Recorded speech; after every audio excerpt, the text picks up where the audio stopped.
Chapter 7. The Boggart in the Wardrobe. Chapter text. Remus got wearily to his feet, and Harry noted with some concern he looked paler than he did yesterday. Was this book really taking that much out of him? He wanted to ask, but felt it slightly rude, so he kept himself quiet as Remus went to his chapter. Really? Sirius demanded. He milked that injury for almost 4 days.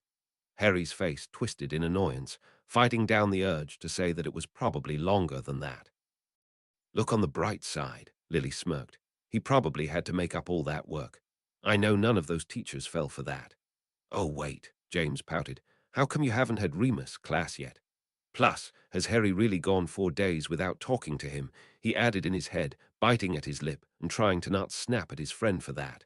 What possible reason could he have now for avoiding Harry?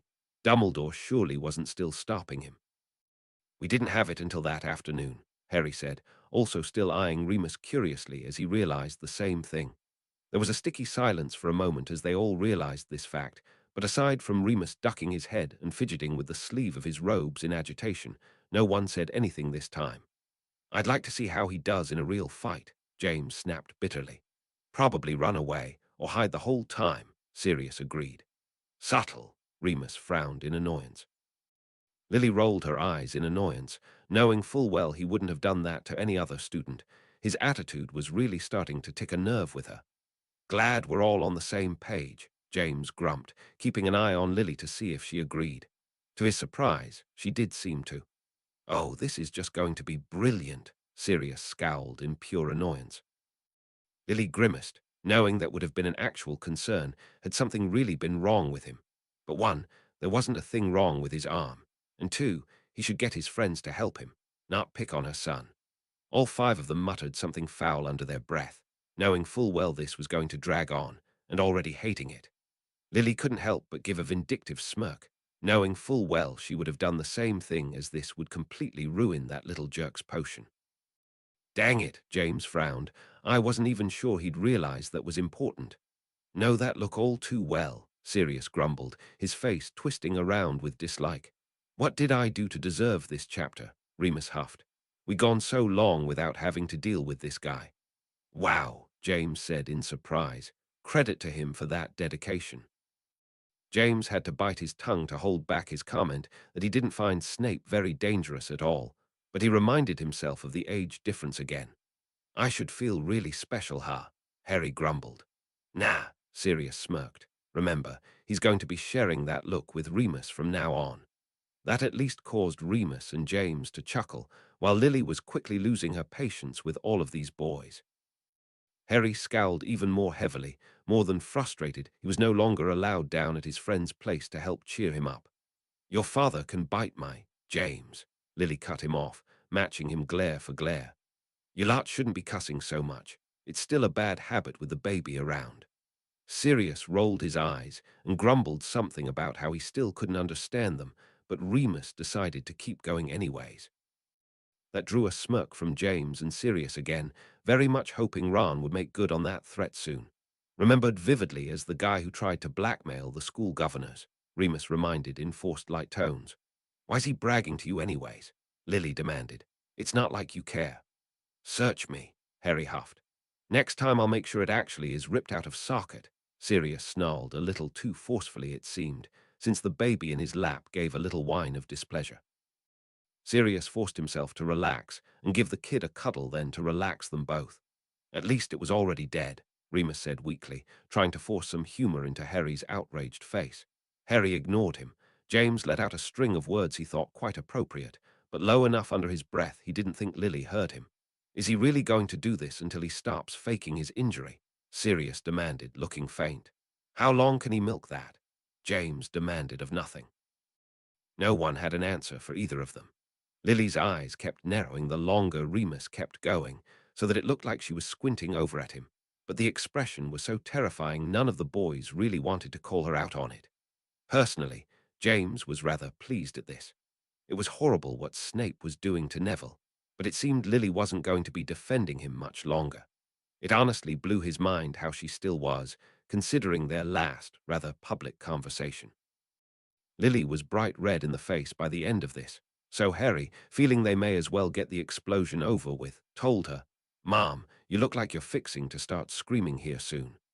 Lily sucked in a very deep breath, then said in an almost steady voice, "Probably, but I'm trying not to." She trailed off into foul mutterings about how that wasn't any way to treat someone who had messed up, but when she sat back and made it clear she was still trying to keep it under, Remus decided to keep reading while he could. "That man has no bounds," Remus scowled. Now he was turning on Hermione just for offering to help. "He what?" they all yelled in outrage. "He can't do that," Remus spluttered. "That's endangering his pet." While Harry was just as furious as anyone else, he did consider Neville his friend if not as much as Ron and Hermione, but his curiosity won over and he asked, "What's the difference between this and using animals in Transfiguration?" "Well, first of all, you don't use your own pets in classes," James pointed out. "Though I wouldn't be too surprised that he does keep Trevor on him. I remember that little thing always trying to get away." But Remus cut back in before James could get to off topic. "The main difference is that in other classes, there shouldn't be any permanent harm. If you get the spell wrong, then your teacher should just be able to reverse the effects. Correct me if I'm wrong, Lily, but you can't always correct potions." Lily shook herself in surprise. She was still introverting on herself in shock that she actually didn't feel any lingering need to defend Snape to these boys anymore. That effect had worn off the moment she'd heard that he was actually willing to hurt this child, in one of the cruelest ways she could deem possible, by purposefully hurting his pet. For what? He had no reason. Neville had never done anything to anyone, and yet here he was singling him out almost as much as Harry and being downright hateful to everyone else. Even after he had called her that awful word back in 5th year, she'd still had hope. No, she'd never forgiven him, nor had she gone out of her way to defend him in school any longer, except to this lot. There had always been something about the marauders that had gotten under her skin, and even after her and Severus had parted ways, she'd never been able to stomach the still, rather public fights.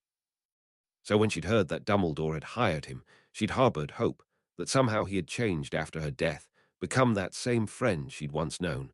Why else would Dumbledore hire a known Death Eater? Now, every last bit of that was dashed, and the contempt mounting in her was as fierce as the night that mess between them had started. Then Remus had called her name, and she gave herself a firm little shake and came back to the actual conversation, asking him to repeat the question. He did, albeit a little hesitantly as she still looked a swirl of emotions, but she answered crisply, "You're right. Some potions just can't be corrected. From what it sounds like, yes, Neville should be salvageable. He seems to have only doubled some ingredients, so if he does the same to his other ingredients that are in, it should balance out and be fine.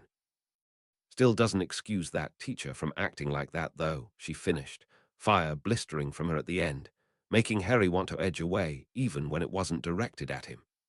James and Sirius exchanged wide-eyed looks. They hadn't ever seen Lily this mad at him before, and it both amused them in the worst kind of way that she finally wasn't defending him and scared them slightly.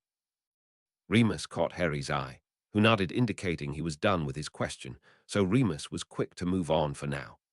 "Oh, bloody hell," Sirius groaned, letting his head fall forward so that it was pressed forehead to forehead with the infant. James and Remus both gave him pitying looks, but no one could think of anything to say to him. If Sirius was going to react like this every time he was mentioned, then they were going to run out of comfort for him real quick. Then the baby hooked his chubby little fists into the length of his godfather's available hair, causing a bit of a distraction as he tried disentangling himself. Remus still looked like he wanted to say something, but James was now quickly waving him on, trying to press past this as fast as possible while Sirius was distracted. James scoffed and rolled his eyes. He, like Remus, was all for Sirius making his way to Hogwarts and coming into contact with Harry, those Dementors be damned. If Sirius had figured out how to get past them once, surely he could do it again and have a proper conversation with Harry. Ron's fears were silly, but since everyone here knew that, he didn't bother saying any of that. "Like yourself," Sirius smirked as he finally got himself loose from the kid's surprisingly good grip. "Sirius, that's gross," Lily told him pleasantly. He snickered, not looking very remorseful as he began bouncing the baby around again so that he would be a bit more amused and not take it out on him again. Remus raised a brow in surprise, finding that a rather odd thing to say. Looking around, he saw the others seemed just as perplexed. "Suppose Malfoy knows I'm after him," Sirius offered in forced light tones. "Guess he just means Harry's being a coward for sitting around and not taking the fight to me, I guess." "Yeah, guess so," James agreed. "But why would Malfoy know that? It doesn't exactly seem like public knowledge if Fudge is trying to keep it quiet and away from Harry." "Guess Malfoy really does still have connections in the Ministry to know," Lily said with disdain. "Half wish he didn't," Sirius muttered in disgust. Despite Harry's adamant mood that he wasn't afraid of him now, it still bothered him that his little pup would think that at any time in his life. Revenge for what? James demanded of nothing, starting to clench up his hands in disgust. He hated to hear this continuously talked about, and he already had a dozen reasons to punch this brat in the face, so this continued conversation was getting under his skin. "Lucius would know you and Sirius are friends," Remus pointed out. "Perhaps Draco thinks Harry knew about that, and that Sirius doing this would be offensive to you." "That's a little loose if you ask me," Lily shrugged. "Got any better ideas?" Sirius shot right back. There was silence, which meant that none of them really did. They all breathed a silent sigh of relief, knowing full well if Hermione hadn't stepped in something really awful could have happened. It still didn't excuse the act itself that Snape had done, of course, but at least this way there wouldn't be any lasting damage. "Thanks for the vote of confidence," Sirius meant to smirk lightly, though it looked a little more forced than he'd planned. Who weren't reading muttered some crude thing or another under their breath, finding it loathsome that he was clearly wanting an audience for this. "Black-hearted little monster, ain't he?" Sirius muttered for his friend's ears alone. The three of them were still rather wary that Lily hadn't said anything yet, so they were trying their hardest to keep the comments down for now. "All of them?" Lily asked warily. "Really?" "The ones I was looking at," Harry shrugged, which was mostly Malfoy's and Pansy's friends. He did note that he hadn't exactly sat there and pointed out every single student's expression, so maybe he had generalized that. There was a much more profound breath of relief this time, each of them very happy Hermione had clearly done a good enough job the potion was the correct color. "Can't believe they let this turd be around kids," James muttered furiously. "Say what?" Lily snapped in outrage. "That's what finally got to you?" Remus demanded right back, looking over at her in surprise. Lily wasn't listening. It seemed to be taking every ounce within her not to start screaming at all of the problems with this. His abuse of power, his clear displeasure that he hadn't managed to kill the pet in front of its owner. Now he was punishing him for doing it right. What in the bloody hell had happened to him to turn him into this? When the silence continued to drag on, Remus decided to read on, noting he hadn't exactly gotten his answer, but the deadly expression on the red hare's face was plenty answer enough. "I'm with Ron on this one," James hissed. "First of all, because that git wouldn't have believed either of them anyways," Sirius pointed out. "Also, because what would be the point? He'd still take the points away, if not more, because he'd then accuse her of lying," Remus agreed. "Think she forgot something in class." Lily noted absently, still more red in the face than anything and clearly only half paying attention. Harry puzzled, somehow knowing that wasn't actually the correct answer, but the others were appeased enough by this, and he had no real idea why he would correct her as there really wasn't any other answer, so he said nothing. "There you go then, Lily was right," James shrugged. "Maybe she has a necklace that fell off." Harry very quickly opened, then closed his mouth. That his dad was closer to the mark he was sure, but somehow this still didn't feel like the full answer. Again, he chose to say nothing, for the same reasons as before. "She's really fast." Sirius rolled his eyes, noting he might not have noticed someone turning around behind him either if he'd been raging like Ron had. Did he really just ask Hermione why she was carrying books around? James laughed in disbelief. "But a dozen," Remus demanded. "Exactly how many classes is she taking?" "All of them," Harry reminded. They all sat around, newly puzzled, but still blank on how Hermione could be pulling that off. Could it be possible she was simply getting one of the students in that class to copy notes and give them to her? At least that would make sense how she was keeping up with more than one class at a time, but not how or why they were still marked on her schedule that she needed to go. "Yes!" James and Sirius cheered, instantly distracted from Harry's friend. Yes, they had all noted Remus' absence this week, and were beyond confused and slightly hurt. He still didn't seem to be going out of his way to try and talk to Harry like they would have thought. but getting to sit in one of his classes firsthand felt like a real treat to them. What did you think she was going to do with them? Lily chuckled, finally coming off of her bad mood at least a bit. Run all the way back to the dormitory. She's got them with her now, so she's obviously going to keep them the rest of the day. Very much so, yes, Harry agreed. For shame, Mooney, James snickered. Being late. Can't hardly tell off your students for that now, can you?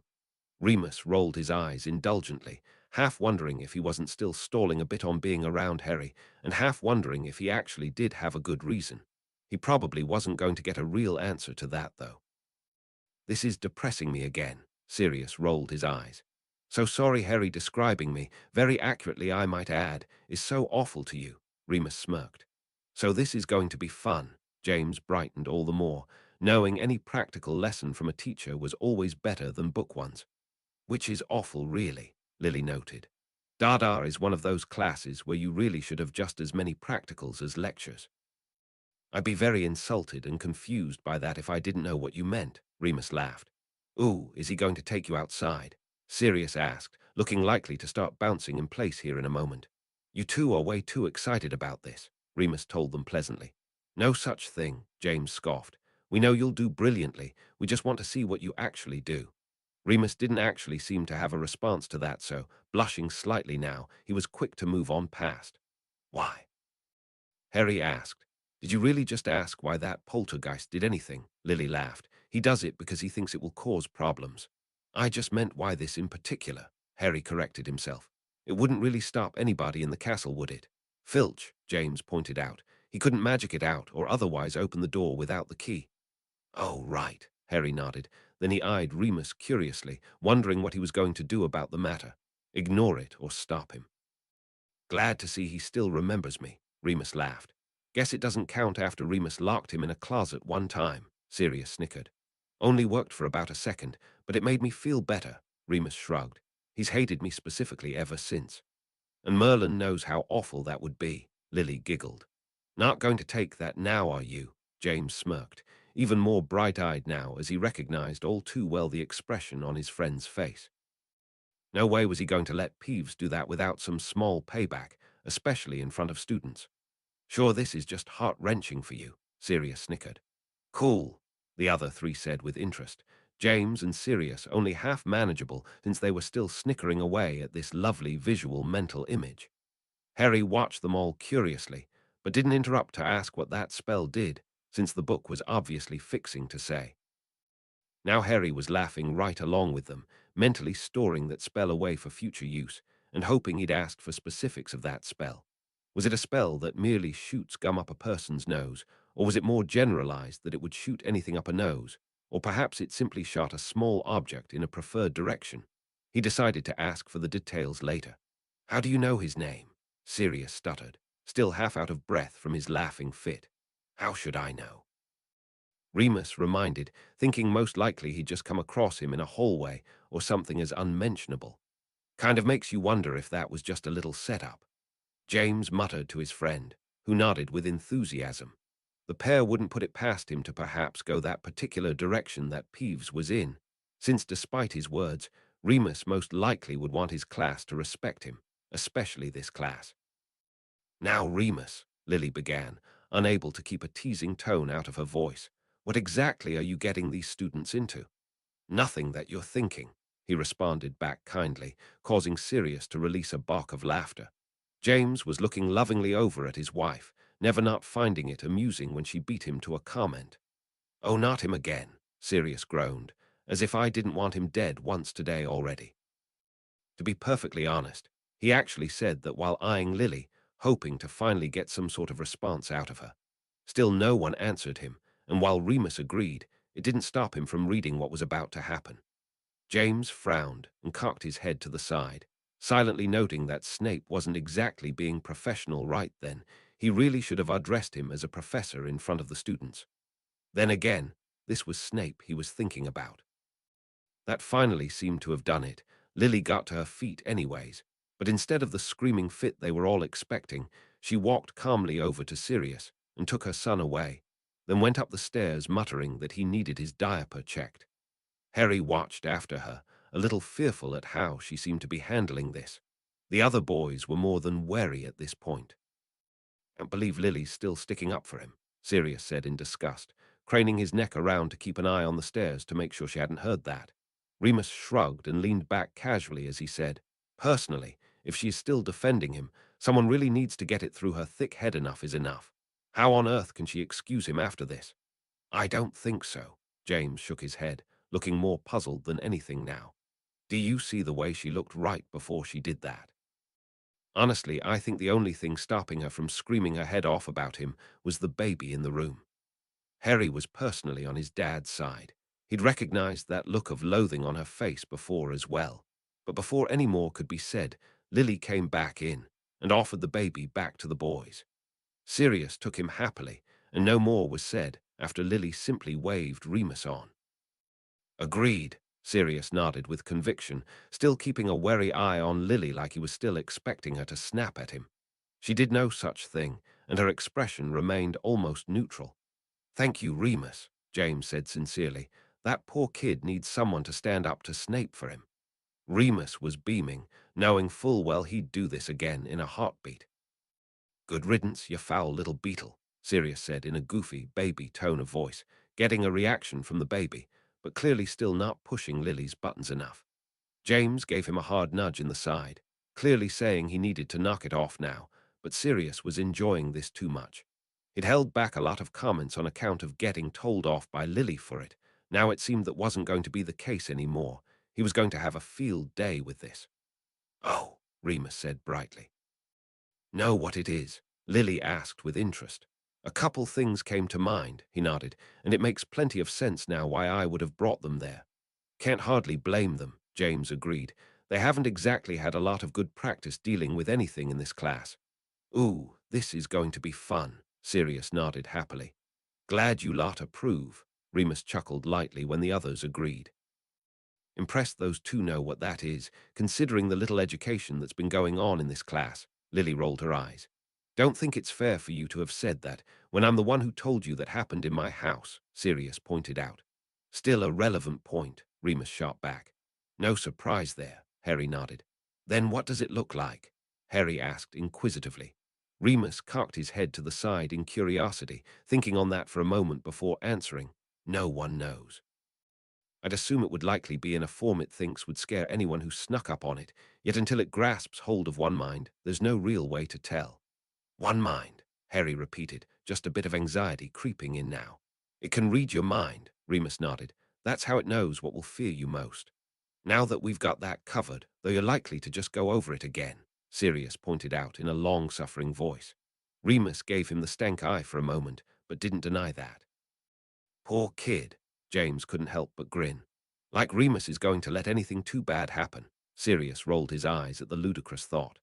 "That was almost rude," Lily said a little cheekily, not really meaning it as Harry hardly looked upset. He didn't exactly have his hand raised. Remus shrugged, not looking very abashed. He was sure he wanted to know especially what his little cub might know about magical creatures. No, he wasn't taking a special interest that would be ridiculous. "Does she really answer every question from a teacher?" James now asked. "That hardly seems fair to any other student. I'm sure if anyone else ever volunteered, the teacher would pick someone else." Sirius shrugged. "Now when did this happen?" James asked in surprise. Remus then had a surreal moment as he realized he was very soon going to be experiencing and doing things without any of his friends around. What exactly had he been doing these past 12 years? He couldn't help but sink down into himself a bit when he realized he had no answer, nor did he particularly want to find out. It was also rather odd to think he had memories then that he had no idea about now. But since it was a rhetorical question, anyways, no one said anything. "Always loved the name of that spell," Sirius said, maybe a little too loudly that time, as he noticed Remus' mood seemed to have gone down a pinch. They were still enjoying his first class too much to allow him too much self-depression again, so he was hoping to cheer his friend back up. It didn't actually seem to work that well. "That poor boy," Lily fretted. "Has he no confidence at all?" "Then this class will help," James said adamantly. "You seem to be enjoying this a little too much." Sirius smirked at him, getting a smile in return as Remus answered. I always enjoy watching others interact with boggarts. Never ceases to amuse what interesting things people will come up with to laugh at. All four boys released surprised and amused snorts of laughter, while Lily pursed up her lips so tightly the skin went almost white. She didn't find it the least bit funny that he had clearly scarred this student so badly. This little third year was now terrified of him. Despite the fact that there wasn't any danger around, Lily reached over and clutched her son's hand to her for a moment to comfort herself and convince her mind not to start screaming about this as well. She would have to hold it in until she was a little more alone without an audience for when she broke down and really dug into these soon overflowing emotions that she was trying very hard to keep a lid on. I note Remus actually used his title, not that he deserved it, James pointed out, in a less harsh tone than he would have liked to, still too keyed up and happy to be hearing about this, which gained yet another laugh, this time from all present. Even Lily couldn't deny that. Yes, the adults of your life that you lived with would tend to scare you a bit. Sirius and James lost it. They knew quite well what exactly Remus was planning just by that simple sentence, but they reined themselves in very quickly, refusing to explain to confused Harry and Lily what they were now very sure what was about to happen. Remus looked pleasantly amused with himself as well, feeling this was more than justified just from the little comment he'd made about Neville at the beginning of class. "Brilliant. This is beyond perfect," Sirius muttered, pure glee in his expression. "He has no idea," James guffawed, almost stuffing his fist in his mouth to keep himself contained so he could listen. Remus couldn't get through that whole sentence without having to stop and stifle his giggling. James and Sirius didn't even bother, and by the end, where Harry and Lily realized where this was going, they weren't any better. They didn't even need to be there to see this. The vivid mental image it painted was one of the best any of them could have come up with. Sirius tried to speak in between bursts of laughter. "This is your best prank ever." There might have been more, but he still wasn't that intelligible. "I wouldn't really consider it a prank even," James disagreed, wiping at his eyes to clear his happy tears away, "'cause he's not really doing it to Snape. He's just creating a little revenge for the poor kid, and no one can even do anything to say it's wrong." "Wouldn't have been too surprised if it had simply disappeared then," Lily chuckled. "No, it has to be more direct," Remus coached. That finally dried up a bit of laughter in the room as one person in particular from that class came to mind.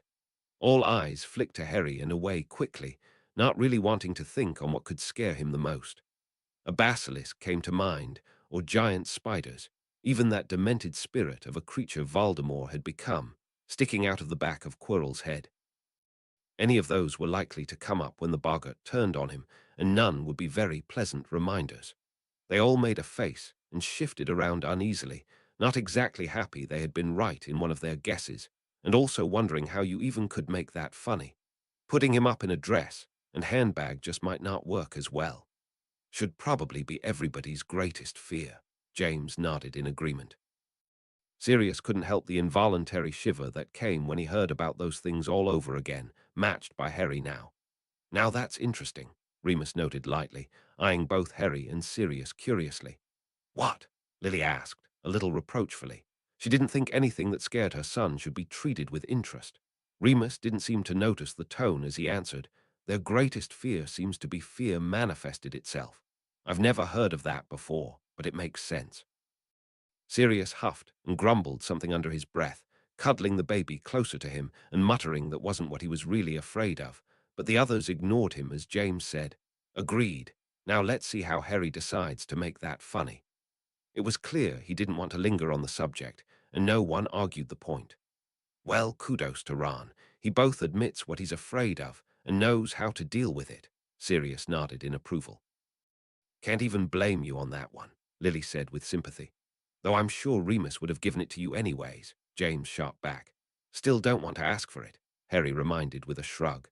Sirius snapped his fingers and said, "I know you could light its cloak on fire. Might look funny to watch it flail around the room like a ninny." The others managed a small smile for his attempt at humor, but none of them really thought it was that funny or that Harry would think to do this, though they all hoped. All of them smiled with real pride at this. He wasn't even really anything to do with them, but they still couldn't help but feel proud this boy was clearly forcing himself to stand up to this. Give it to him, Neville, James said under his breath, eyeing the book with wide-eyed hope. Could the boggart actually perform a spell? Harry blurted out, instantly feeling bad as he too wanted to know if Neville had pulled this off. But the question had just sprung to mind. No one actually looked annoyed at him. Indeed, they were rather pleased. He truly didn't seem to be bottling up his questions anymore, and Remus was quick to answer. No, it doesn't carry the magical ability of what it turns into. In this case, it would just brandish a wand, scaring him further, until it could pounce and kill him. Having already pictured this lovely mental image didn't draw back the laughter one bit. The four boys were very sure indeed they would never not laugh at this mental image. It was far too perfect for anything they'd ever come up with. Lily couldn't deny she was still amused as well, though now her lips were more twitching than outright laughter. Sirius randomly noted that Remus had actually known all of these kids' names, but decided to let it go. Who knew why he knew these students' names before they introduced themselves? It's not as if he'd called roll to learn them, but maybe he was just overthinking this one. Oh yes, those can scare the daylights out of you, Lily nodded in agreement. James and Sirius released snorts of laughter at that. That's not what they had been thinking to do to it, but that was funny all the same. Wonder when Seamus would have run into one of those, James asked with interest. Wonder where that other girl would have run into a mummy, Lily countered. You don't actually have to run into it for it to scare you, Remus reasoned out. Just the thought of it can be enough for the boggart to latch on to. All of them laughed lightly at this, James actually applauding that logic. The three marauders winced at the random reminder that their friend wasn't here to enjoy this, but Remus didn't pause to let it last. Bloody hell, Sirius spluttered, looking genuinely disturbed at that. Who thinks up that? Now that might actually have a story to it. Remus nodded with just a hint of disgust, but he still read curiously to see what Dean might do with it, which garnered a new round of laughter from all of them, definite points for originality on that one.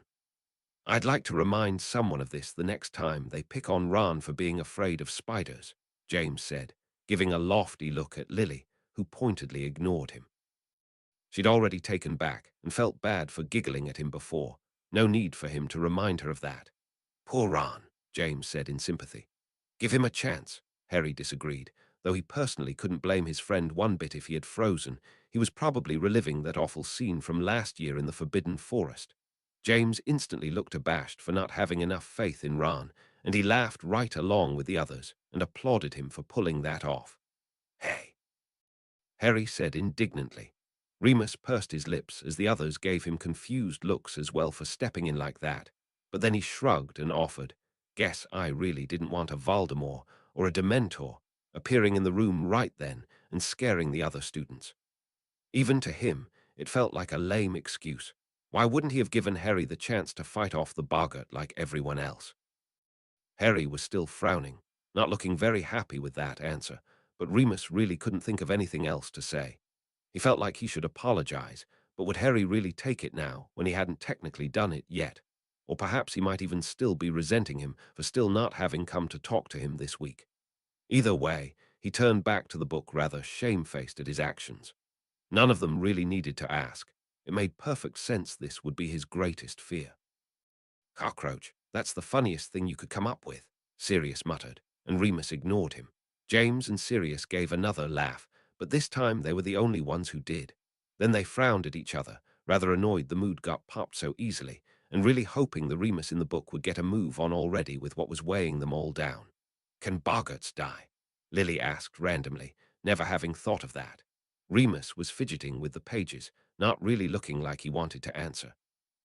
Sirius considered smacking him to try and get him to stop acting like this when he really hadn't done anything wrong yet. Before he could, though, James already answered, Nah, they're immortal. At Harry's continued blank look, Sirius said, That means that they never truly existed, so they can't ever truly die. It's not really like immortal. Dementors are actually the same. They were never born, nor can they ever die. They just exist. Harry nodded in understanding, and the second the silence lingered, Remus was quick to read. James let out a low, throaty whistle saying, Wow, spoil them much.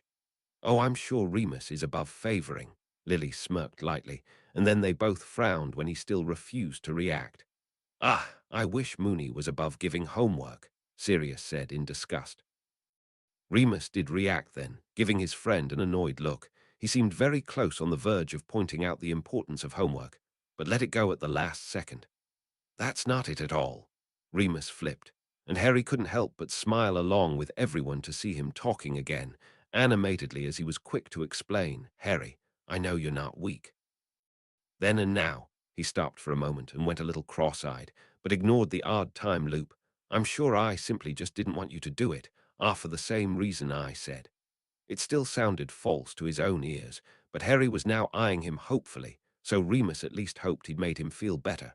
Harry didn't say anything aloud, though, so he didn't really think so. Oh, please let them continue believing that, Remus muttered to himself. Now that was funny, Sirius snickered. You being afraid of a glass ball. I'll take that over what it really was, Remus shot back, and Sirius frowned at him, feeling Remus was being a little snappier than was called for. Then again, he was used to Remus getting snippy with him this time of the month, so he didn't push it. Well, there is that. James nodded eagerly, and Remus really did offer a small smile then for the compliment. All of them released surprised snorts of laughter then, Harry loudest of all, as he had a funny feeling Ron wasn't too far off, but having no idea why that could be. Chapter's over, by the way, Remus said, giving the book a gentle toss over to Lily, who caught it lightly. Chapter 8, Flight of the Fat Lady. Chapter Texter N. A big stinking thank you to every single person. I'd write it randomly throughout the story as well if I didn't think that would annoy you guys to show just how grateful I am. Lily took the book with very mixed emotions. Harry was only 1 week into this school year, and already she felt as wrung out and emotionally drained as his other 2 years. She would also keep a lid on her emotions and not blow up at Snape like she knew they were all expecting. Hoping it just couldn't get any worse, she hesitantly began to read. Remus couldn't help but beam with pleasure, while James and Sirius were unsurprised and smirking. Lily's lips formed a sneer of annoyance. She found it horrid anyone would say something about someone else because of the way they dressed, especially when he couldn't help it. She saw the boys clench as they fought their disgust. Only Remus rolled his eyes, not looking very concerned.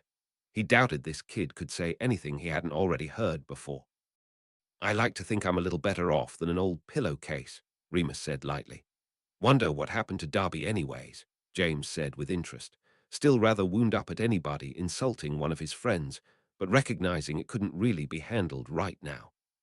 I'm rather sure I find out, Harry said, with as much confidence as he ever could when talking about his future, but he did seem rather sure on this matter, so the others let it go for now. The good people never do care about such trivial things, Sirius nodded in agreement, always wishing he could help his friend out more if he'd allow it, but grateful that the students had looked past his physical appearance to see the real friend and good person beneath. However much they all forced themselves to continue ignoring the issue, they all felt just that little bit worse when they realized time was still dragging on, and Remus very clearly wasn't going to have that talk with Harry. Why, though, what possible reason could he have for ignoring him like this? If it really was Dumbledore stopping him, then what motive could the headmaster have? Harry deserved an adult wizard in his life, one that would make sure to look after him like Dumbledore himself clearly hadn't. No one could bring themselves to say anything aloud about this topic, though, having no more answers now than when this had first come up. Instead, Harry at least tried to push past that awkward part and asked, why were you focusing on the dark creatures, though? Were we that far behind? Remus gave himself a hard little shake, uneasily meeting Harry's eyes as he explained, well, yes and no. I do specialize in dark creatures. As Dumbledore well knows, I enjoy studying them in my spare time. Mostly, though, that's just what the third-year curriculum focuses on, scattered in with the spells used to combat them. Harry nodded in understanding, while James and Sirius tried not to share an uneasy look. On top of Remus' odd behavior so far in this, they were also well aware that this was the year when most students focused on how to spot werewolves. That wouldn't be an easy lesson for Remus to teach, and it wasn't any more pleasant to wonder how Harry was going to react to that. He seemed fine with it now, but could they stand it if he had an initial bad reaction to their friend? Of course, they were just assuming Harry figured it out like they had. But what if Remus sat Harry down and explained that beforehand? It could even be the reason why he was so unsurprised to relearn the news here with them. More questions than answers, and still none of them dared speak any of this aloud. Lily grit her teeth in frustration before reading on forcefully, already having to use a lot of self-restraint to read in a normal tone. Bitter old bat, Sirius huffed. Here James and Sirius again didn't bother hiding their laughter one little bit, dearly hoping they never would have to again. Glad he blames me for that rather than Neville, Remus frowned. At least I can handle him. Lily wasn't the only one seething by the end of this. They all wanted to strangle this overgrown child for treating a student like that. It was Snape's own damned fault he was Neville's worst fear, and the subsequent boggart form. It was infuriating for him to still not have learned his lesson. His continuation of the treatment to Neville and the other students was doing nothing to stop future boggart incidents. Lily was going to give him a not very pleasant visit soon. Oh, please, James scoffed with perhaps a bit more acid than normal, still distracted and peeved at Snape's actions. Ah, the easily fooled youth, Sirius said lightly, finding her rather annoying as well. And Hermione has to share a dorm with them, Lily asked in disgust. I feel bad for her now. That must get annoying, considering how loud the school can get. Could you even hear them? Remus asked. Harry couldn't help but roll his eyes, finding those girls' antics rather annoying as he said, I hardly spoke to them anyways, and no, not really. By that point I didn't care. Oh no, Sirius frowned. What happened? Ouch, Remus winced in sympathy. Poor Hagrid, Lily agreed with a frown. Guess I can see that happening, James admitted. Ron's also got a point, Sirius rolled his eyes. Flobberworms are very self-managing, and they're pretty much just grub for a few creatures. Hagrid's doing the class a real injustice for lingering on these things longer than 5 minutes. I can only imagine the 7th years appreciating this, as if he carries on too long their newts will be a breeze, Remus agreed with a slight wince. Yes, all 4 boys brightened up at that, and then Sirius narrowed his eyes dangerously at Lily and said, I swear if you get to read his Quidditch chapter, I'm going to have a fit. It's high time I've got my turn at that. Lily rolled her eyes at him. Personally, she was hoping she didn't get it too, since she had hardly enjoyed the sport, even before it seemed to have gone out of its way to pulverize her son every chance it got. She'd gladly hand over the book to Sirius if he really wanted to read it. Oh, here we go again, James rolled his eyes, the book explaining something we've already gone over. Yes, well, since it's about Quidditch, I'm willing to allow this, Sirius smirked. At least it was brief, Remus shrugged without concern. Oh, that's right, James nodded. This will be his last year there. Poor kid hasn't won the cup once as captain, has he? Harry shuffled a little, feeling personally to blame for this, but the others still wouldn't hear of it, and spent a few more minutes telling Harry why this was ridiculous of him to think so. He did look slightly better by the end of it, and still had a personal conviction that nothing like this should happen this year. He and his team would win that cup, he hoped. Hoping to make Harry feel at least a little better, Sirius also pointed out. Besides, it's not like anyone who would review him for a professional team could blame any of that on you. They'd look at his statistics of how many goals he saved, and other such stats. Harry did look a little better at that reminder, thinking he had won wood every game he'd been in so far, and ignoring an odd little feeling like he should correct that statement. See, that wasn't your fault at all, just paranoid teachers, Sirius said bracingly. Rightly paranoid, Lily corrected, but I'll admit you're still right too. Well, they're not modest, are they? James chuckled. Damned straight. Sirius and James both grinned, having called this way back when Harry started playing, and still convinced until otherwise proven that Harry would never lose a match. Gee, thanks, Lily muttered, though she was smiling a bit too at how happy Harry seemed at such praise. Glad they gave him his credit, Remus approved. Oh, James and Sirius said with concern. Okay, now I'm really hoping you win this year just because of that, Remus agreed. While the boys were still giddy with excitement as well, Sirius was personally hoping this match got put off for another 2 chapters, feeling it was high time he got his Quidditch game. Harry went from pent-up excitement at the prospect of winning the cup like he so dearly hoped to disgruntled at once. In all the excitement of finding out Sirius and Remus were alive, right now he was more than distracted by the matter, but he knew his 13-year-old self would still be beyond upset at this turn of events. Then the 4 of them winced, having a rather bad track record of that holiday in their opinion, but still more than convinced nothing too bad could happen to Harry this year, or any more years for that matter. Remus and Sirius would get this whole mess figured out. Why they hadn't already was still too touchy for anyone to bring up. The point was Harry now had two great protectors who wouldn't let anything too bad happen to him again. Did someone magically sign his form, and he's still prevented from going this time? Lily asked redundantly. Sirius winced, but still said in a forced light tone, "That's not why he's not allowed to go. Come on, Hermione should be able to keep up better than that." "She's probably so distracted by her buttloads of homework," James reminded. Sirius was making goofy faces at the baby again and refusing to allow himself to react negatively to this continued topic. "She'll say no every stinking time," James grumbled, "because he doesn't have his stupid form." "They really can't keep him locked up forever," Remus rolled his eyes. "Argue what?" Lily demanded. "That I shouldn't," Harry shrugged. "Hermione's being a bit paranoid this year," Sirius noted. "Really, I'm with Remus. She can't expect you to stay cooped up forever." James couldn't help but snort with laughter at that. The cat was hardly being subtle about its feelings towards Ron. "Not going to say anything, Lily?" Sirius asked, still trying to get a provocation out of her, and being more amused the longer this went on. She was trying so hard not to react to anything. "No," Lily shrugged without looking up.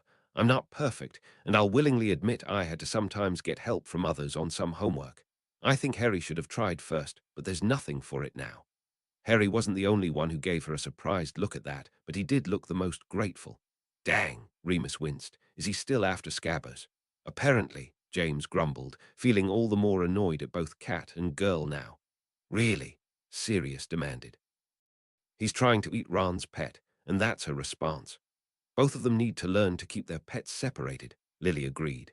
"Kind of hard to do when they spend so much time together," Harry sighed. "Oh," they all muttered, knowing Scabbers was much safer in Ron's bag. Not that the rat could understand that. "Good thing he's not a chaser, then," Sirius muttered without any real humor, feeling just as uneasy as anyone else at how this might turn out. "Where the cat hopefully can't follow," Remus nodded happily.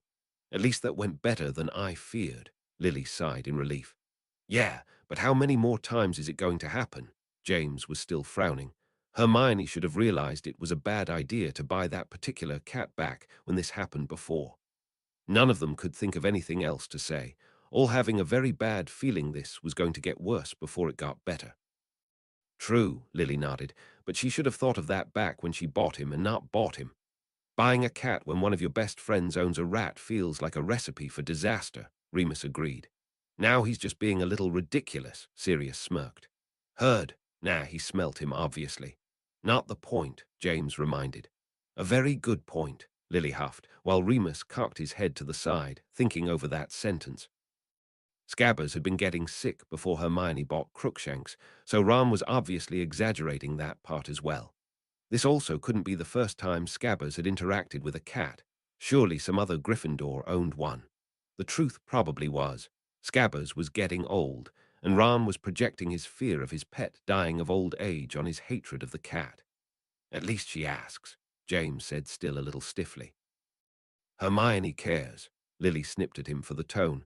"Perhaps she's not showing it that well, but it's not like she set that cat on Scabbers on purpose. She'd be just as upset if an accident did happen and Crookshanks ate him." James backed off slightly, noting that at least Hermione's asking was an attempt at the start of an apology. "And Ron's clearly still holding a grudge," Sirius noted. Harry's startled look was enough to make the others laugh, never getting tired of his constant surprise of the magical world. "Know the answer to that already," Remus sighed. "He's got a point," James nodded when Harry looked like he might try and argue his point. "Unless you outright tell McGonagall why they hadn't signed, which by your track record you won't," he finished in a rather grumpy tone. Harry sighed, knowing full well he'd never tell a teacher something like that, so remained silent and hoped anyways. "Oh no," Lily frowned in concern. "She's a girl," Sirius scoffed.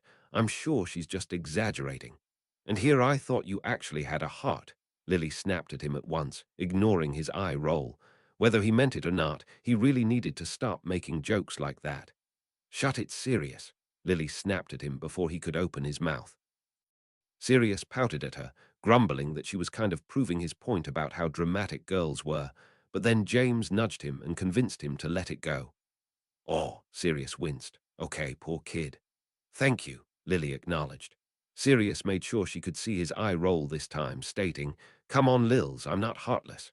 I own an owl. I'd be pretty upset if anything happened to him too." Lily still didn't think he'd gotten her point, that he shouldn't have made the joke in the first place, but decided to let it go. "Oh, crap," Remus said, blinking in shock. "I'd honestly forgotten about that," James admitted. "Wow, honestly, I think that Trelawney might have some real seer's blood," Sirius said in surprise. "Really serious? One right prediction and that's what you go with?" Lily asked, not bothering to try and hide her disbelief. Sirius shrugged.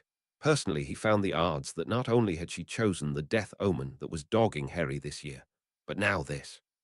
No, he truly was beginning to believe this woman might really have a power, even if she did still annoy him for her use of it on his pup. He said as much aloud, and while he didn't really seem to convince anyone but Harry, the others found the argument to become rather circular after a time. Sirius wasn't letting up, and he wasn't convincing anyone else, so Lily decided to forcefully read on past him. "Really, Hermione?" Remus said with a frown. "Now, really. I can see what she's trying to do." Lily nodded in agreement with both the girl and Remus, "but yeah, wrong time and place." "A fair reaction, honestly," James sighed. "Harry, now would be the time to be a good friend and drag Hermione away," Remus pointed out. "Before she continues making an arse out of herself like this," Sirius agreed. While he still would have argued the point on the probability of this happening on this day, he more than agreed Hermione wasn't doing it the right way. Harry just sighed. He'd only observed the scene and hadn't really put an opinion on the matter, but he had felt rather bad for his friend, as the rest of the class had been giving her harsh looks. "Now that was just tactless," Lily winced. "And that was just heartless," Remus huffed. "Finally, I can count on her good timing again," Sirius said weakly, more than happy himself to have avoided that fight, and they weren't even his friends. Ouch! All five of them winced, though none of them would admit, rather selfishly pleased, if Neville wouldn't be permitted to go either. They could hardly get mad at Hermione and Ron for wanting to go, but it would certainly make them feel a little better if Harry wasn't left behind on this. "Smart woman, at least," Lily said aloud, ignoring the internal wince. "Still don't understand why she's arguing that one." Lily shook her head in disbelief. "Harry deserves to have a little fun." "Forgot," the four of them muttered in disgust, eyeing Harry in disbelief. They honestly wondered if Harry had told her what really happened, if she would have really done something about it, but they couldn't say they were surprised at this point either. Harry's bad habit of glossing over this clearly hadn't gotten any better now that he was older. And stammering on top of everything, Remus sighed. "I could already tell her answer from the look on her face before I finished," Harry sighed. "That's what you're going with," Lily groaned. "Just tell her the truth, and let's sit back and see how quickly they continue living." Harry gave her a rather edgy look for her tone of voice, but chose not to comment on that.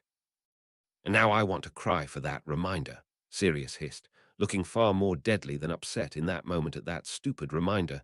They were all Harry had to claim as guardian right then. "I'd like to think more like confusion," Remus huffed, "since she'd probably be wondering why you really hadn't gotten your form signed. With any luck, she'll bring it up to you, and you'll investigate," Sirius murmured to him, causing a vindictive smirk to appear on both of their faces. "The worst part is, McGonagall's still in the right," Lily sighed. "Yeah, she's not exactly being helpful this year," James sighed. "Not exactly the worst consolation prize," Sirius offered bracingly, and Harry tried his best to give him a smile he didn't really feel. "Now there's an idea," James said, going bright-eyed. "Except that Harry just got done saying he hadn't had his form signed," Remus reminded. "Harry could have mailed it back and had it signed," Sirius said, mind now churning with possibility as he came up with a story for this. "He shouldn't give it to her until the day before, give some credibility to the idea, and he'd have to mail himself something that looks like that in case McGonagall notices how often he gets mail. Most likely she doesn't, but it's a safe backup." "You are putting way too much thought into this," Lily told him. "Nonsense," Sirius scoffed at the same time James said. "No such thing." While Harry didn't disagree with them, he had a sinking feeling that all of Sirius' planning didn't actually come true then, and hardly looked happy about it as Lily read. "Well, dang, Clearly no one in your dorm thinks outside the box, Remus sighed. Wish you go to the twins for help, James grumbled. They could sneak you in no problem. Harry perked up suddenly. His dad's words finally gave him that feeling he'd been missing, and he had a very good feeling this just might be what happened at some point. Still too worried about being wrong on the matter, though, he didn't say this. Which might have worked if not for those bloody Dementors, Sirius grimaced. Oh, this can't be good, James groaned. Not as seriously as I could have, Sirius said quickly, clutching the baby to his chest to prevent either of his friends from smacking him.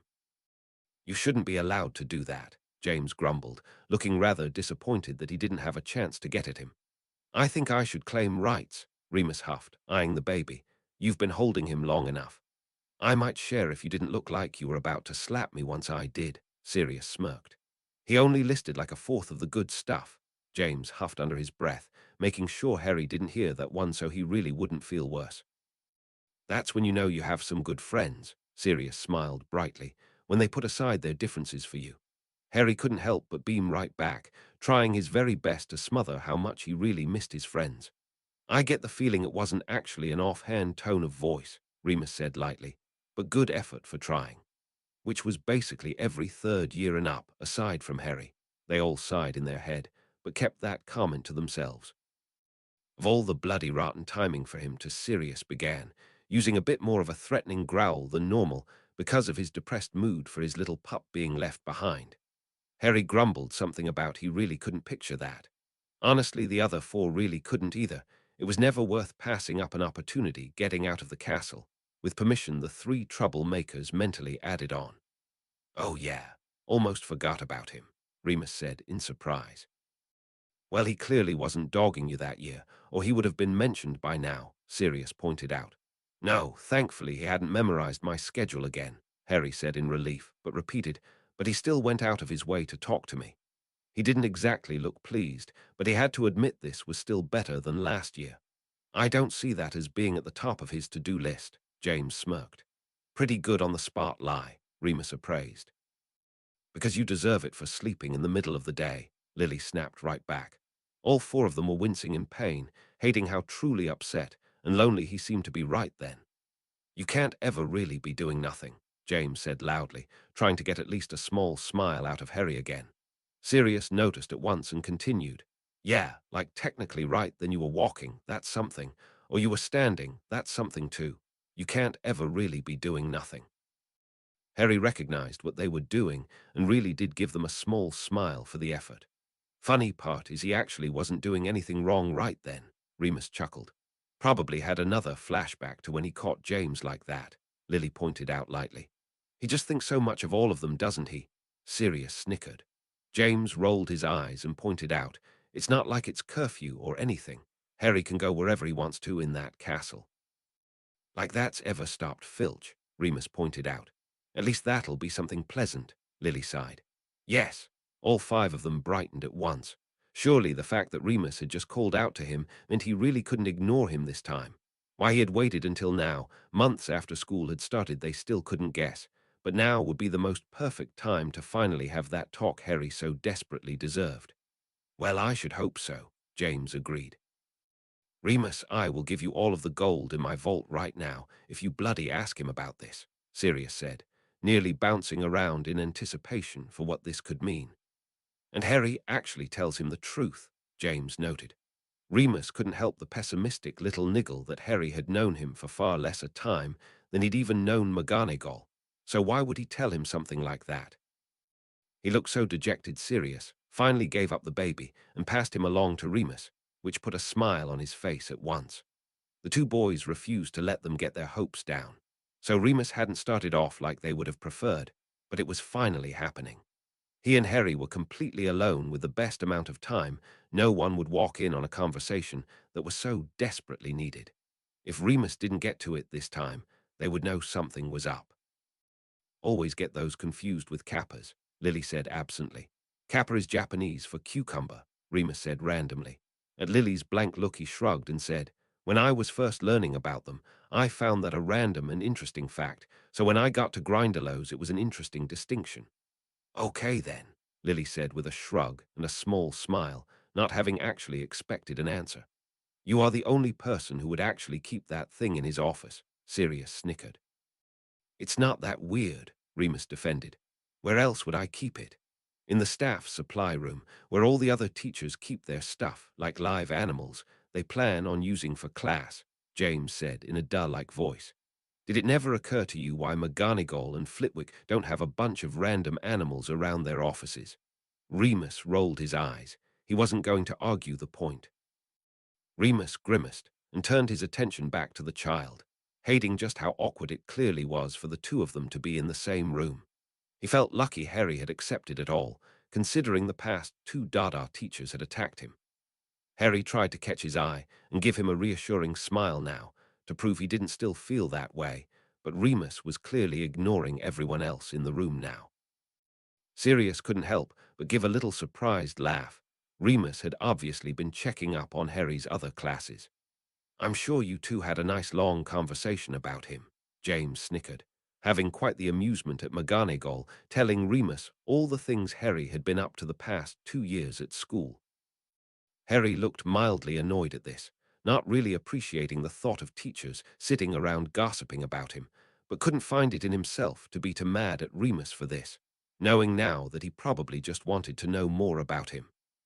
Now that would have been interesting, Lily said, eyeing Remus, who did look mildly entertained at how that reaction would go. Most likely, if his assumption was correct, Sirius would have already told him that he'd seen Harry then, but he certainly wished Harry would tell him. It would help ease into the conversation they were all wanting to hear about Harry's past really being explained to him by someone who really knew, which popped any form of happiness Remus was feeling, and he turned as if to quickly say something to Harry, who waved him off and said, I know, you already said it now. I didn't know then. Remus still didn't look very happy, but admitted there wasn't much else he could say right then.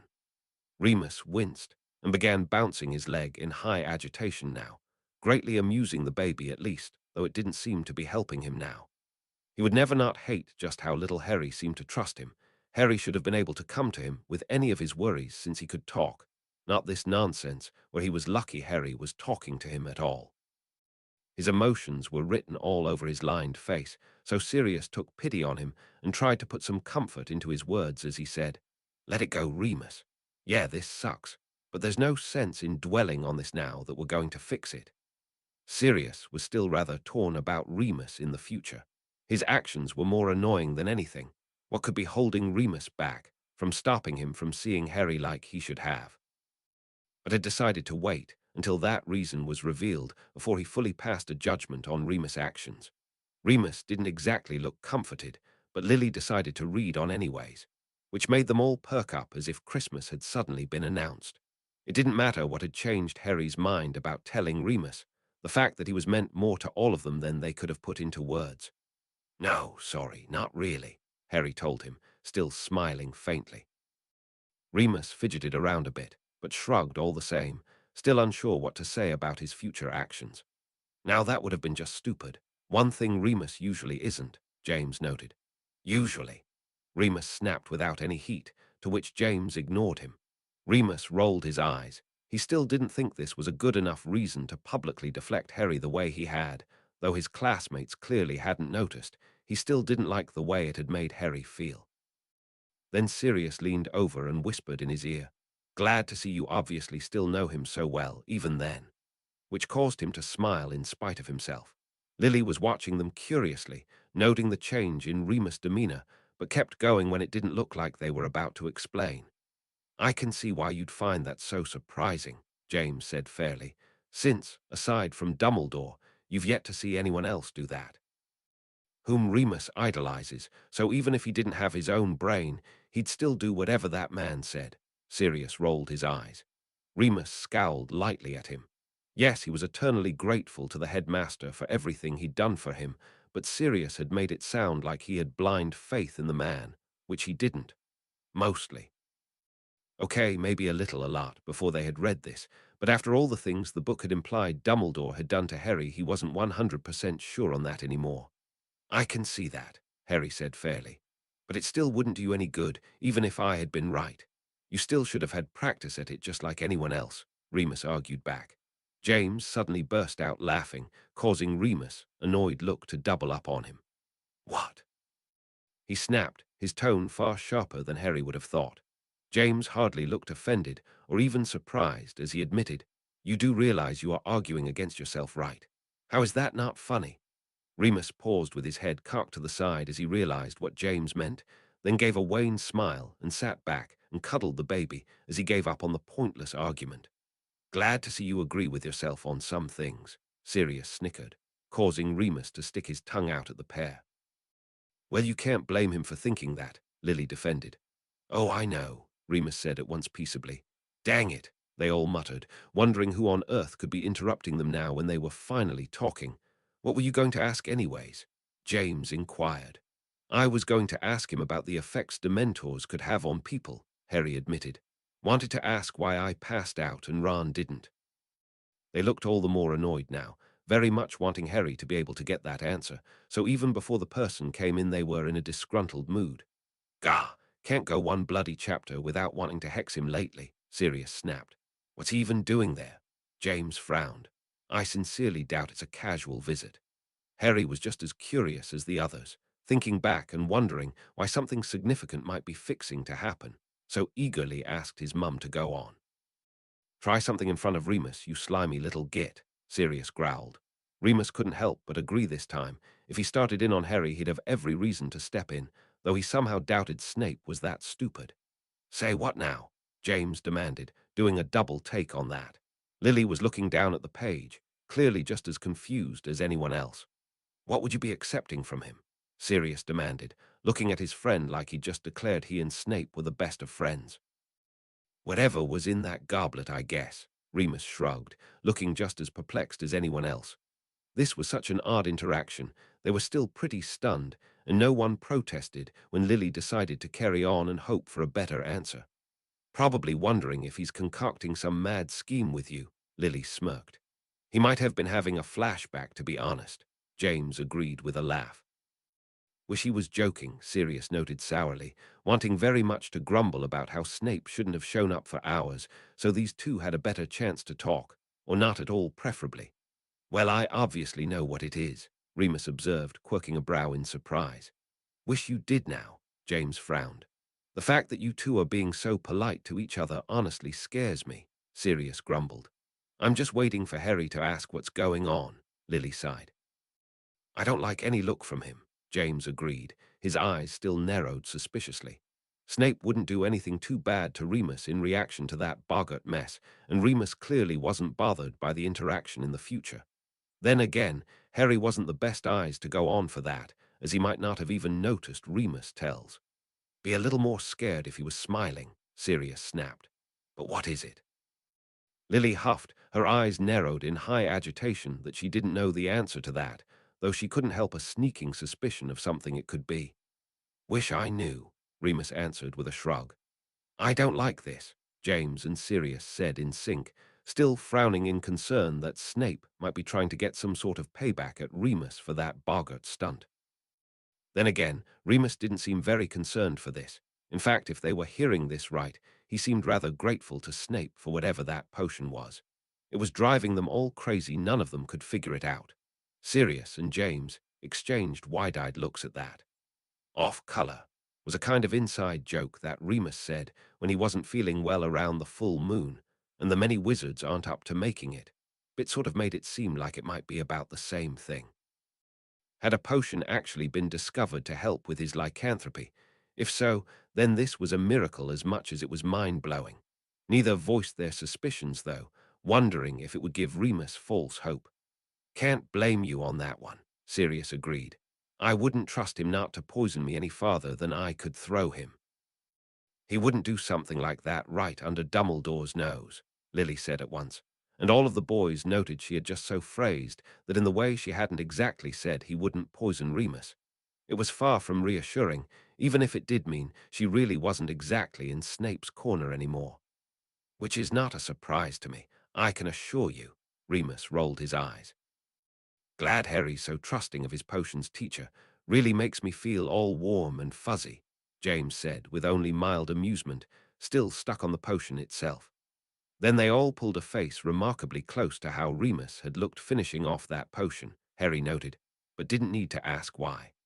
He knew they were just as disappointed as he was that their little talk was clearly over, and they actually walked out with more questions than answers. Ominous. James drew the word out, still giving the book a significant and haughty look. Please, do anything but tell him what all you did, Lily sighed without any hope. Well, Harry's not helping anything, Remus grumbled. And Ron and Hermione clearly weren't pulling any punches, Sirius winced. That would have been a fun sight to see, James chuckled, remembering sneaking into there all the time just to watch who came and went. Oh yeah, he really sat around and hit the books, Sirius rolled his eyes. Honestly, doesn't Hermione know him at all? That's actually a fair question as of right now, Sirius agreed sagely. Remus rolled his eyes at him, stating in as sane a voice as he could muster, despite my friends, I actually like to argue that from time to time. Even his own face, though, was showing his misgivings at this fact currently. Don't think Harry could really have done much to stop him, James frowned, or known to do otherwise. I still kind of agree with Hermione, Lily said thoughtfully. Snape's not so stupid to do that in front of someone like Harry, even if he didn't understand what was going on. If you're all done deciding whether I'm going to die or not, Remus pleasantly mocked Harry, the pair exchanging amused looks. James and Sirius frowned, not finding that funny in the least. They'd only just found out he was actually going to survive. The thought of him being killed right now made them want to lash out at anything even slightly threatening. Whether they were right in their guess or not, they still didn't trust Snape to do a damned thing for Remus for any reason. I'll admit, I do find that rather comforting, James nodded in agreement, suddenly putting the date with the act, and remembering all over again Harry's spectacular bad luck with this particular holiday. If something bad was going to happen to Remus, he wouldn't even be surprised if it had happened on this day. Please tell me you are exaggerating, Sirius groaned. Cause otherwise, that is creepy. Glad to see they still think that's funny, Harry said, trying to move on to lighter topics and ignoring the mounting feeling he'd had earlier. He was still so sure something did happen today, but it clearly didn't involve Remus and Snape, so what could he be thinking of? That joke is still not funny, all three boys on the couch snapped, thinking this kid really needed to get a grip or at least a new book of jokes. Did McGonagall change the password without telling anyone? Lily asked in confusion. She's only ever done that to us, not the whole house. James disagreed with a frown in place. Harry was starting to get fidgety again, instinctively knowing something bad was about to happen and trying his hardest to keep that feeling suppressed. Yes, because that will make them move out of the way so much faster. Sirius rolled his eyes, thinking that even if their unlikely guess was right, Percy would know the new password at least. What? Why? What happened? The boys demanded at once. Lily desperately wanted to pause and bite at her lip again, fearing that anything that made Percy upset couldn't be good, but read on quickly anyways for her answer. James was blinking spastically like someone had just shined a bright light in his eye, while Sirius' mouth was hanging open in shock. Remus and Harry leaned forward, not wanting anyone to pause and try to guess what had happened, but encouraging Lily to keep going and try to get an answer already. James was getting jittery all over and keeping a paternal eye on Harry as he watched him continually rub at his temple, a sure sign something important was fixing to happen. Who or what on earth would have attacked that painting? Found the other person, besides the bloody Baron, who Peeves won't mess with, Sirius said, but was ignored by the others. Running from what? Remus muttered, though not loud enough Lily stopped to acknowledge it. The book slipped out of Lily's numb hands and landed on the floor with a thunk. I would just like to note, before anyone says anything, in Chapter 18, Remus says that the invention of the wolfsbane potion is very recent, which makes me think that it possibly wasn't even discovered until after the events of their deaths. So no, they really don't have any idea what Remus drank. You can all yell and scream at me all you want, but I wanted to end it there for the dramatics. Don't worry, you'll get your reactions in the next chapter. Love this chapter. It's a personal favorite of mine watching Remus and Harry interact. Hope you enjoyed and don't want to kill me now. Chapter 9, Grim Defeat. Chapter text, okay, James said, drawing the word far out past its normal syllable count as he glanced carefully between the book and his best friend. At least now we know Sirius really is at Hogwarts, he finished with a mutter. Sirius, Remus said cautiously, when the silence just kept dragging on and they just kept staring at him like he would have a completely normal explanation for this. No offense, mate, but I'm honestly wondering if you hadn't really lost your mind on that one. Sirius was mouthing wordlessly, his eyes so round his friends were wondering if they weren't just going to completely fall out of his head. Don't suppose it just has something to do with his low impulse control, Lily offered weakly. He finally made his way there and was just that eager to see Harry. With a knife, Harry reminded. Harry couldn't help but shift his weight around uncomfortably as he continued eyeing Sirius. Remus might have meant it as a joke, but Harry really was starting to have this feeling like there was some darker, unknown reason Sirius was trying to get into Gryffindor Tower. But what? It had to be because of him. What other motive would he have for going in there? But something just didn't feel right, and as always his mind was unhelpful as ever in giving him a reason why. The others were trying, their minds spinning in every direction possible for this to seem logical, for any kind of motive that didn't make their skin crawl, but they were all coming up with a blank on this one. At least 4 of them were. Sirius looked like he'd completely shut down and wasn't going to be processing anything anytime soon. James got uneasily to his feet and walked over to pick up the book, checking his chapter before walking back over and smacking Sirius with it. Ouch. Sirius yelped in shock, rubbing at the spot on his arm and coming out of whatever trance he'd clearly been in. What was that for? Felt like someone should for that stupid stunt, James said with an air of carelessness, while he was still keeping a very protective eye on his friend. Got any ideas why you did? Sirius shook his head miserably from side to side, sighing deeply before saying, I don't know. Maybe Lily's got something in saying I was just really impatient to see Harry, and I had the knife for protection. I've obviously not got my wand anymore. See, I don't know about that, Remus argued back with a frown in place. It would have been much easier to set up something with me, then we could both talk to Harry at the same time. Even you're not so mad as to think this was a good idea, Padfoot. Maybe now I'm not, Sirius grumbled, eyeing the ceiling carefully and not looking at anyone. James and Remus exchanged heartbroken looks, while to be perfectly honest, Lily couldn't really come up with a way to argue that point. Then James grit his teeth in frustration and made to swing at Sirius again. This time he was paying attention enough to duck, then glared daggers at his best friend. Why do you keep trying to hit me? Because you're being an idiot, James snapped, and Sirius felt like leaning back at the fiery glare he was now receiving. I don't want anyone to ever say that again, least of all you. I'm positive you must have a reason for this, and you will get your chance to talk to Harry by the end of the year and explain it. With that, he turned to his chapter and began reading, not leaving any room for argument. Remus looked happy that the subject was being changed, agreeing with James all the way, but Harry and Lily exchanged uneasy looks. Lily couldn't help but wonder if her husband wasn't in denial about this matter. Something wasn't adding up with this, and though neither of them had an idea of what, they were both thinking it might have a little more to do with something other than Harry. Lily just couldn't help but think that, unless Azkaban really had driven Sirius mad, what other explanation could it be? Interesting little slumber party, Remus muttered, still keeping a worried eye on Sirius. James' words hadn't seemed to be much comfort to him, and he was still rubbing absent-mindedly on where he had now been whacked twice, and looked as if he was only half paying attention. Course he was. Harry rolled his eyes, now continuously throwing worried glances over at Sirius. They had all noticed he didn't seem to have as much confidence as James did. Glad he remembers the little things, Lily chuckled without any real humor. Where did they all come from? Harry yelped in shock, his mind boggling at the idea of summoning so many things at once. I'm fairly confident they keep a private store of those somewhere in the castle, Remus explained, for emergencies like this. Harry still found this a pretty big feat, but didn't say any more. He is such a killjoy, James smirked, trying his very best to put a sense of normalcy back into his tone that no one actually bought. Absolutely not, Remus said at once, punctuating that with a roll of his eyes to show how ridiculous he thought that was. James suddenly brightened all the more, a real smile coming across his face as he began laughing. I don't see why that's funny, Lily scowled at him, wondering if James wasn't joining Sirius in a spot of madness now.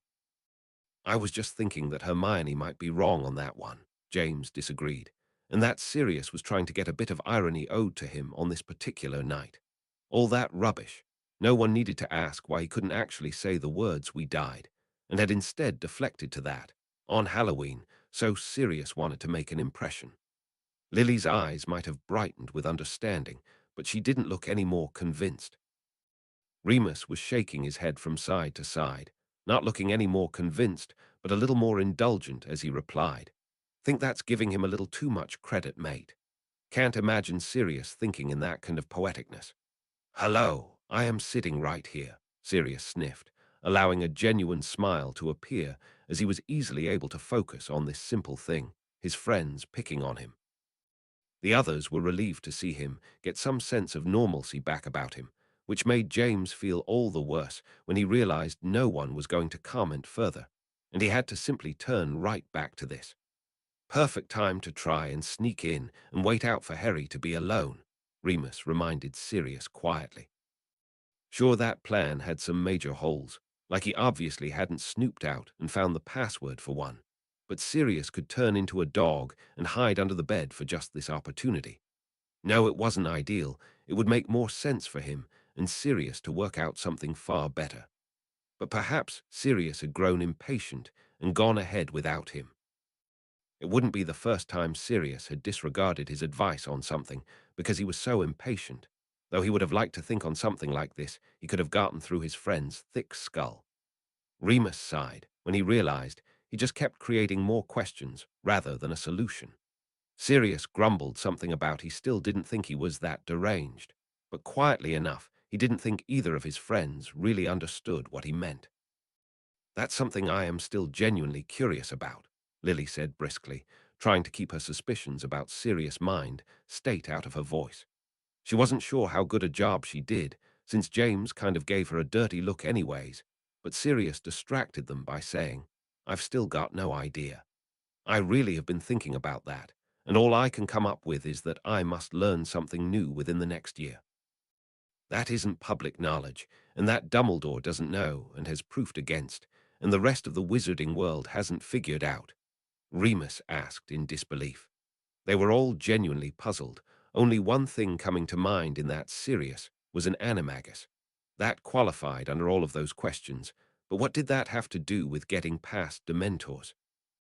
Sirius did know all of the secret entrances in and out of the school, so if he did waltz right past the guards as a dog and use one of those, was it doable? That didn't answer one of their original questions, of why he hadn't simply done this moments after he'd been taken to Azkaban. Why wait all this time? Of course, as far as any of them knew, this hadn't ever been studied. Did Dementors have an effect on animals? Was it the same basic principle as werewolf bites didn't affect an animal, just humans? Harry was nearly bouncing in his seat when James voiced all of this, which meant they must be on the right track. He didn't normally show this much excitement when they weren't. By the time they had circled through every bit of possibilities on this subject, they were all practically beaming at having figured out something even this minor. It certainly made them all feel better than the other tons of questions they had about the situation that just kept getting worse. Of course I do.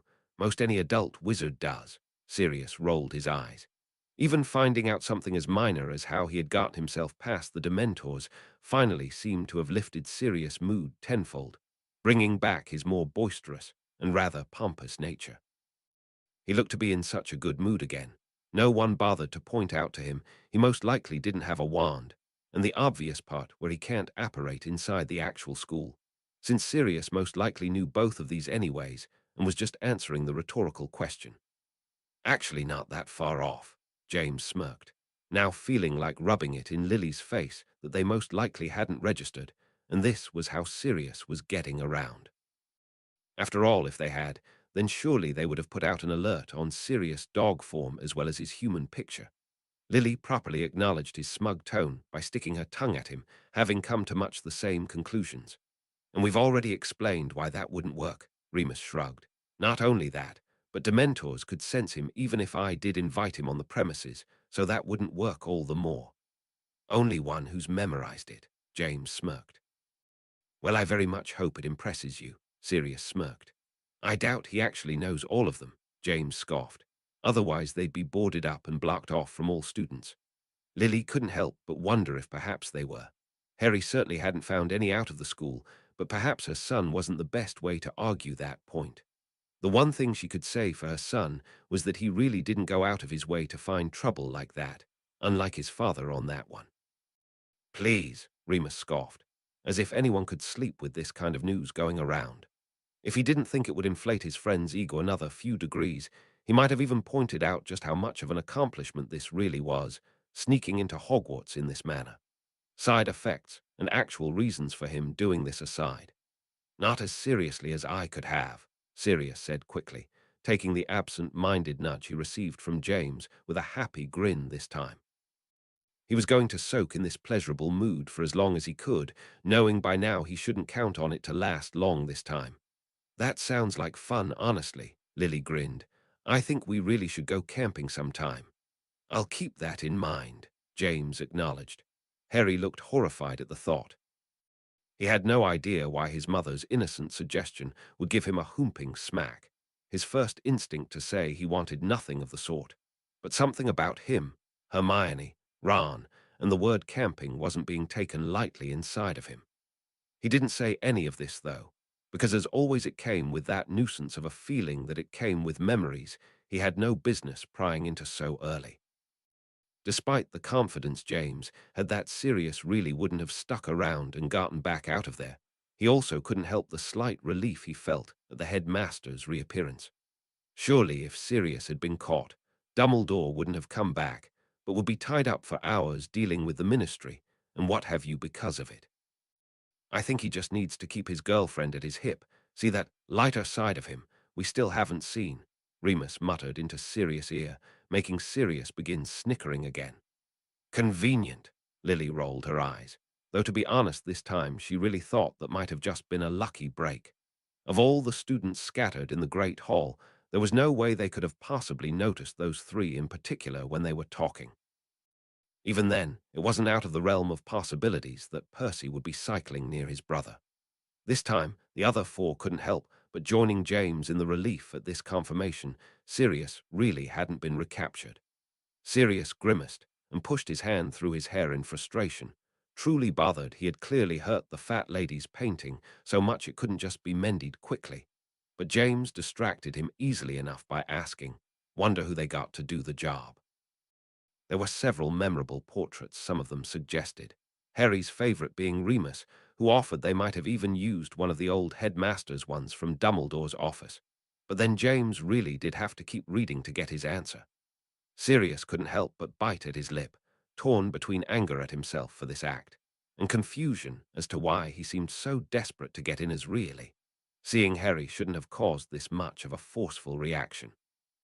Yes, he'd be going crazy wanting to see his godson, but then he grimaced at his mind's choice of words as he was once again very forcefully questioning himself if he truly had gone. Well, crazy. Remus and James weren't having it, refusing to let him dwell on this, so Remus offered him back the baby who Sirius took happily, and James made the comment, "I think she owes you a thanks, to be honest. How often does she get to travel the castle like this?" Harry released a surprised snort of laughter at that. Only Lily still looked perturbed, as her thoughts had been paralleling Sirius, and she didn't seem able to shake it off quite as easily. While no, she didn't really think he'd do Harry harm, it still was distressing to even consider what had become of Sirius, and not thinking about it wasn't going to make it any easier if she happened to be right. Then she sighed as she focused back in on James, also recognizing dwelling on it wasn't going to make the problem better either. Oh, great. Just bloody perfect. I really wanted him to come around and get his opinion on the matter. Would have kept me dwelling all day if we didn't hear his stupid. Sirius cut himself off by blowing a loud raspberry in baby Harry's face, causing great peals of laughter from all of them at that sudden random act. See, even Dumbledore still has that kind of faith in you, James smirked. Would honestly kind of like to hear that, Remus chuckled.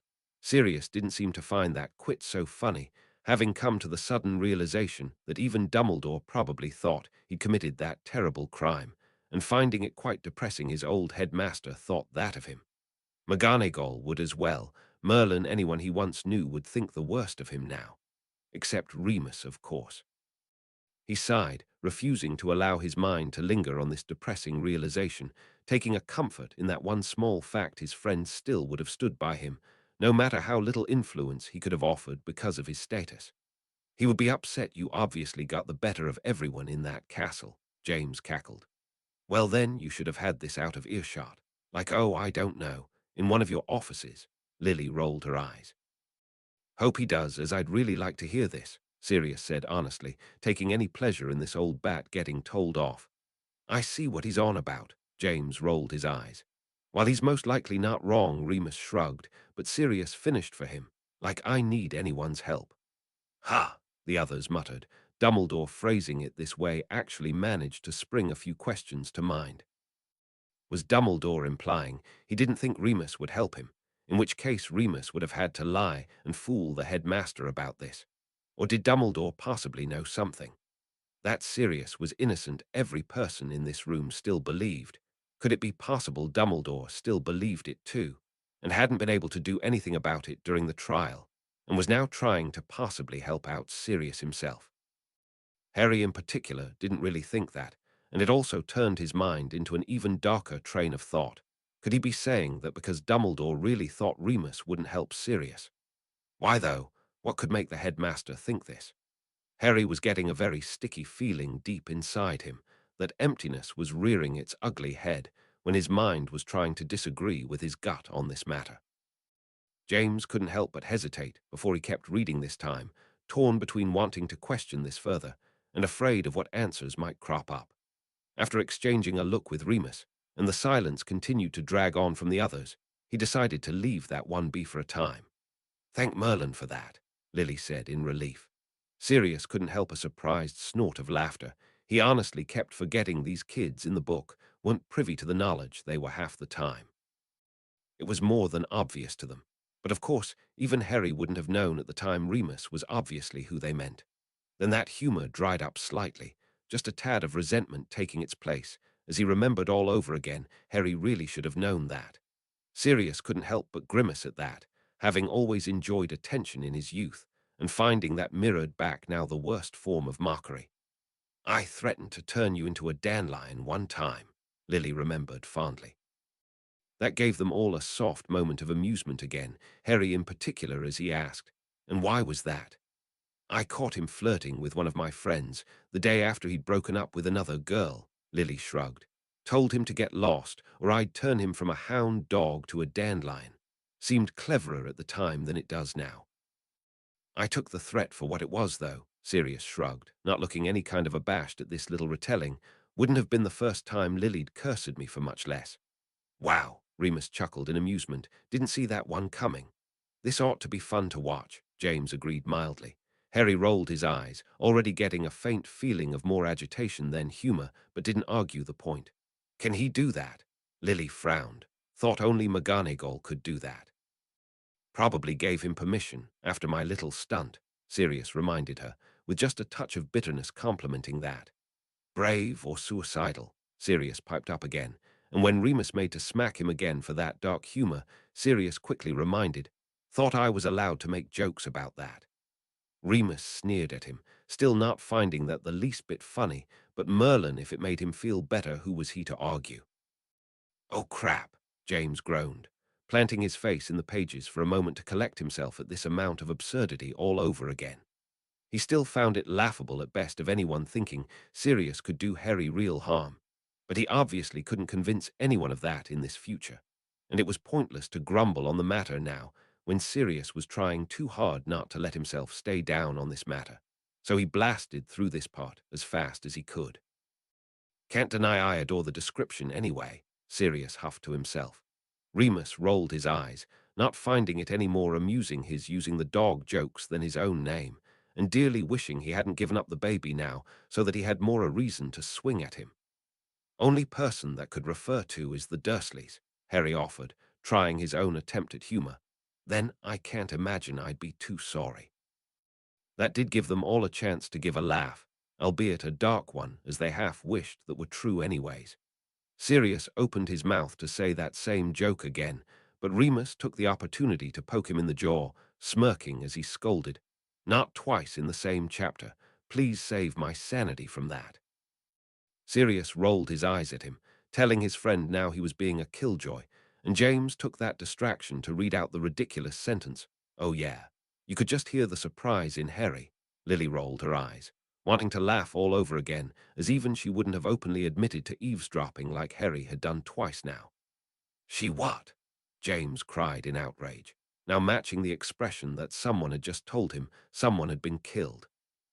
"Couldn't they just ask someone to oversee the practice if they're that worried?" Remus scowled, knowing he'd personally volunteer in a heartbeat. "She can't do that," Sirius spluttered in disgust. "What the bloody hell do they think I'm going to do? Get onto the pitch and chuck that knife at him?" "Well, yes, it seems." Lily frowned over at him when James and Remus scowled at him for that stupid comment. Sirius matched her expression, but James refused to let them really start arguing and began reading again swiftly, dearly wishing Harry would do something to make her see sense. "Well, she isn't actually kicking him off the team," Remus said slowly, frown still in place, but this wasn't as bad as he'd originally thought. "I guess it wouldn't be too bad if you just couldn't practice with the team, but could still play in the games." "I'd still go crazy," Harry disagreed. "Quidditch was the best stress relief I had. No way do I want that taken away." "Thank you," all the boys breathed in relief. Lily rolled her eyes. She personally wouldn't have felt too bad if Harry hadn't been able to play anymore. Since the moment he'd started playing, he'd yet to be able to go one game without her heart wanting to leap out of its chest. But she wasn't going to begrudge Harry this getaway either. "Bollocks!" Sirius scowled when he realized this was most likely going to be the chapter that held said match. James gave him a pitying look, but before he could even open his mouth to offer, Sirius turned his attention resolutely back to the baby, silently answering before he could offer. Sirius would keep his word. He'd wait until Harry's final year to openly demand his due Quidditch match, but it certainly was frustrating this just kept skipping over him. James considered for a moment, still asking. Sirius might have silently answered, but he'd been dealing with so much lately, he might have forced him to read it just to put a real smile back in place. But then Remus subtly shook his head and pointed out the now dozing child. If James traded now, baby Harry would fully wake up again, and they may as well give the kid his nap while he could. James shrugged and decided to go on. Harry watched all of this with high interest, greatly enjoying the silent conversation that had just taken place, and feeling a depressing realization all over again when he recognized he'd never truly see this in his own time. "Those crappy little tarts," James said at once. "Is Malfoy still faking that injury?" Remus rolled his eyes. "Sadly, yes," Harry sighed, that remembered issue making its reappearance. "How come Madame Pomfrey couldn't prove that he wasn't faking this?" He added on, as it was obvious to anyone as far as he was concerned. James did not look pleased as he worked out. As it wasn't technically school-related, he still had an arm to do his homework, and such, I suppose, couldn't have gotten this to happen. He had no proof, and so long as Hufflepuff agreed to the switch, it wasn't technically forfeiting. "What's the big difference?" Lily asked curiously, as all the boys were clearly taking a great offense to this. Lily certainly found it sad that these students were still playing up this, but she could tell there was something else about this. Sirius was more than happy to explain, all the while using a huffy tone at these little jerks. Every team has a different style of playing. So giving such short notice that the team won't be playing means they've been practicing a completely different regiment than they would have against the other team. Lily couldn't help but recognize that there clearly was much more thought and skill in this sport than she normally thought, but simply nodded in understanding. "Like it will make a difference when they still play," James spat. "Gryffindor's team will still smoke the field with these backhanded twats."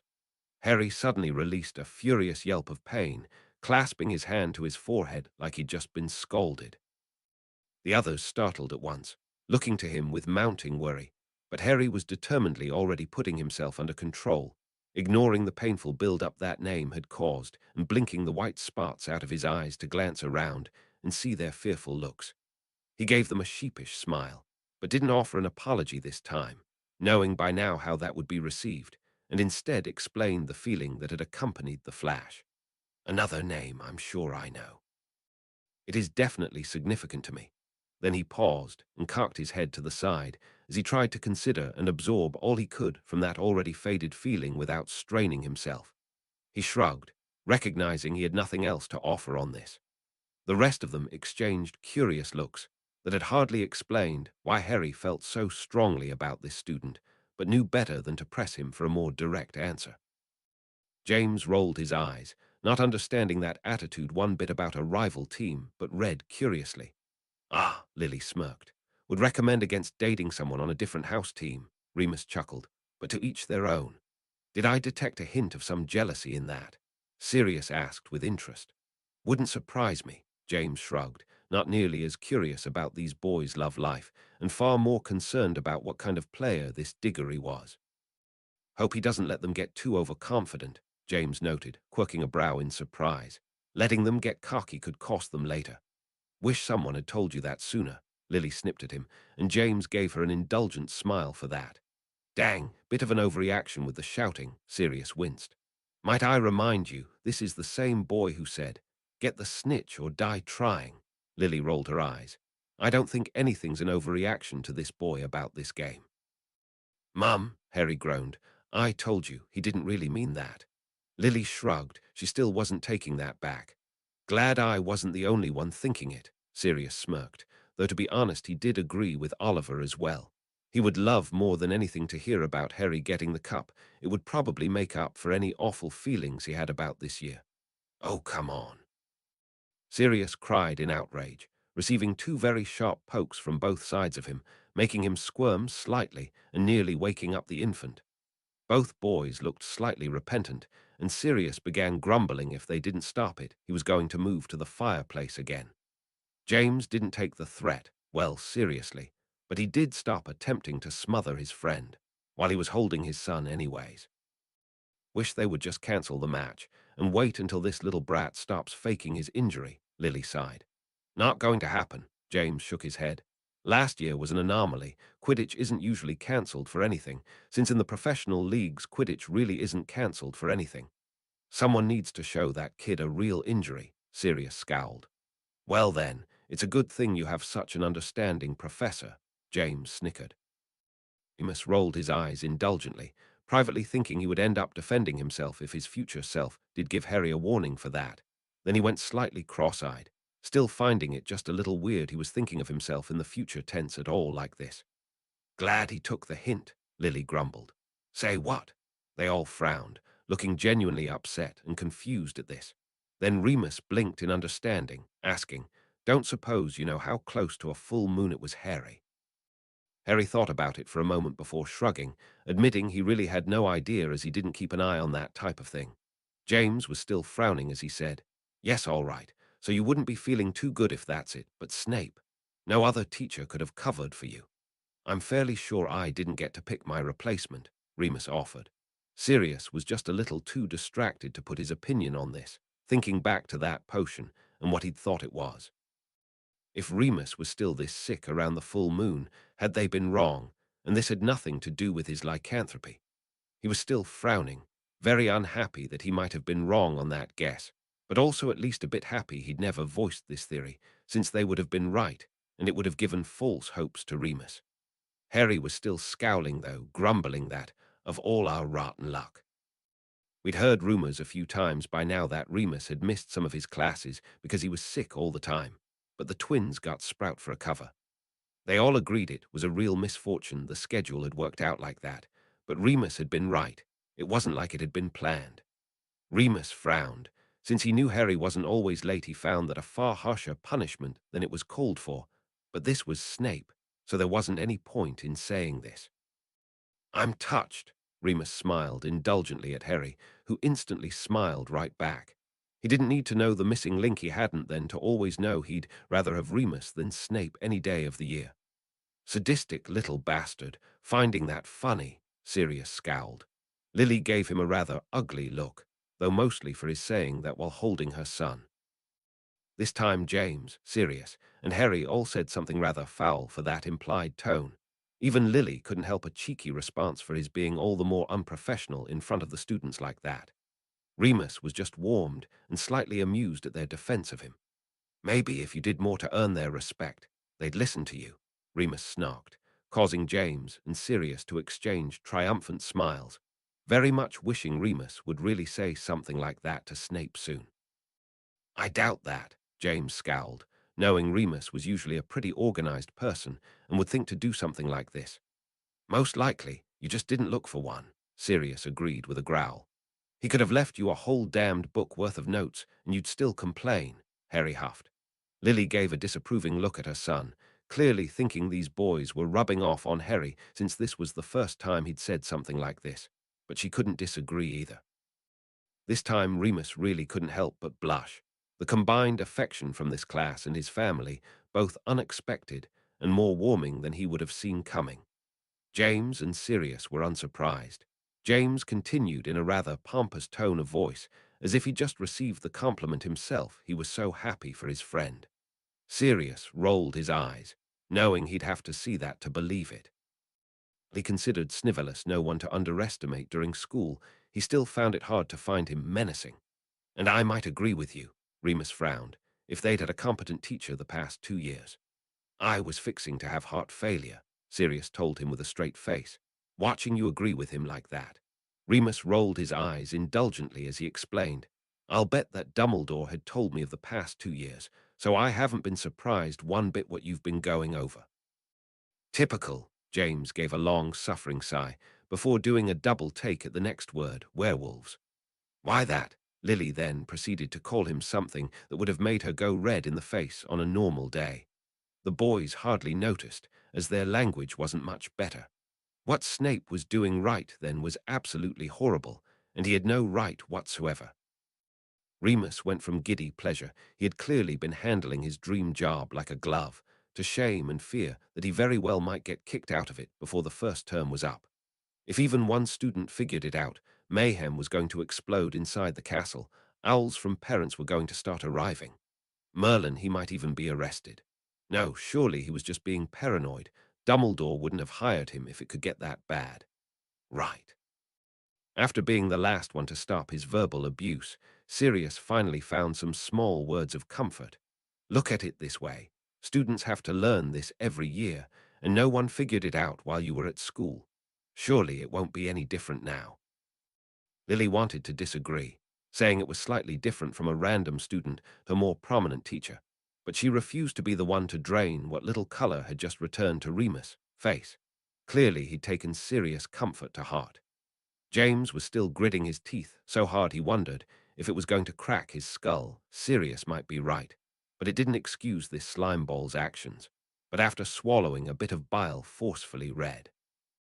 Guess I'm not too surprised, Remus sighed, not looking nearly as amused as he tried to put into his tone.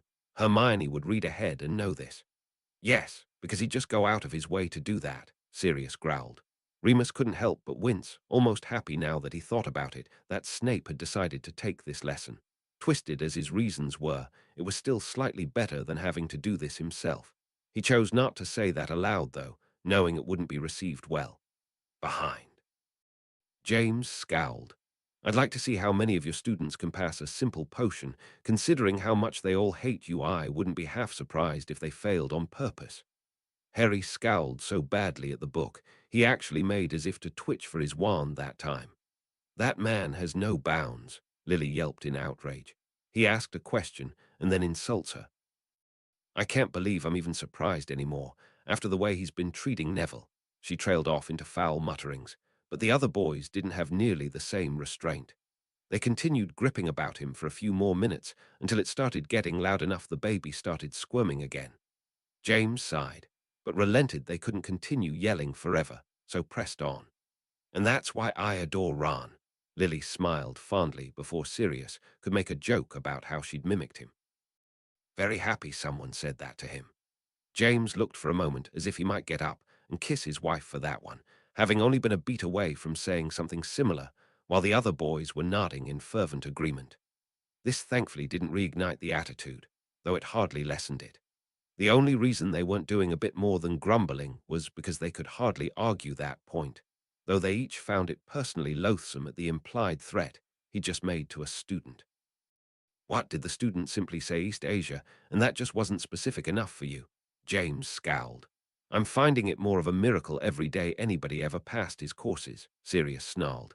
He shouldn't even be allowed to assign homework while he's subbing, Harry huffed. Remus personally felt he might have argued that point for any other teacher, but didn't find it worth it for this pompous git. 2 rolls of parchment. Lily balked. They may as well just copyright the whole chapter on them. He may as well simply write on the board what he's wanting them to figure out. James snarled. Please, Remus, please drag your ass out of bed and make it to that class, Sirius groaned. Remus gave his friend a pitying look, though he couldn't deny he hoped so himself.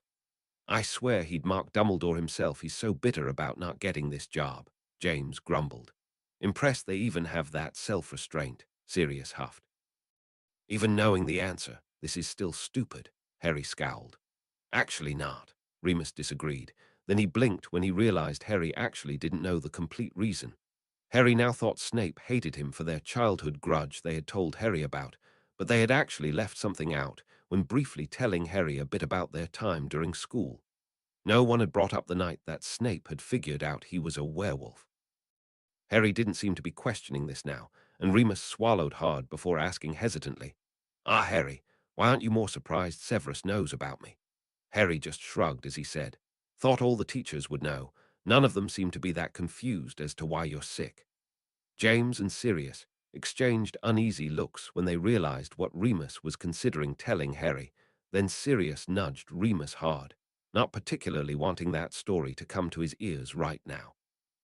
Yes, Harry right now still didn't really think the worst of Sirius like he did back when he was 13, but he'd still rather go as long as possible without that little story coming up. Remus wasn't going to argue the point, so James took the silent opportunity to keep going. Trust us, Hermione, we all do, Lily sighed. What did he say? Sirius asked, far too amused in Lily's opinion. Harry told them, which made Lily do a double take that he knew that word, but James chuckled in complete agreement and moved on anyways.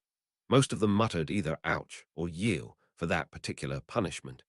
Now, why didn't I think of that? Sirius cried, shifting the baby carefully into one arm so he could pop himself on the forehead for the theatrics, causing at least Harry to laugh. I've never known Peeves to get into the dorms, Lily startled. We've let him in from time to time as personal vengeance, Remus shrugged, more than happy at this change of subject. The twins might have done the same for some pre-game jitters release. He's a lovely chap, really, James snickered. Dang, Sirius drew the word out, now grimacing in pity. That cat really does seem to have it out for Scabbers in particular, Lily winced.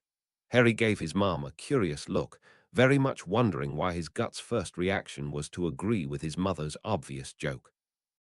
Cats didn't have it out for any other particular animal. Right, never met a pet with a grudge, Remus chuckled without any amusement. Well dang, this just all kinds of sucks, Sirius grimaced. Geez, I think Hermione should put a leash on this cat, James scowled. We'll be lucky if we go till the end of the year without another accident like last time, Sirius agreed. Admire the girl's pep anyways, Remus smiled.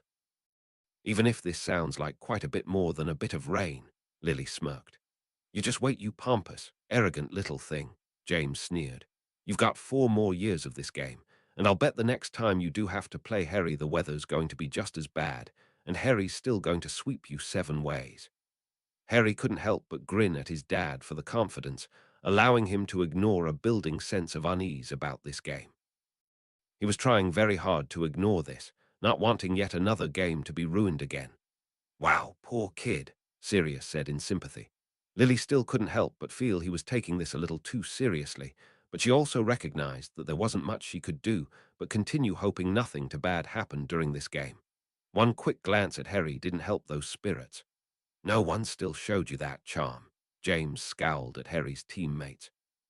Sure, it didn't say anyone else wore glasses, but surely someone would have taken the time to show Harry this. Harry just shrugged, admitting that no one had told him about this, so he'd not known to do it. Nicer than some other teams, I assure you, Remus snickered. James couldn't help the little swell of happiness that reading this caused him, absolutely positive that nothing could go wrong during this game. All 5 of them were frowning at this, knowing the game was hardly any fun in these conditions. James was still personally affronted someone, like himself, hadn't been able to give Harry some simple advice like blocking the rain from his glasses. but he refused to let his mood stay dampened and so read on with forced chipper.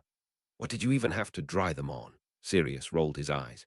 "Sounds like everything on you was soaked." Harry nodded, admitting he hadn't exactly done a good job and had in fact made his glasses even wetter. "Thank Merlin for Hermione," James smirked. "By time someone thought to give you that spell," Sirius agreed. Harry nodded to himself, now determined to commit that spell to memory for future use. "I'm sure that would have been a sight," Remus said, not even bothering to hide a light laugh at this obvious joke. All of them released surprised bursts of laughter at this. Even Lily had to admit, loco or not, Sirius would certainly not have sat by when he found out Harry was on the Quidditch team and would swim across an ocean just to see this for himself. Harry went from startled at realizing this to amusement himself, further burying that nuisance of a feeling that something really bad was about to happen. Surely he was just remembering the feelings of having to play in such weather. Sirius refused to let his wince ruin his proud look, so he'd startled Harry again. Harry was sure to shake it off and continue playing. "Looks like you got spotted," Remus noted lightly. Sirius cocked his head to the side, curious why he would have moved even if Harry had stared at him. Honestly, he'd have much rather his future self had done something that would make Harry want to seek him out, rather than this constant disappearing act. The night bus he could understand not wanting to hang around, but in the stands like this, why should he do more than he already was to stay out of sight? "Dang it, Sirius," James Fake scowled, quite distracting him. "Well, I am just so sorry he spotted me at all," Sirius grinned with good nature. Then he turned to Harry and said with mock sternness, "How dare you pick me out in the crowd like that and get caught off guard?" Harry was chuckling lightly, ignoring the growing tension inside of him as he continued bouncing around in unease. All of the boys noticed his mood this time, and James frowned for real now, wondering if Harry really might have lost the match this time. He quickly turned back to the book, rather than let anyone dwell on it too much. Doubt yelling at it actually helps Lily couldn't help but think, but leaned forward, just as hopeful as anyone else that Harry truly did win. Harry groaned, coiling back into the couch suddenly as the ghost of a chill crept back over him. He now knew without a single doubt what was going on, and he didn't want this one little bit. James turned an ugly shade of grey as he looked swiftly from the book to his son, to Sirius, coming to the sudden realization why Sirius might have run out of there now. If Sirius had sensed the Dementors coming, it's no wonder he would have bolted. Sirius had to restrain himself from not shivering so hard it would wake up the napping child in his lap, but instead wrapped his arms as tight around him as he could without disturbing him. Remus gave him a pitiful look, but no words of comfort really came to mind. Lily made a choking noise, remembering all too well what had happened the last time Harry had been around those things. She didn't even have the heart to ask how high up he was on his broom, but simply scooped up her son's hand and held it tightly in her own, feeling slightly warmed when he returned the pressure. "Like I needed confirmation," James muttered, as he turned the page with perhaps more force than necessary out of nerves. A hun," Lily stuttered, looking nearly faint. "Harry passed out when he was around one," James moaned, his hands shaking so hard the book was close to falling from his grip. Harry didn't seem to appreciate the reminder, but he just couldn't muster up the energy to gripe at his dad for it. The echo of that empty, cold feeling was as clear now as if he were in front of a Dementor right now, but it wasn't nearly as bad as what his gut was insisting. Something was about to happen, something bad, something that his family wasn't going to appreciate hearing about. Sirius and Remus exchanged a look, still on the same mindset as James, and hoping that at least this time someone would step in sooner and try to get rid of those Dementors. Then each remembered their own reason why that wouldn't have happened. Remus was too sick to attend class. Surely he was passed out in a bed somewhere. Sirius had just made a run from the arena, most likely unaware of Harry's condition, and even if he was, could he really do anything to help without getting caught? James swallowed hard, now desperately wishing he had forced Sirius to read this chapter just so he wouldn't have to, but knew it wouldn't be right to force anyone else to read about this either, so he mustered himself up and read. "Why him?" Lily wanted to sob. Those things were in a stadium full of people. She vaguely understood why they would have been attracted to the swells of emotion coming from there, but why would any of them focus on her son in particular? She wasn't an expert on Dementors, and wasn't even sure of how they worked. She understood they could be controlled and given directions, but she also couldn't understand how that would relate to her son. She had no doubts, though, that no one understood this any better than her, maybe Remus, but she was far more concerned with hearing that Harry didn't break every bone in his body and couldn't bring herself to ask without really starting to cry, so bottled that in. Now the book really did clatter to the floor, and James couldn't help the tears that sprung to his eyes. He realized what Harry was remembering now. "Oh," Lily whispered, swallowing very hard and blinking slowly and carefully as she tried her very best not to burst into tears as she suddenly realized what her baby's worst memory was. Harry went pale as his father, leaning away from the book as if it were going to lash out and bite him, and almost wishing it would. That would feel better than this horrible pit that was growing inside of him as that memory came back to mind. James was just looking down at the book like it truly was his dead wife.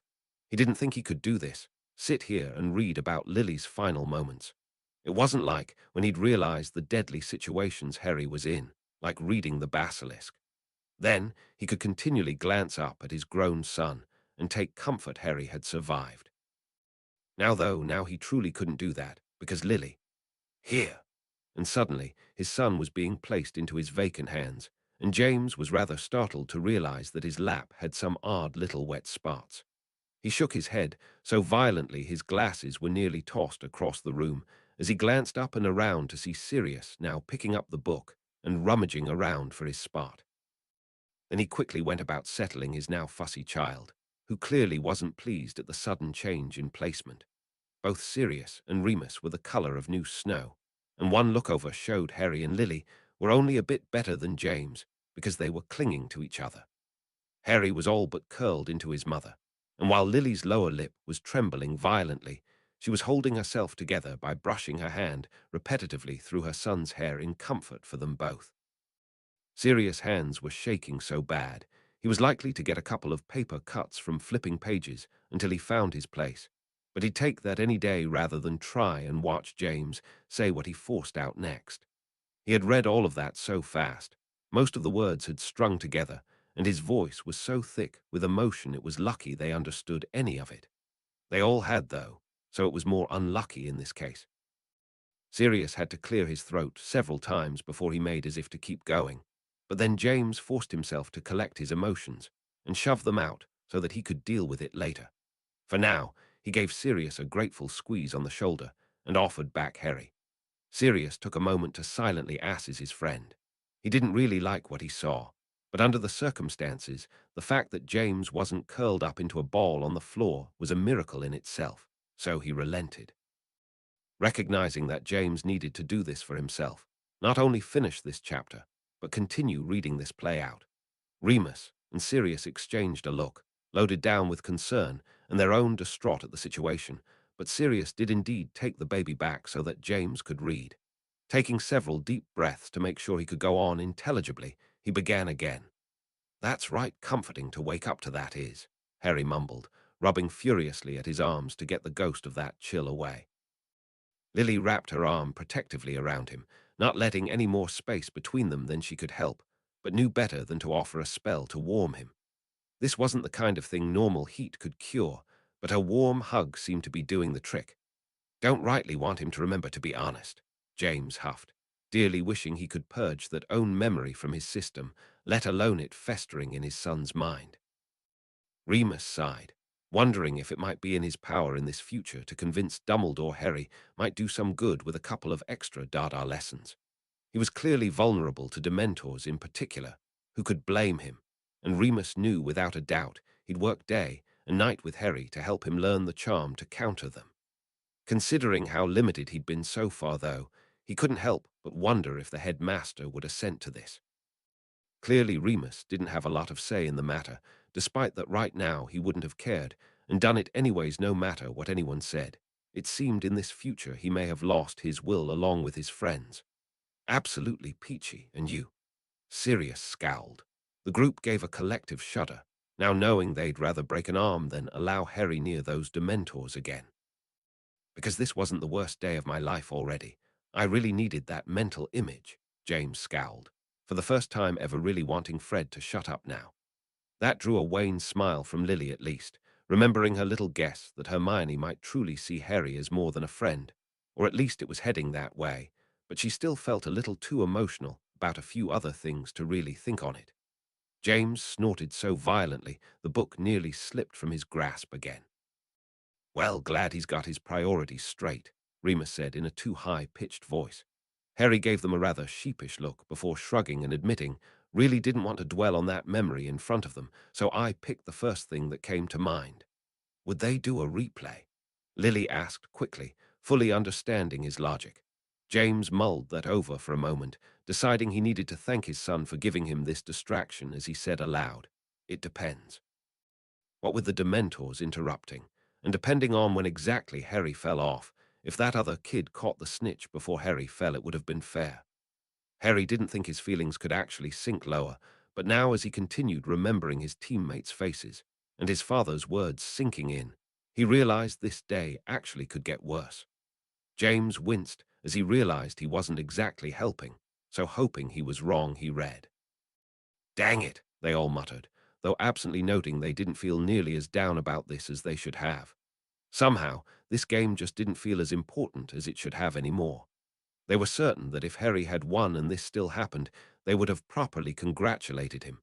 But due to circumstances, James instead did what any good father would and told his son, "S all right, Harry. Can't win every match you play right.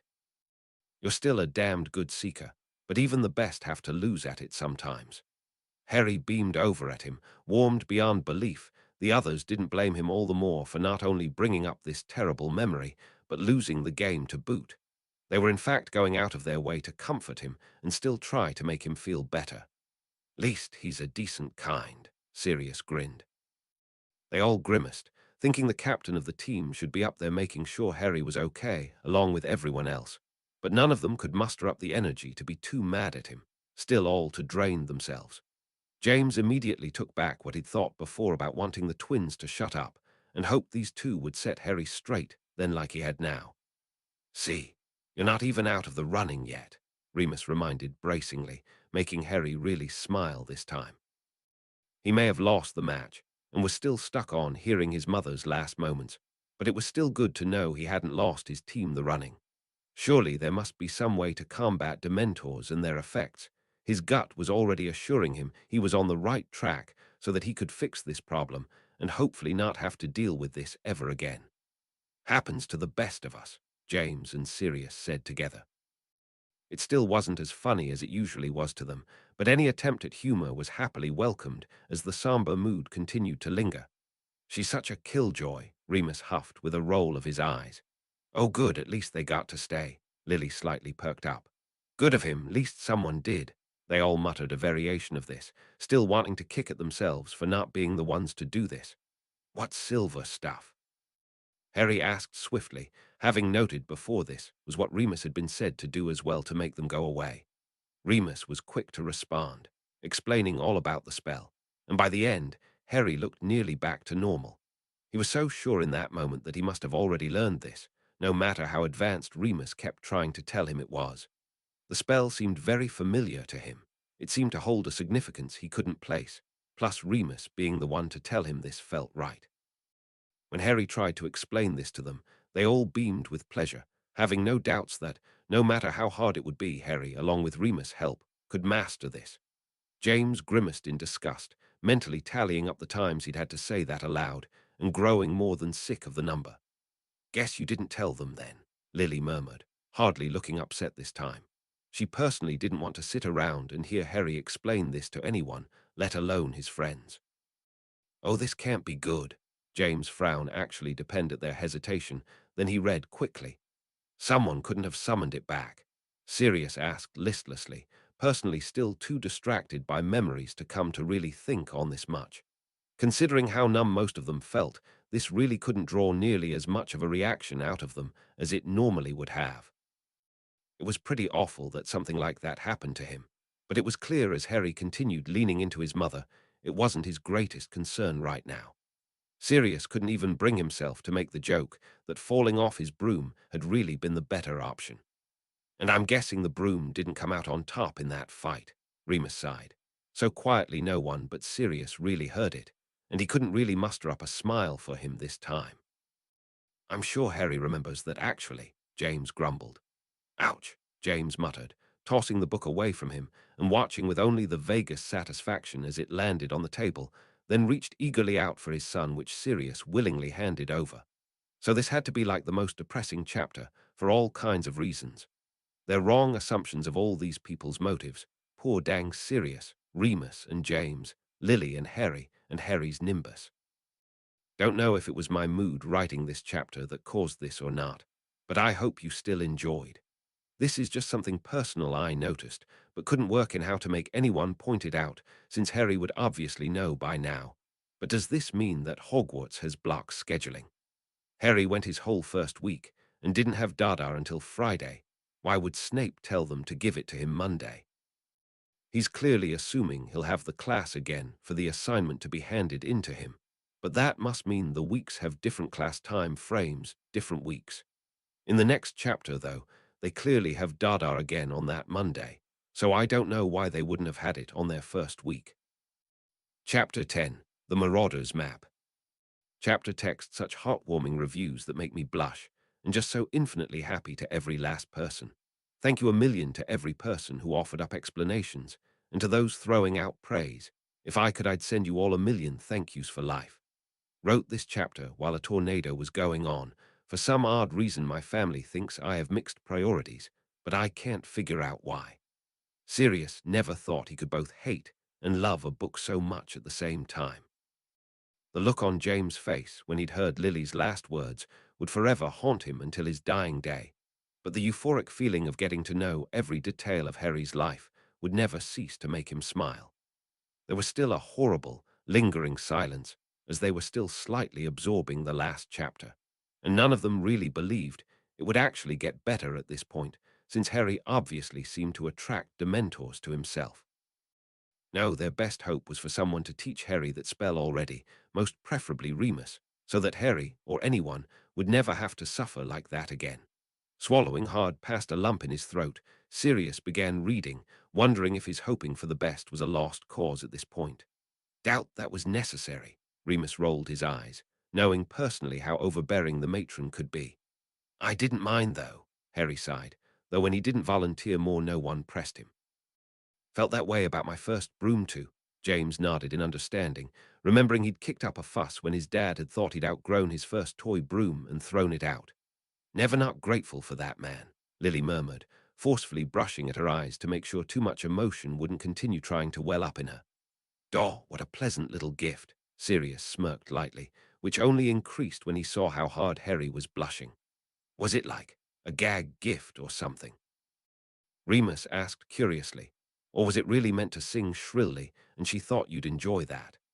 "Far as I know, it was supposed to be funny," Harry shrugged, looking very much like he wanted to change the subject, no matter how much he was smiling at the attention Ginny gave him. All four of them scowled heavily at that, still feeling that as team captain Wood really should put Harry's feelings into account about his mood in there. It even flitted across James' mind, for a second Wood might consider taking Harry off the team, because if Wood saw Harry's fainting around Dementors a danger to the game, he really wouldn't put it past the boy. Of course he'd raise hell for that, but didn't bother to bring it up right then in hopes he was wrong. Good. Lily relaxed at once, more than happy Oliver wasn't going to make Harry feel worse. Someone needs to get it through their head that they don't even need to leave then, Sirius smirked. Any form of good mood was erased at once, because no one needed to ask that this was clearly why Harry didn't mind being in the hospital wing for the weekend. Harry surely wouldn't want to go around, even to his friends, talking about something that made all of them want to burst into tears, and it hadn't even technically happened to them.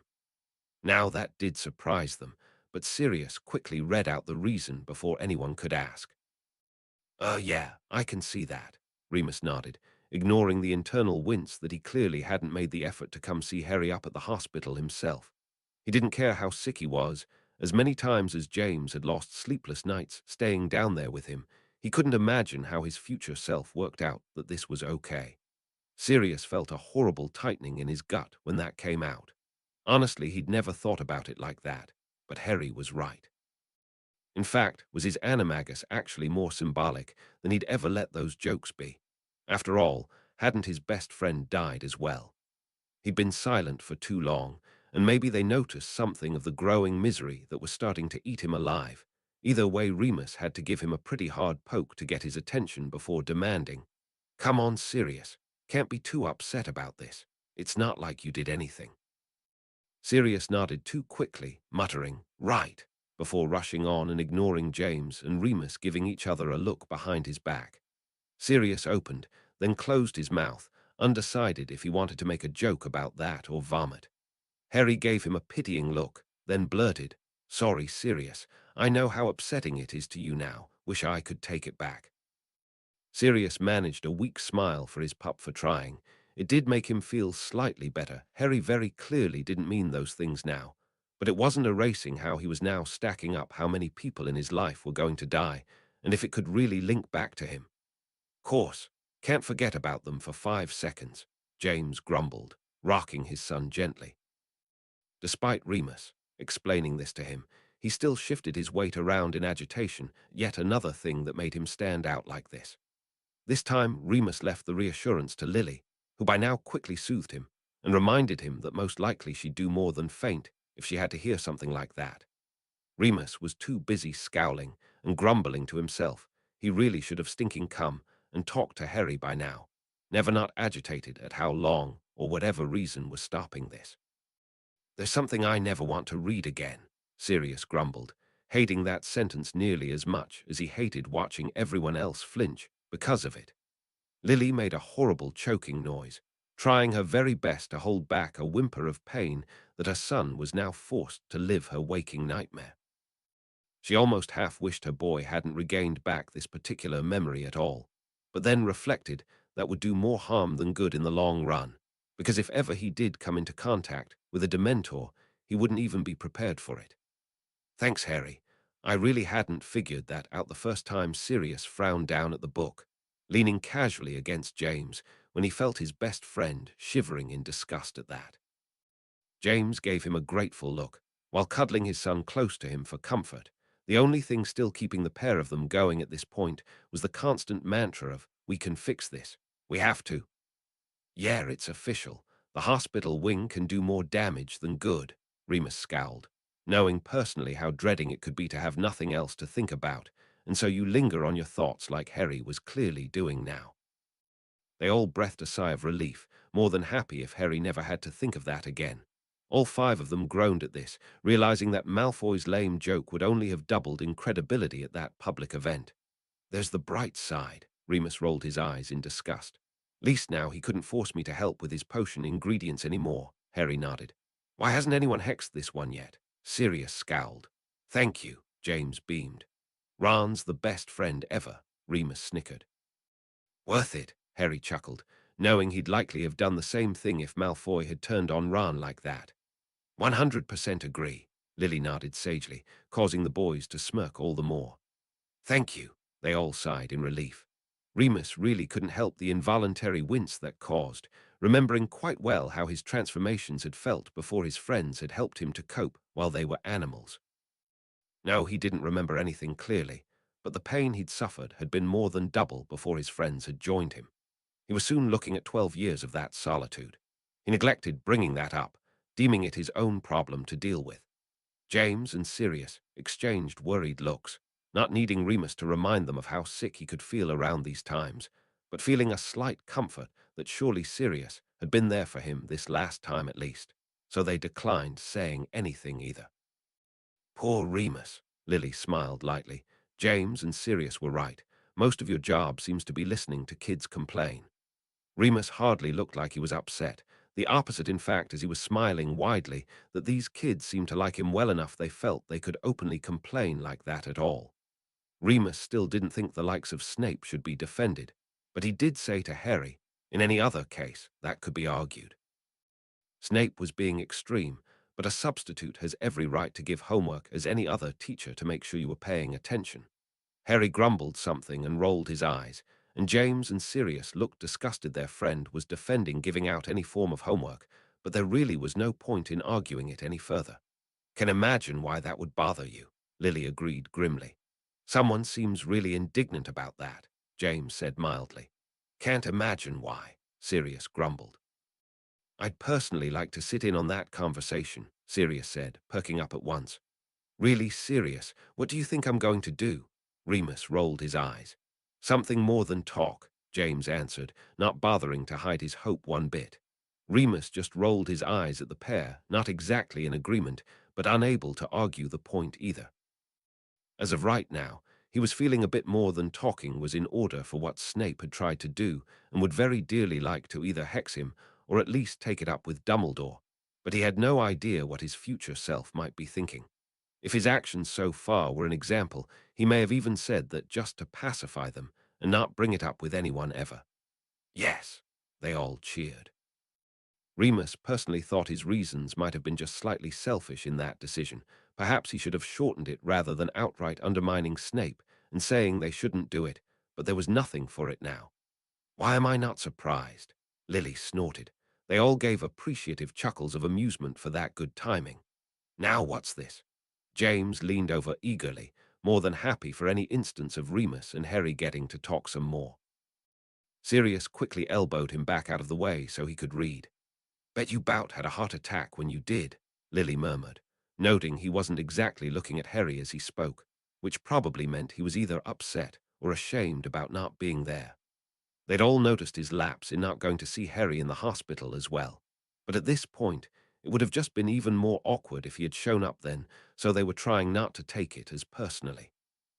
Poor Remus, James thought sadly, knowing his friend would probably do anything to buy Harry another one right then.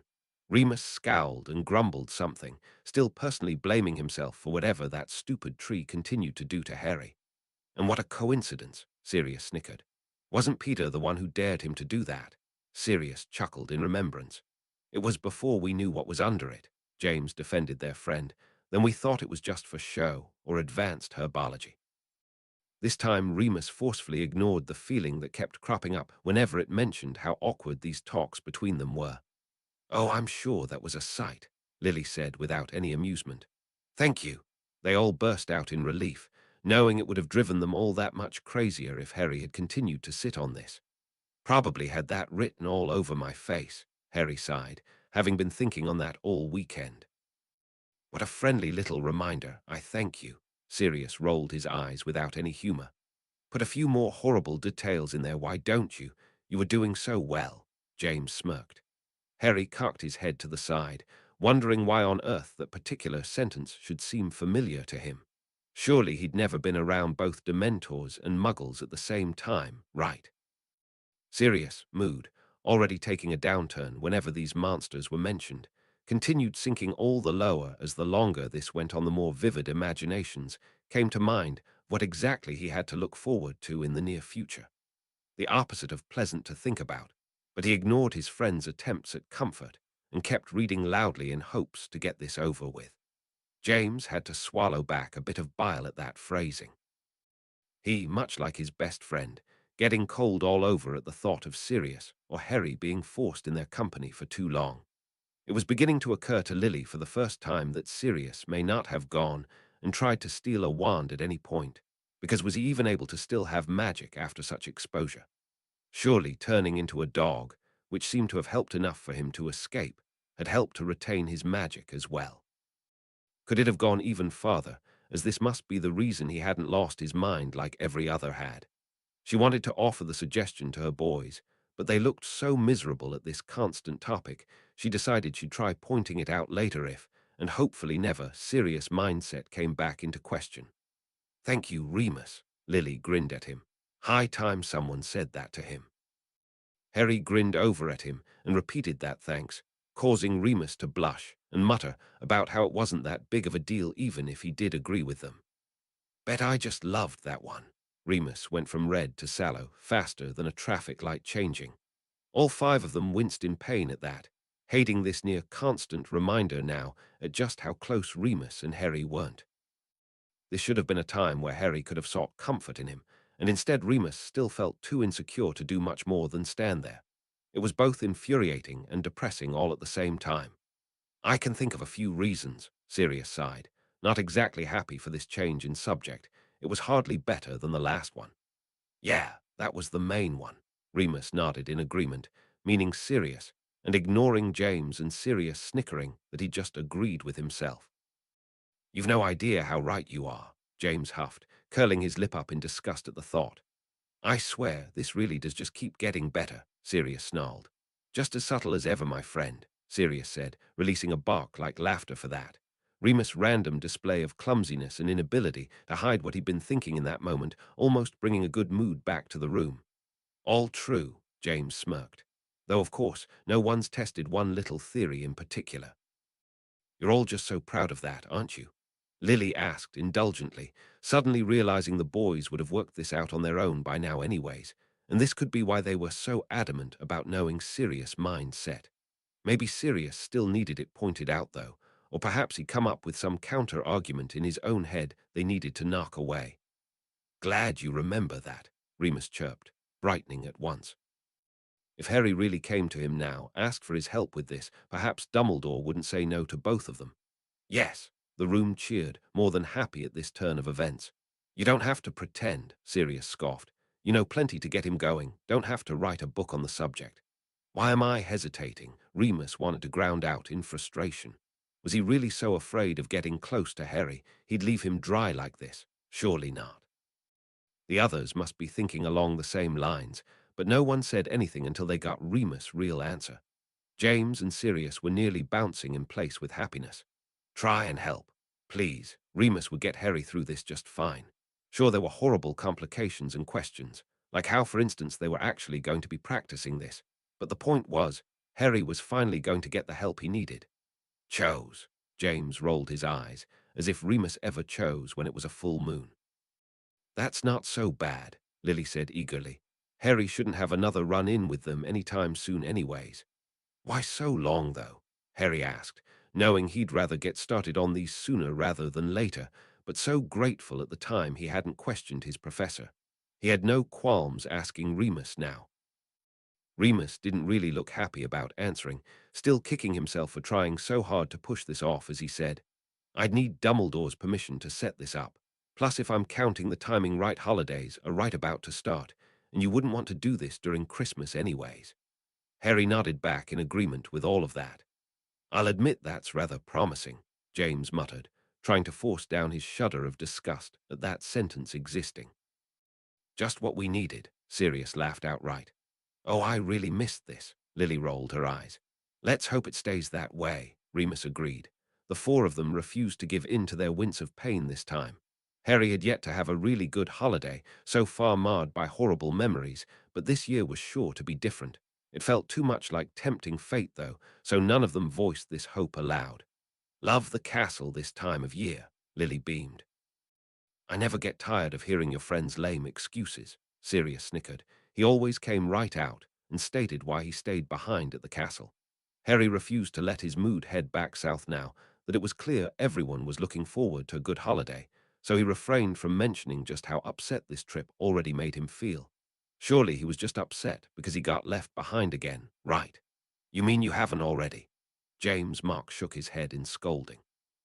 Now there's a good way to spend your day, Sirius beamed. I'd have probably stayed behind out of the cold just to do that too.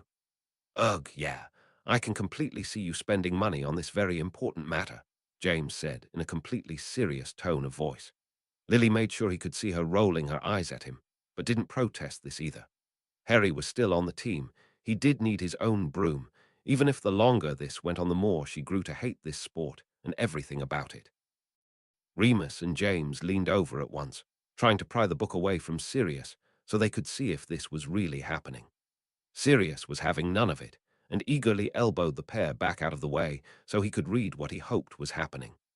Because they're about to show you something really important, James breathed, wriggling in place so much in excitement Sirius had to nudge him again to get him to stop so that he could concentrate. Lily had a fairly good idea what the twins were about to show Harry just from her boys' reactions, but she looked just as puzzled as the others now. Why not simply show Harry the secret passageway and be gone? Why drag him into an empty classroom? Guess the twins were just being paranoid and didn't want anyone to overhear them giving him instructions. Sirius nearly passed out from excitement. They didn't. Please tell me that they did. James nearly squealed in excitement. Let's not get ahead of ourselves, Remus tried to soothe, the impact lost as he looked nearly as excited as the other two at what this could mean. What's all this? Harry finally demanded when it became clear they were understanding something he didn't. Remember I once mentioned we made a map of the school? James asked eagerly. Harry had to rake his brain for a moment before remembering this had come up back when he'd found the chamber. At the time, he'd very dearly wanted to remember something important about this, and he now had a delighted feeling this may have been it. After nodding eagerly, Harry was now nearly as excited to find out if this was the same bit of parchment or not. Lily smiled lightly at them all. She knew of the Marauders map, of course, and she honestly couldn't come up with a good reason why Harry shouldn't have it. Please, not now, Remus muttered. Thank Merlin to whatever made them decide that, Sirius said fervently. James pressed his hand over his heart, as if Harry had just mortally struck him, causing the others to snicker at his theatrics.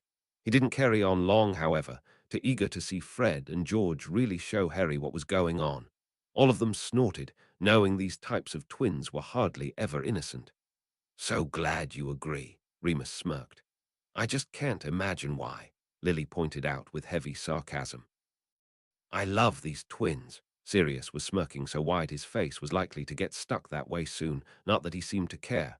Why was it marked highly dangerous? Lily asked curiously. What exactly did Filch think it was? That's just it. James gave her a Cheshire grin that would have made any kid in school take several wary steps back. Lily did no such thing, but instead raised a brow at her husband, who decided to go on in more normal tones. We never told him what it did. For some odd reason, he assumed the worst of us and threw it in that cabinet. Bless those twins, Remus snickered, dearly wishing he had sat in on them trying to get it to work. Doesn't sound bad to me at all, actually, Sirius cackled. He's got that part right, James agreed. Lily couldn't help but roll her eyes at that one, dearly wanting to smack Sirius for how pompous he truly sounded in that moment. Not possible at this point. They've said too much. Remus shook his head eagerly. How would they have even worked out such a specific code? Lily asked in wonder. We gave that thing some heavy enchantments. We'll not deny that, Remus answered fairly, not wanting just any old person to walk across it and pick it up to use. But we also made sure that, if someone else did come along for it for any reason, it wouldn't be totally inaccessible, James continued eagerly. You see, if you sort of play around with the wording, and the closer you get to the correct phrasing, the more properly the map will work. We might have even set them in the right direction, Sirius added on, thinking of the nifty little trick they'd added in for security against someone they didn't like setting it off. The charm used to insult the attempter could also be reversed to help the user if the map deemed them worthy, and there was no doubt in their mind the twins were worthy. You lot are so full of yourselves, Lily sighed in a long, suffering voice. None of them seemed to hear her. They were too busy explaining to Harry any and every detail that came to mind about their proudest object to date they'd ever created as a group, and the odds that it had landed in their sole heir's lap. Harry seemed to almost be stalling. He was asking for all sorts of details, but none of them really grew suspicious until he ran out and Sirius made to keep reading. Harry bit at his lip. Still looking excited, he discovered this wondrous object, but still wary for some odd reason he didn't seem to want to be sharing. Surely he was just nervous about his first time using this, yes. Harry really didn't want to admit that, the longer this went on, something really bad was about to happen after he got this map. I thought Hogwarts was unplottable, though, Lily said shrewdly. James had only ever told her about the map after they'd left school, so she'd never seen it firsthand, or really appreciated like she was in that moment just how much work must have gone into such a project. Magically unplottable, Sirius corrected. You can't use a charm to just create it like you can normal plans for a building. It's why it's designed how we did, by hand. How come the twins never would have spotted Voldemort with Quirrell back in first year? Harry probed, thinking back on that time, and how surely the twins would have picked out that name. Well, first of all, his name would have shown up as Tom Riddle, not Voldemort, James shrugged. So they wouldn't think anything of it at all to randomly spot a student being told off in his office or anything when they spotted it. Also, he might not have shown up at all, because he didn't even technically have his own body, Sirius added on. Of course, we've never tested that theory, and here's hoping it never comes up, Remus added in with a remembered shiver of disgust. But it makes sense, Sirius finished. Damn, all three boys scowled, wondering how on earth he'd figured those out since they'd left. In all fairness, he could have known about them before they did, and they'd just never caught him at it, but it still wasn't pleasant to find out. Rats, Sirius scowled with a snap of his fingers. That was one of my favorites. Course the one with the mirror would be yours, Lily snipped. Oh yeah, James didn't even try to muffle his chuckles. No one ever uses that one, no one at all. Guess they never figured out how to work the tree then, Sirius snickered. Remus was personally glad they hadn't, as he would rather the twins hadn't met a rather unfortunate event this particular year, but said nothing out loud.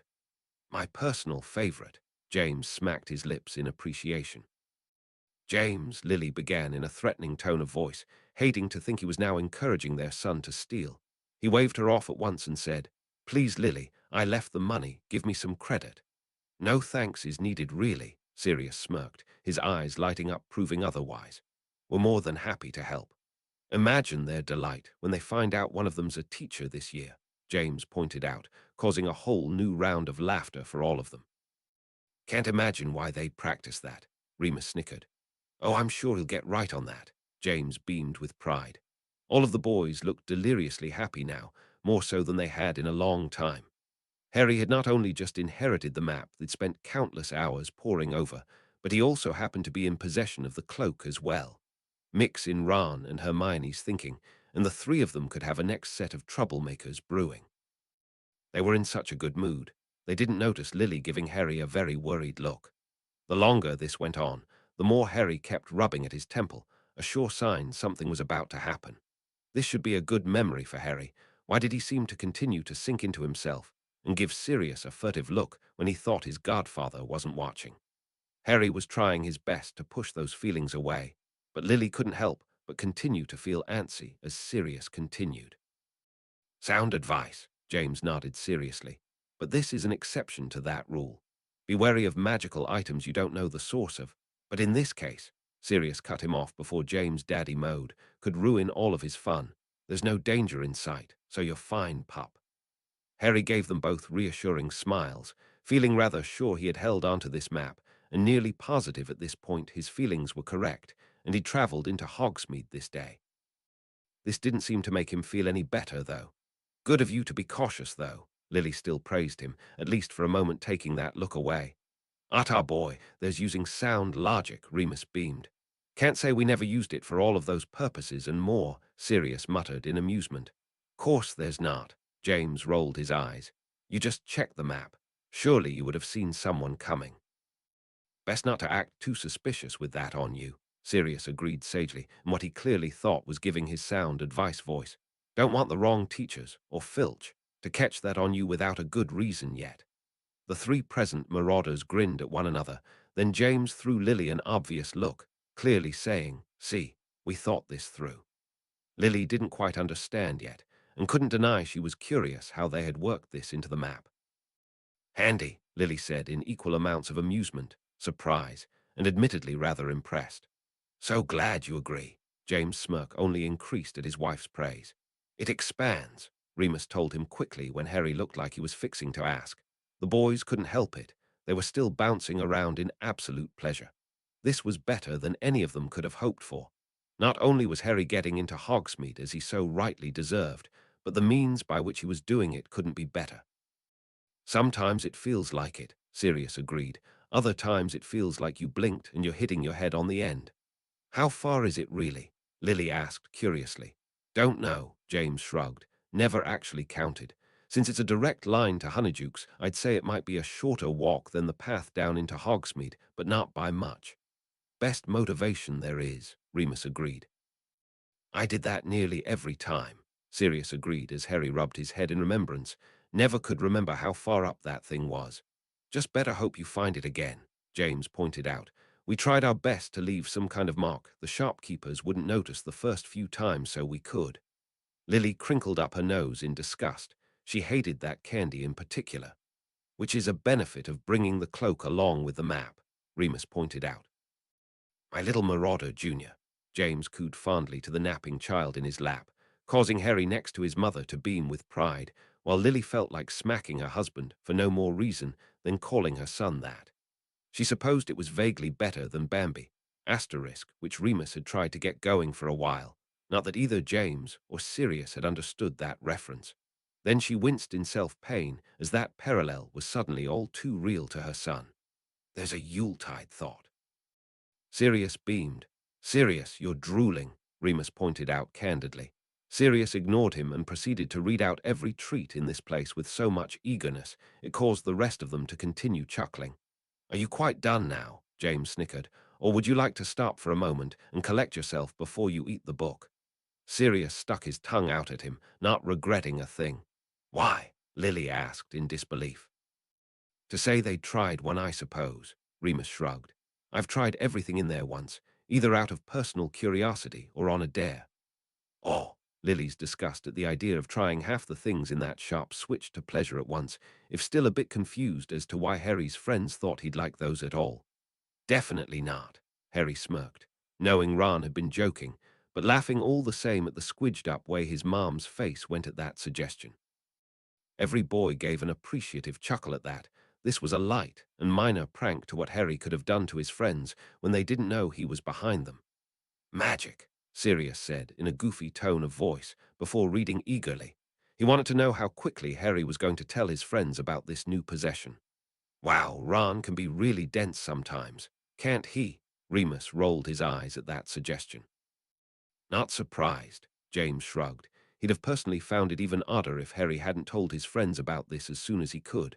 Sirius opened, then closed his mouth as he cocked his head to the side in thought on that one. He's actually got a point, Lily agreed fairly. If they were going to pass it on, why to Harry and not Ron? James snapped his fingers and said, Guess by the time they decided to give it up, Ron was already gone, so they just passed it to Harry 'cause he was there. I'm sure if they'd caught Ron in time, they would have just given it to him, knowing he'd loan it to Harry for this. That didn't really line up with what Fred and George had said about giving it to Harry specially, but it really was the best answer any of them could come up with. Of course he is, Remus said right back, the idea far more than ludicrous to him. What else would he do with it? Sirius read out the next line as if he just had his heart ripped out. Is she mad? Lily balked. Exactly why would he do that? He's not doing anything wrong by having it. You know it's bonkers when Lily agrees with us. James nodded in total agreement. And we wouldn't want to get the twins into trouble. Sirius rolled his eyes, knowing that wasn't exactly Hermione's greatest concern, but still unable to understand her stance against their map. Now that's fair. Remus nodded in understanding, giving Sirius a sideways look. And most likely true, Sirius agreed. Personally, if given the option, he would have been using the mirror secret entrance, as it was the most out-of-the-way one. But even then, he had full confidence he could use the Honeydukes one with ease to get in and out of the castle. And they could reckon wrong, James said, without any real hope, knowing the twins probably would know something like this firsthand. Plus it only leads to the shack, so that's not the most useful thing to getting in the school, Sirius nodded. Sirius couldn't help a wan smile at that.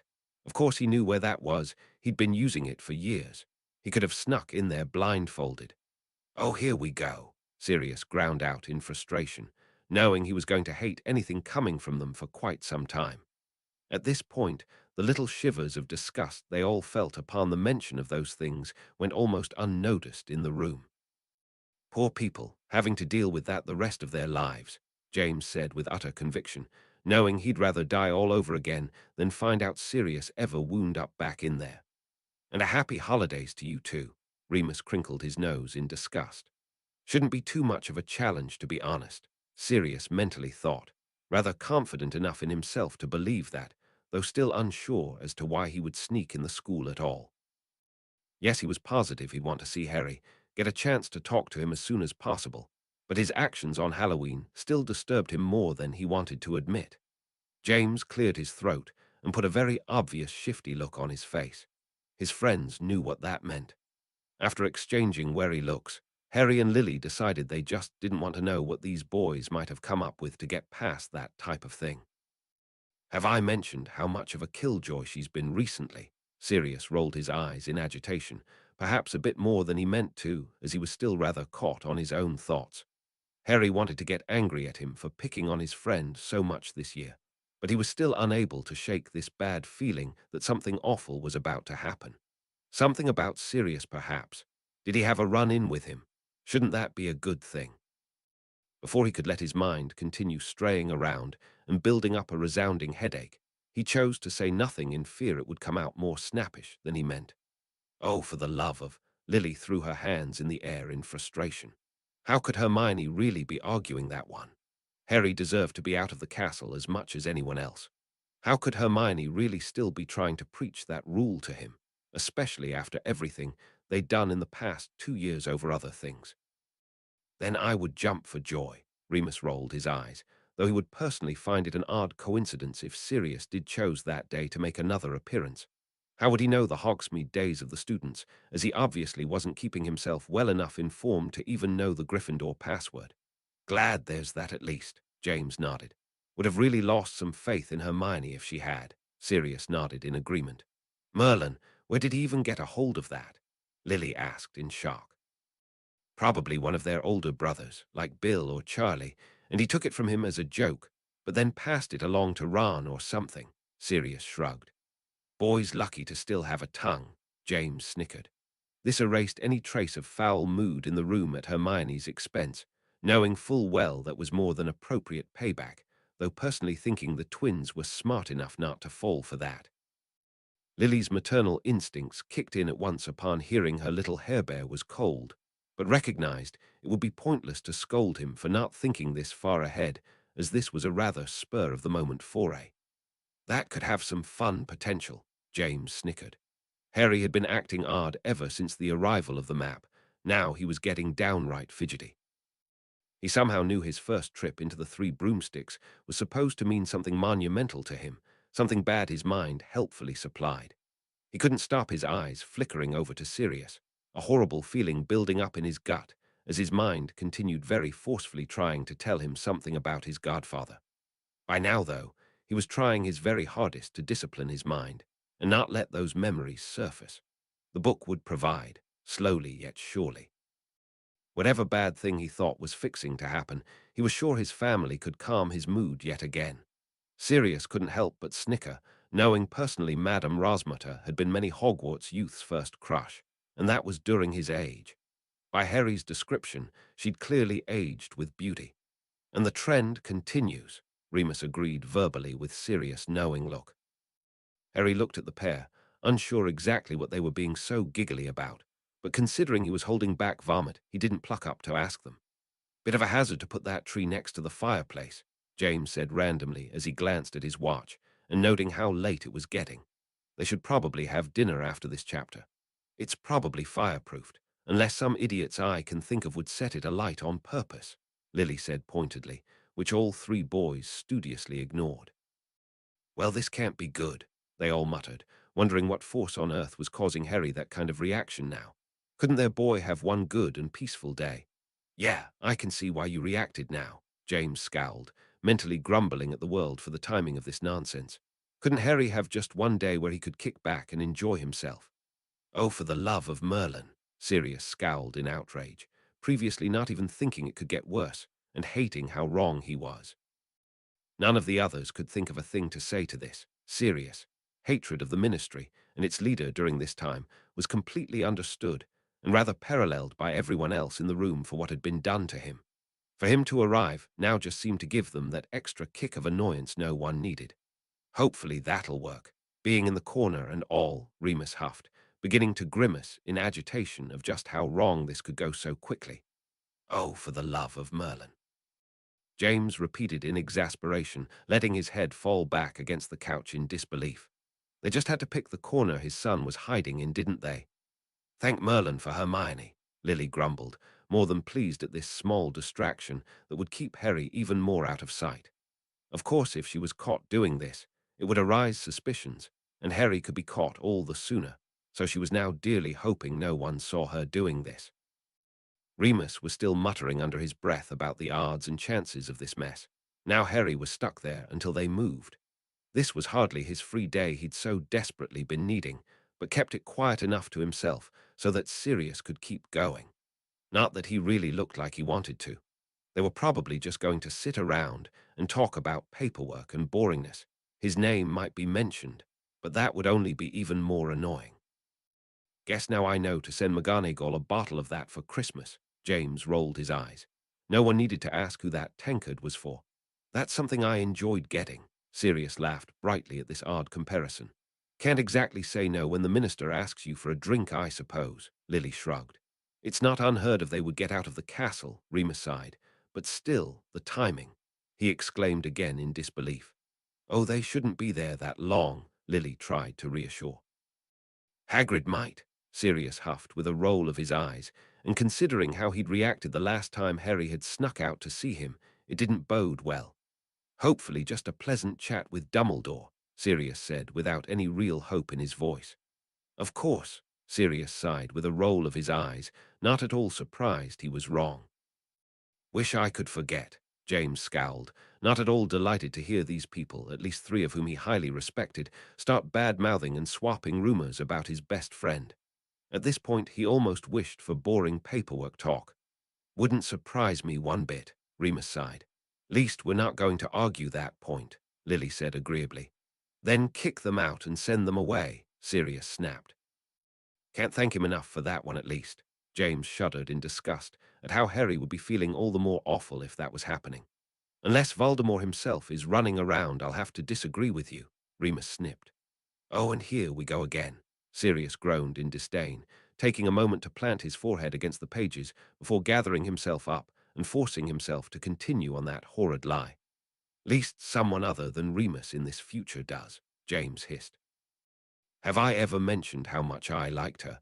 'Cause I don't think I say it enough, Sirius said warmly, at what he considered a rather obvious statement that no one else seemed to agree with in this future. I'd have knocked your lights out, and that's being kind, Remus snapped. Sirius couldn't help the curiosity that spiked up in him then. He hated hearing what he'd supposedly done.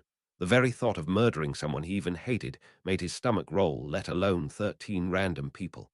But perhaps this worst thing could help clear up some of this confusion. Lily scoffed and still wanted to snap at how the minister himself was gossiping, but she was far too curious to hear this then bring it up. James began to get a very bad feeling in the pit of his stomach, even as Sirius couldn't help but grin. While Sirius was thinking if there was one good thing he would be remembered for, at least it would be by his best friend. James, on the flip side, didn't like how this worst thing conversation was starting. It took a small moment for the others to understand Harry's reaction, then they had to remind themselves Harry wouldn't have known this. What was obvious to the boy now would have come as quite a shock to him, and for him to hear it like this.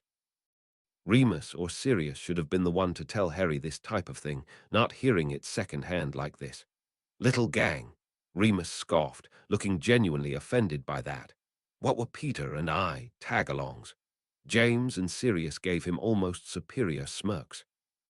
While they would have defended their other two friends to anyone else, forever stating there was an equal bout of friendship between all of them, the two friends would never miss an opportunity to get under Moony's skin, so Sirius said cheekily, Nah, give yourself some credit, Remus. I'd say more like groupies. Or at least pals, James agreed with a snicker. Remus looked likely to knock their heads together at the clear teasing, now wishing Peter were here as well so the four of them could have a more proper argument jest at each other. But he was also just that little more annoyed that his name hadn't been mentioned for Harry's benefit. Surely, if Harry had just found out he was a friend of his father's like Sirius, Harry would have come blasting in and demanded the conversation Remus was so clearly avoiding in the future. Exactly what I was about to say, James nodded in agreement, though still unable to wipe that grin off his face that if he was to be remembered for something at school, he was more than happy it was this. Might as well be by this point, Lily agreed in a mock-suffering voice, since James' best friend was round here near as often as her own husband. Now that one hurt, Remus pouted, pressing his hand over his heart. Oh, please, it's not like I told him that personally. James rolled his eyes in disbelief at the obvious mocking joke. Something I still regret to this day, Lily jibbed. After the way you flirted with all of my bridesmaids. Harry didn't hear whatever retort Sirius gave her. He was still trying his very hardest to ignore this sinking feeling that was gathering in him now. While nothing he'd heard so far seemed too awful to him now, there was still something very bad that was fixing to be found out that he'd rather stay buried for the time he was here. He knew without a doubt, though, that he could never properly explain this feeling, and so forced himself to stay tuned in as Sirius kept going. What? No cheeky little comment about that, Lil. Sirius grinned over at her, clearly looking to pick a fight. This conversation hadn't been going nearly as awful as he'd feared, and he wanted to keep it that way for as long as possible. Lily, however, only deigned him with a knowing look, unable to argue this point one little bit, and knowing she'd still agree to this call every time. Some of their amusement began ebbing out already, wincing when they reminded themselves why exactly this would be a torment to Harry when now he looked more amused than anything at their light banter. By now Harry had gotten very good at trying to bury his innate feelings. He was refusing to let it show just how uneasy this whole scene was making him. Even James was brushing away that nasty pit he'd felt before. Surely Harry not knowing Sirius' relation to him had just been the worst part. Sirius still couldn't manage to say that with a straight face, his mouth twitching towards a grimace that anyone would think this, matched by every other person in the room. Did we now? James said, more in mild amusement than anything. This clearly hadn't happened yet, which means they would find out within the next year. Of course, this just frustrated him more than anything as he realized his future self knew something he didn't, like why Voldemort was after his family, which gave James a splitting headache trying to understand that time loop. What's that?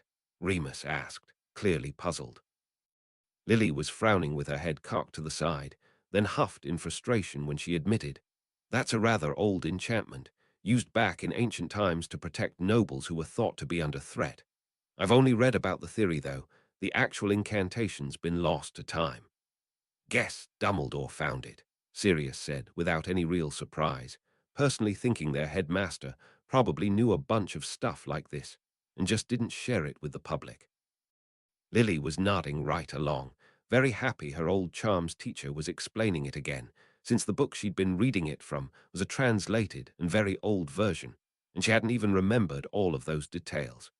James couldn't help a snort of mirth at that description, despite how horrible the thought still was at this whole scenario. Naturally, Remus rolled his eyes in good humor. James, however, was beginning to frown and shift around in agitation. This sounded like a foolproof plan to him, so what on earth had happened? Had Dumbledore not set up the spell in time, and he and Lily had been killed before Sirius had gotten to play his part? Damned right I would. Sirius looked outraged. Anyone would think otherwise. Now that I'd have to see to believe, Remus chuckled, wondering what force had convinced Sirius his life was endangered enough to be pulled out of the fight. Then again, if he and Peter had convinced him that it would be safer for James and Lily's secret keeper to be in hiding, well, that would make sense. Sirius scowled so heavily at the book. The object was lucky it didn't burst into flames. Dumbledore suspected him. Whatever faith he just held for his headmaster had just disappeared, since these suspicions had clearly been there before he'd even committed that crime, possibly on his mind right now. None of the others looked any happier at this. Dumbledore's implied actions making all of their blood boil in the worst way at what this was implying. James went pale as ghost in horror. Yes, even now, the Order was beginning to question whether there was a traitor in their midst. The past few missions they'd been in, the Death Eaters had seemed to know a little too much about their plans, but it had to be wrong. No one in the Order could do something like this, let alone one of James' friends, least of all Sirius. "I don't believe this," Lily scowled in outrage. "I can't believe any of them would help the other side." "This is absurd," Remus snarled, thinking of the countless times Sirius had stuck his neck out for any of his friends, and now this was his legacy of all things. While the others continued on in this same manner, insisting something must have gotten lost with time, there must be a piece to this puzzle Fudge was missing in this retelling. Harry was lost in thought. All of this was true. His gut and mind agreed as one with that, but that was all his mind would settle on. Something really was missing, but what? Bright spots of white began flashing across his vision in his need to keep such a memory buried, and it was causing his head to pound so furiously it was beginning to drown out his surroundings. His mum had obviously seemed to notice, since the next thing he did recognize was her placing a hand on his shoulder.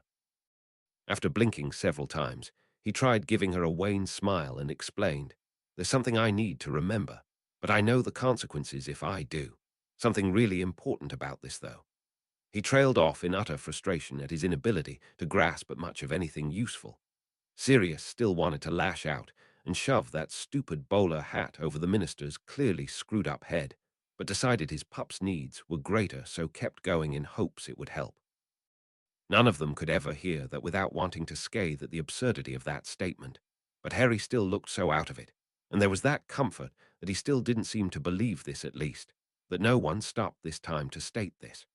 What Sirius couldn't help was the little gag that would always form whenever he was forced to hear that sentence, let alone say it aloud in any relation to his own hand being involved with this. Sirius shuddered in horror at the moment Fudge was painting.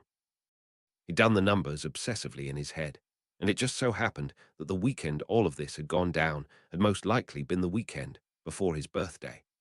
Nasty position indeed. He'd probably come over there to find his worst nightmare come to life. It was no wonder if he really had gone slightly stir-crazy in that moment.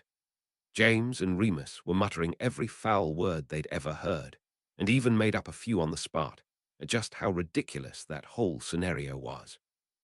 Here they were, desperate to find out what had happened to decimate Harry's future like this, and all they kept getting were false stories and more rumors. "My sentiments exactly," Lily muttered, knowing Hagrid hadn't meant it the way she was thinking it towards whoever had really done this, but finding it appropriate nonetheless. "There's a thought I never bleeding wanted." James and Lily shuddered in disgust of anyone pulling their helpless son out of the ruins of their household.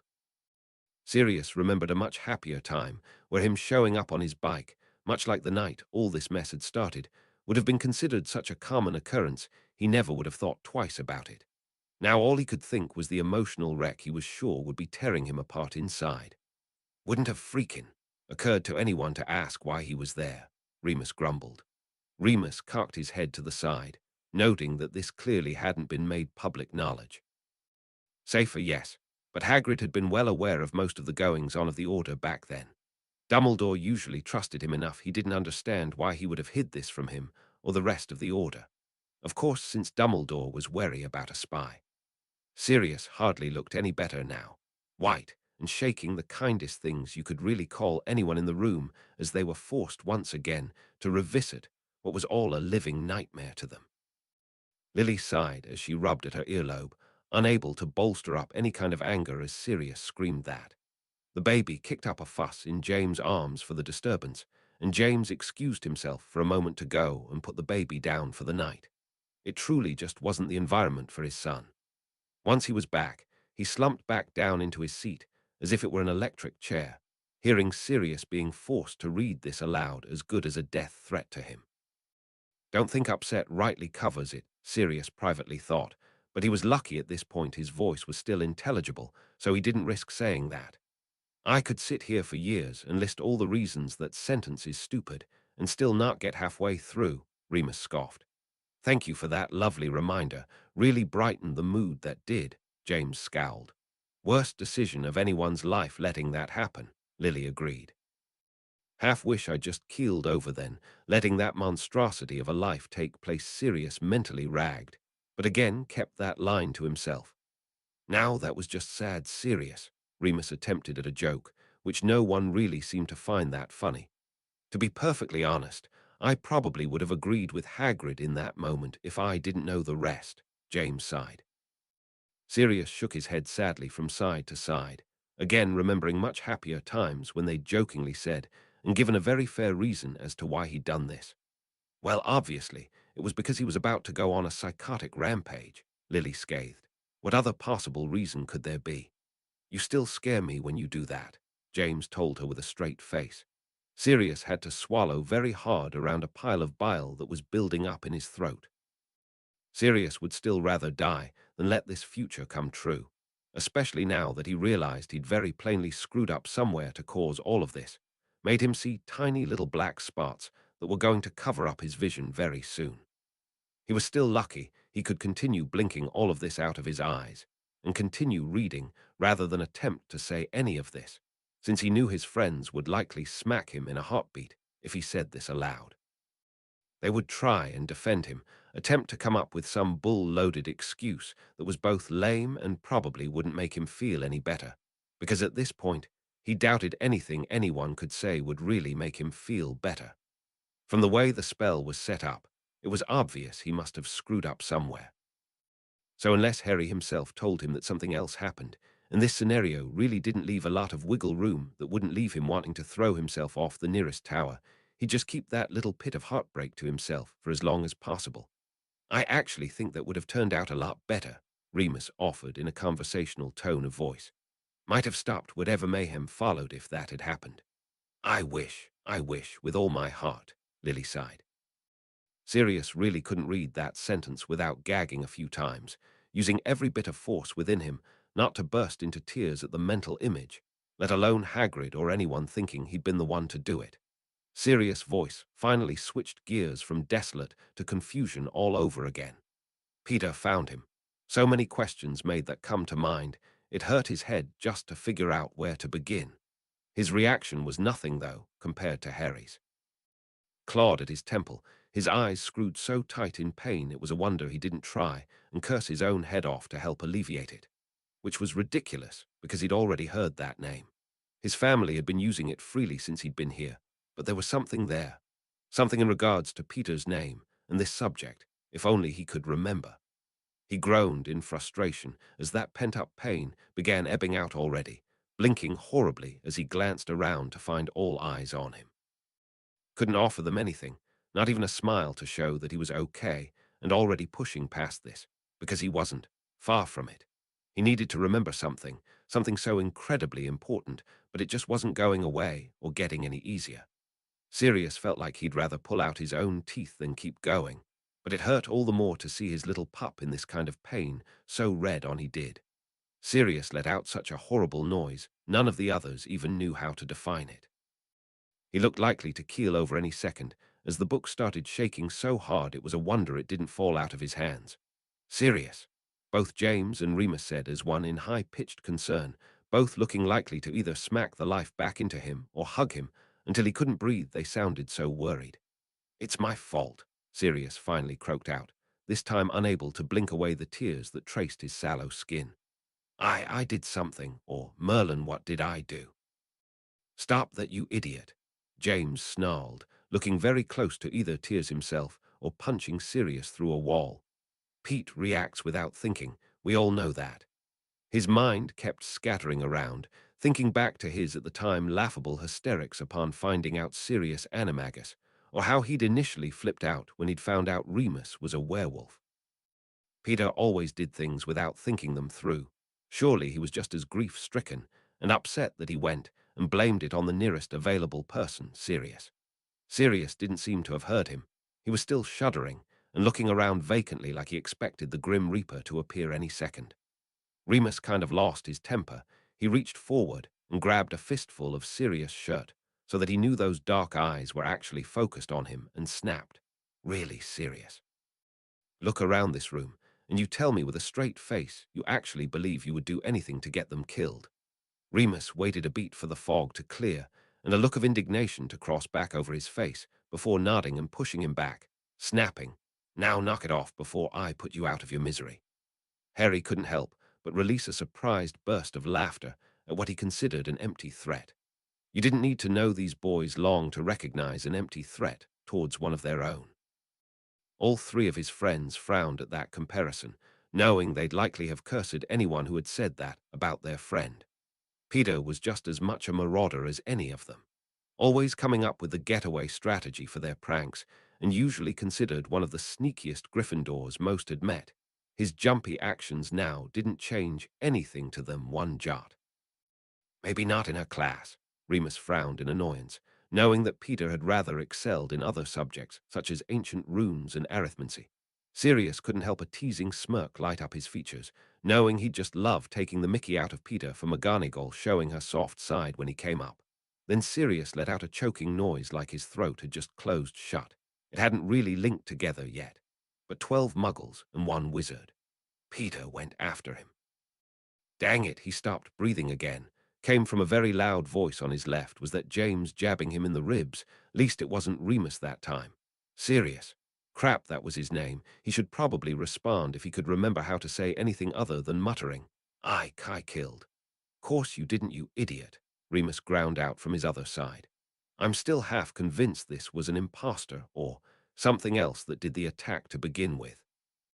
Sirius decided that if he ever met a boggart, this would probably be his now, the mental image of him killing one of his very best friends. But Remus was right. He could never actually attack him. Clearly someone had the wrong information here. So ignoring that his teeth were still trying to chatter out of his skull, he still read intelligibly. All four of them shivered, pity filling every one of them for Peter in that moment, as they were all convinced that James was right. Peter was just reacting and flipping out and blaming the nearest available person. Surely this impostor had cursed Sirius to keep up charades. There wasn't any other option. That didn't even begin to cover their shock and heartache at hearing Peter's fate. Because of the miracle that Sirius and Remus had survived, they'd almost been thinking the same of their last friend. It was such a tiny little hope that none of them had even dared think it before now. But it was always there in the back of their mind that surely one of them had survived the war and come out okay. Now that they heard this, that Peter had lost his life the same day Sirius' world had ended, was yet another terrible blow to their world view. Everyone except Harry, who was beside himself trying to stop word vomit from causing him to collapse to the ground. Something so wrong was going on here. It didn't seem possible at this point he could control the pain. But when his mother reached over and cupped his hand in loving warmth, recognizing how much pain he was in from trying to control this, though she was honestly under the false impression that it was the pain of learning all this rather than his forced-back memories, he held on just that little bit longer so as not to break down. Sirius bitterly remembered mockingly thinking that he was going to kill Peter if he was alive for not coming around for Harry. Now he really meant it when he decided he was going to kill the bastard who had dared to really do that to his friend. James sadly wanted to agree, thinking it may have saved his friend's life, but he didn't think he could get the words out without bursting into tears as well. Sirius cocked his head to the side at what he considered a very real threat.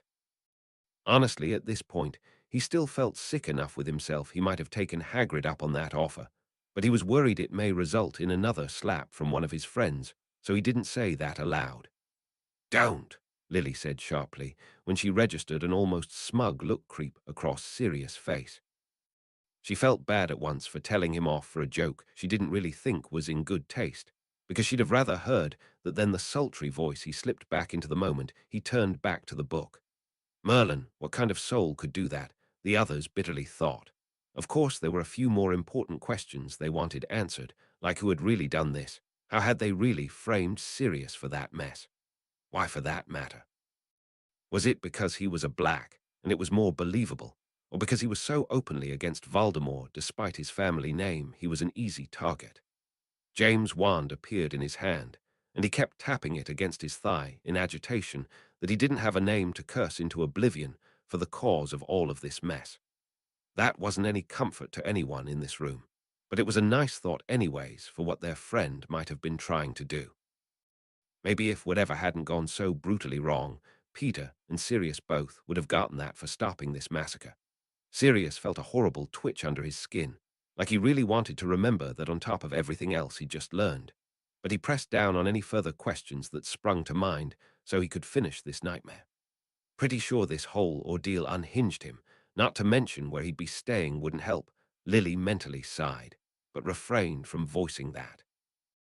And the worst mistake that person ever made in their life, Remus vowed, personally wondering where he'd been in all of this mess. He must have followed up on this, tried to figure out what really happened and what could have happened to Sirius, try to get revenge against the real person who'd killed his friend and all of those innocent people. But he had no ideas right now. Sirius released a surprised snort of laughter, 100% certain bored was the last thing he'd been feeling in that hell hole and wondering what on earth he'd been thinking trying to make pleasant conversation with the minister. Harry, on the other hand, gave a surprised jerk, frowning and rubbing at his temple. There it was again, something about Sirius and the paper. There was a key in there, a connection he was missing, but the others were still absorbed enough they didn't seem to notice he was distracted. There will not be a time I won't want to curl in on myself and cry at the thought of that. But thanks for the reminder, Sirius muttered to himself as he checked how much was left, and gave a blessed sigh of relief when he saw this was almost done. James sighed and laid his face in his hands, more than tired of repeating himself about how stupid that was, but refrained from saying it again for the sake of getting this done. "Ha!" Harry said lightly, shaking his head from side to side at how absurd that sounded to him. This gave the others a little more life to cling on to. Harry, finding that sentence laughable, was a very good omen for how this should all play out in the end. Lily couldn't help but release a surprised snort of laughter at how lightly all of this seemed to be taken by everyone but them. She'd personally hauled down the loon who thought they could mess with her family and get away with it, and the fact that these teachers took this matter as a passing side story was pretty insulting to her. That was pretty accurate to how everyone else in the room felt as well. That is the actual response from JK herself as to how the twins worked that out. I personally had another headcanon for this, but she's the boss. Nickname suggested for James by Shakira94 and Melodigal 239, but I thought it suited Harry a bit more. I am a proud owner of my own Marauders map, which I've stared at for so many hours I'm convinced my dart will appear on it. Chapter 11, The Firebolt. Chapter text Sirius was still staring vacantly down at the book in his hands, as if fearing it was going to leap up and rip his face off any second. So taking pity on him, Harry got to his feet and offered his hand out for the book. When he still didn't respond to that, Harry leaned over and gently tugged the book out of his slack grip. But before he could head back to his spot to read, James voiced, "It's getting pretty late into the night. How about we take a break for food?" Lily nodded in agreement, and Harry was happy to follow her into the kitchen and help again, leaving the three stunned boys in place. Finding out James was dead was one of the most heart-wrenching things his friends had ever considered. Of course, they weren't naive. They recognized they would all die eventually, but the manner in which it was to come, and so soon, had terrified them from the very beginning. Now here they were, yet again, to find another of theirs lost too soon for this life. And for what? Because Peter had panicked and tried to confront Sirius, only for the matter to be blown into historical proportions. Where was the justice in that? The bloodlust it ensued in the friends to find out who'd done this to their friend was hardly contained, even now as they sat in a stewing silence. In the kitchen, Harry was having a more pleasant chat with his mother. "I didn't know Sirius was my godfather. How come you guys haven't mentioned it?" Lily thought back for a moment to realize they hadn't outright told him this before, nodding and saying, "Guess it just hadn't crossed our mind to tell you, dear. There are plenty of little things like that, just passing comments we hardly realize you wouldn't get. Sorry, love, but now you know." Harry chuckled for a moment, passing her something and inspecting this bubbling warmth that this seemed to cause him. He had a godfather. He obviously knew now why Sirius hadn't been there for him through the years, but something about realizing this made him smile. Of course, his 13-year-old self had been devastated at the news, but right now all he could think of was, what if Sirius' name really did get cleared? His family seemed very sure this was going to happen, and he had no reasons to doubt them. If that did happen, then that could very possibly mean he would leave the Dursleys. He may actually regain memories of a home life he was only getting a glimpse of now. His gut wanted to argue the point. There was no settling feeling saying his thoughts now had any concrete to them. But the mood of this book had been so low for so long now, he refused to let himself ruin this fantasy and would cling to it for as long as possible. Dinner was mostly a silent affair, the shock still weighing heavily on all of them as Harry went to pick the book back up. Now that he at least partially knew what had been bothering him about that trip into Hogsmeade, Harry's mind had settled down some, though that lingering prickle that he was still missing something left him with an anxious feeling as he began to read. Sirius winced at his remembered light joke of before, hating how this book seemed to continue twisting and mocking his very being. Because the one who should have wasn't around, Remus bitterly thought, wanting to curse himself nearly as much as anyone else the more this dragged on. "Arthur might not have known," Lily said fairly. "I'm fairly sure he doesn't even know you two, and as Fudge did say, this didn't really seem that widely known." Harry nodded in understanding, knowing he hadn't held this against the Weasleys, though feeling rather certain he had wanted to demand this from someone. Both James and Remus gave Sirius a very careful look, noticing at once how his hands twisted up in his lap at the implication, but he seemed to have taken Remus' words to heart at least somewhat. Sirius just had to know he'd never do anything like this, accidentally or not, so Harry didn't let that horrid question linger. Lily crinkled up her nose in disgust, not really understanding how stinking up the common room would make them feel better, but knowing this behavior all too well from her own boys. If given half the chance, the present marauders would cause mayhem in the school right now to get rid of some built-up tension. But they weren't in school anymore, and they were having to learn to cope with this in other ways. All three boys gave a horrible jerk at that, disgusted that something like Harry's first trip into Hogsmeade and the use of the map at all would be ruined by this. It just didn't seem fair they couldn't stay happy for one whole chapter anymore. This happy little reminder did spike up the mood at least a bit. Of course, none of them had forgotten this treasured gift, and it was warming beyond belief to know Harry clearly valued it so much. "Ah," Sirius murmured, nodding in understanding now. Harry had once mentioned he thought he knew him back when Hagrid had given him this book. At the time, Harry had simply settled on the idea he must have seen a picture of him. Now they understood it was wrong, but it was still interesting to know which picture Harry had latched onto. Sirius wanted to mock pout at that, but just couldn't raise up the energy at yet another reminder of how little Harry knew about him, and the manner that he continued learning about him hurt like a scalding knife, tearing chunks out of his soul. James and Remus couldn't even imagine it. Sirius, so unrecognizable to his boisterous nature as to not be recognized like this. It was something they refused to linger on any longer than was possible. Harry wanted to stop and give him a sorry look for ever thinking that. In his defense, he hadn't actually known him at the time, but he knew it was only going to get worse, so forced himself to keep going. The words would have jammed up in his throat anyways, because of that terrible spot he couldn't fix.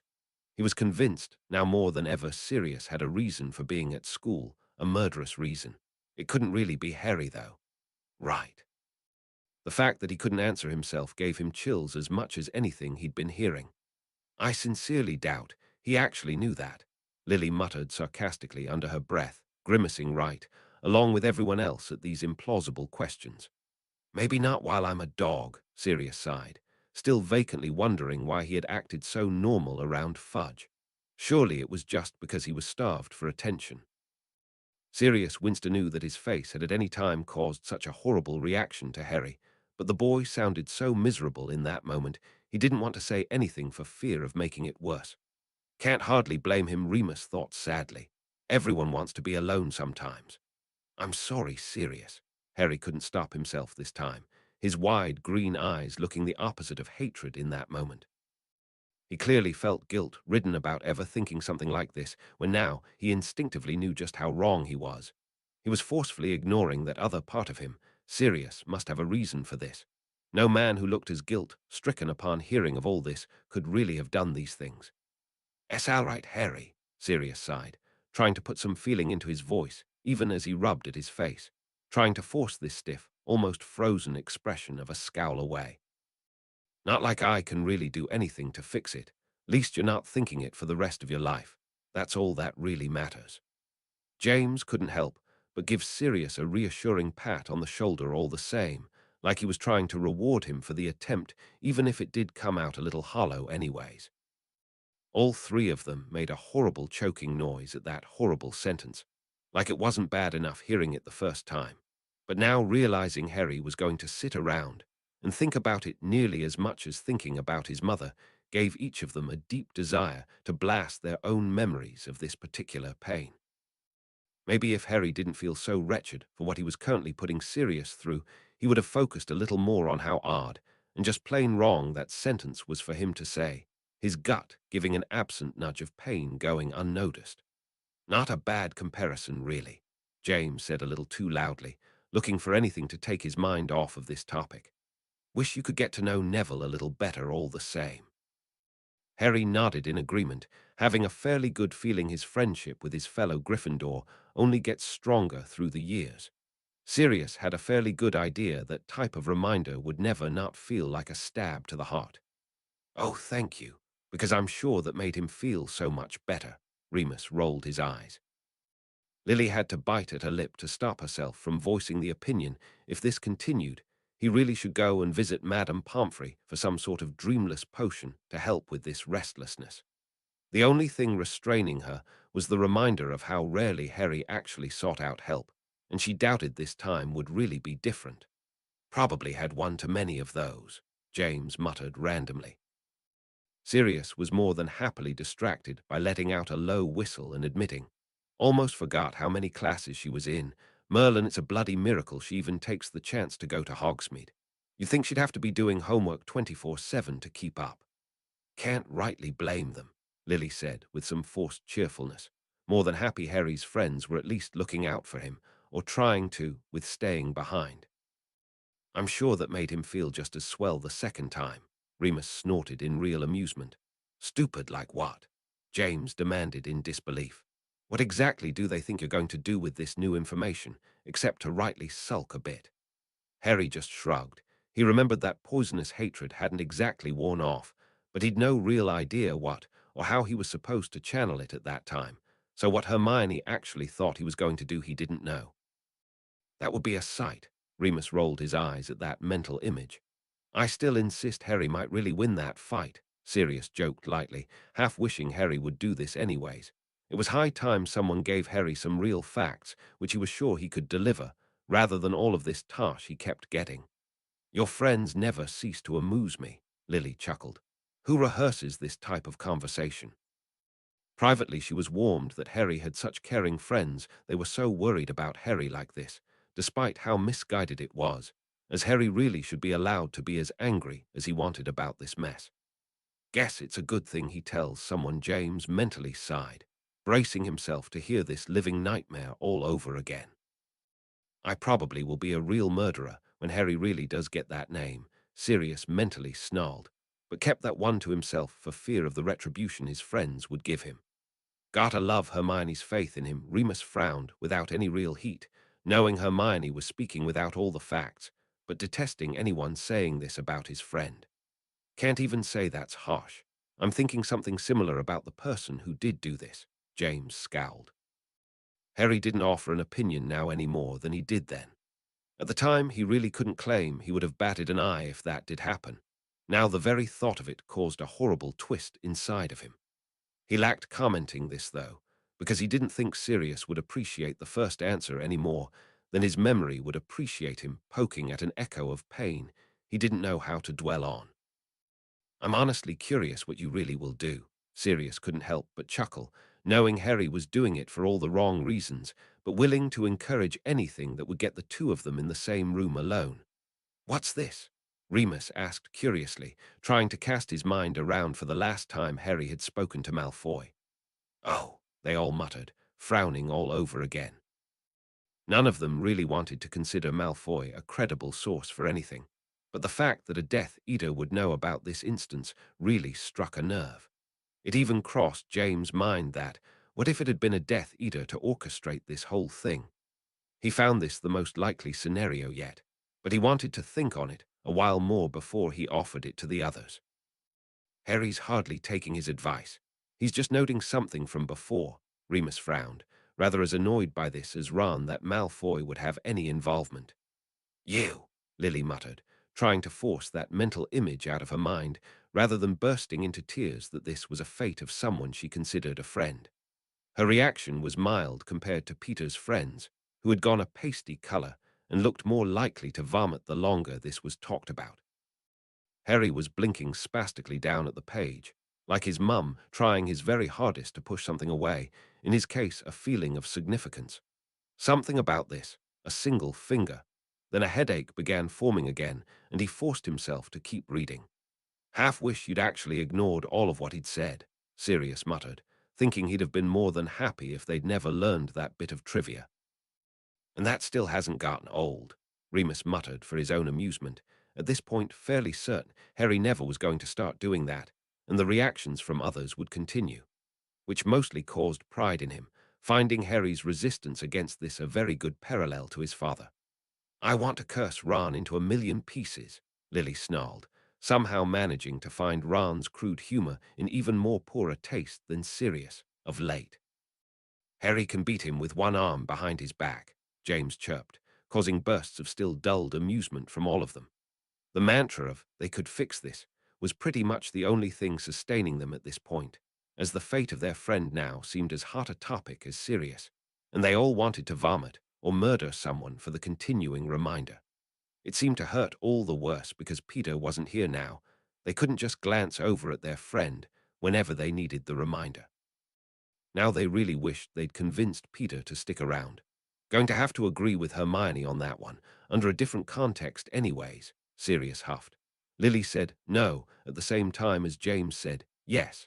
The parents gave each other the stank eye for a moment before James cracked and smiled over at her, responding, "I think we technically answered a different half of her question." Lily couldn't help but return the smile and laughed at the exchange. "Merlin can't have one decent moment anymore, can they?" Remus sighed low enough only Sirius heard him as James and Lily turned away from each other, faces dropping and biting at their lips at such a reminder, while Harry's smile dropped right out as well. "Inquisitive little thing," Sirius grumbled, really not looking forward to another fight breaking out right now and hoping that cat would stay put. "Not without good reason," Harry sighed in reminder, since the moment he'd read that he had an inkling of a feeling what Ron's words were fixing to cause in him then, and it wasn't good. Maybe it was all the pent-up frustration at this particular book, but the room gave a collective groan and grumble of annoyance for Hermione, still trying to enforce that rule. James sucked in air backwards through his teeth, creating a sound effect that made it obvious he very dearly didn't want to sit in on this conversation. "Curse irony," Sirius scowled, still not really over the fact that he normally loved the full attention being on him, and the way it kept getting thrown in his face like this. Remus gave him a gentle nudge in pity, having a pretty good idea what Sirius' little comment meant, and both agreeing with him and unable to think of anything to make him feel better. Lily had to do a double take before reminding herself of the current portrait, then frowned when she realized why hadn't the fat lady come back yet. Exactly how badly had Sirius hurt her painting? The boys looked so miserable over there, though, she wondered if they even registered this, and she wasn't going to be the one to bring it up. "Wouldn't put it past him," Remus shrugged.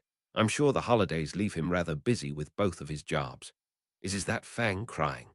Sirius frowned, thinking that wasn't really how a dog would be described to cry, but really unsure as to why it would be Hagrid.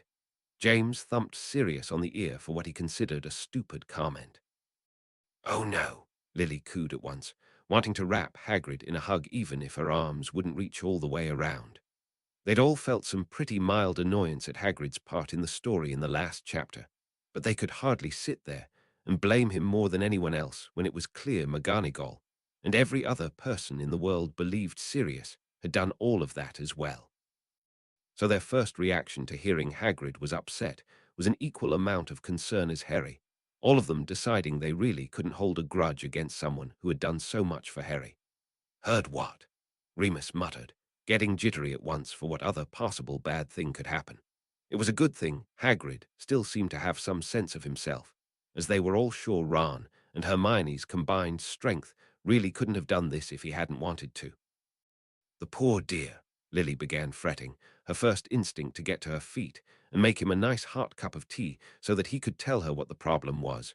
She only hoped Hermione or one of the boys would think to do something like this as well. "Oh, crap," they all muttered, having nearly forgotten the whole incident. It hadn't happened that long ago, but considering the things they learned since then, it may as well have been a lifetime. The whole thing had pretty much lost its impact, but clearly there had been further repercussions than what they'd been expecting. "Well, there's that." Lily let out a breath of relief. "So what's wrong with Hagrid?" James frowned, leaning forward in concern. Sirius proceeded to call Mr. Malfoy quite a few colorful terms, and Lily felt so upset on Hagrid's part she couldn't even find it in her to scold him for it. "They want him to take a hippogriff into London." Harry reread his mind, scattering around for something that didn't make him squirm in displeasure.